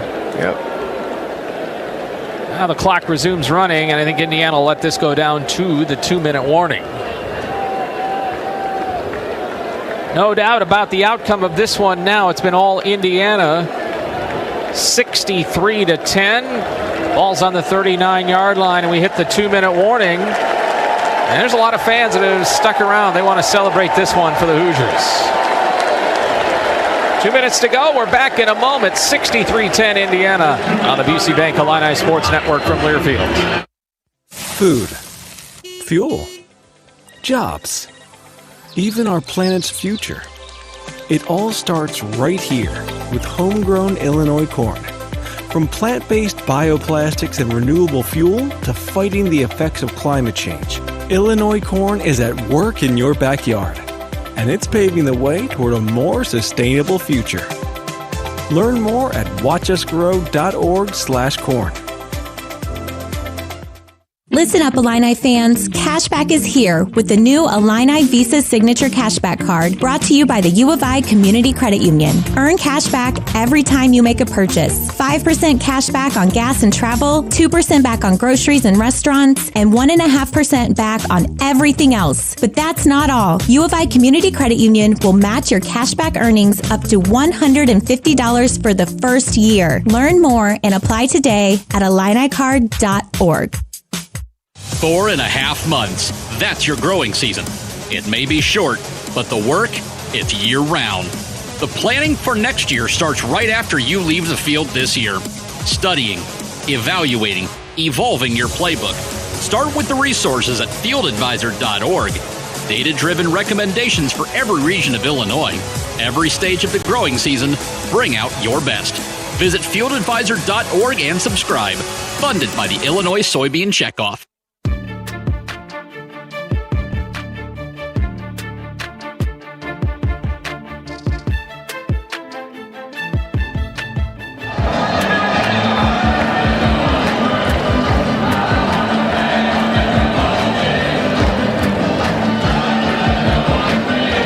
Minutes to go in the ball game. 63-10. Indiana leads Illinois.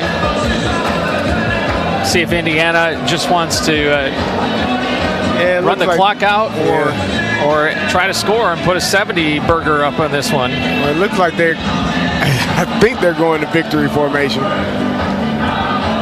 Yeah, obviously Illinois will not have interest in calling timeouts that they have. That's of little use at this point. And the conclusion is not in doubt. This is the most points scored by either Illinois or Indiana in this series, dating back to 1899.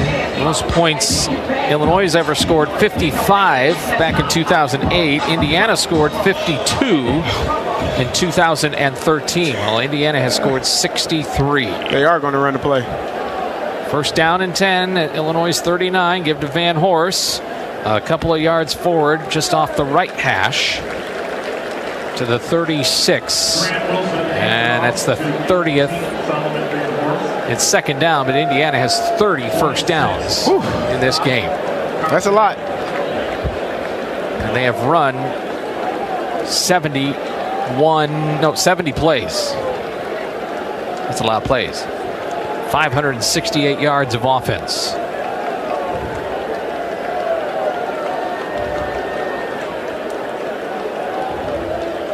Three to the left, one to the right. It's second down and 7 at Illinois' 36-yard line. Snap to Grant Wilson, the now third-string quarterback, and a handoff to Kobe Martin. They're going all the way down the depth chart. Just a minute to go now, and it's third and short at the 31-yard line of Illinois. Grant Wilson is a transfer from Old Dominion, a team that Indiana beat in their opener 27-14.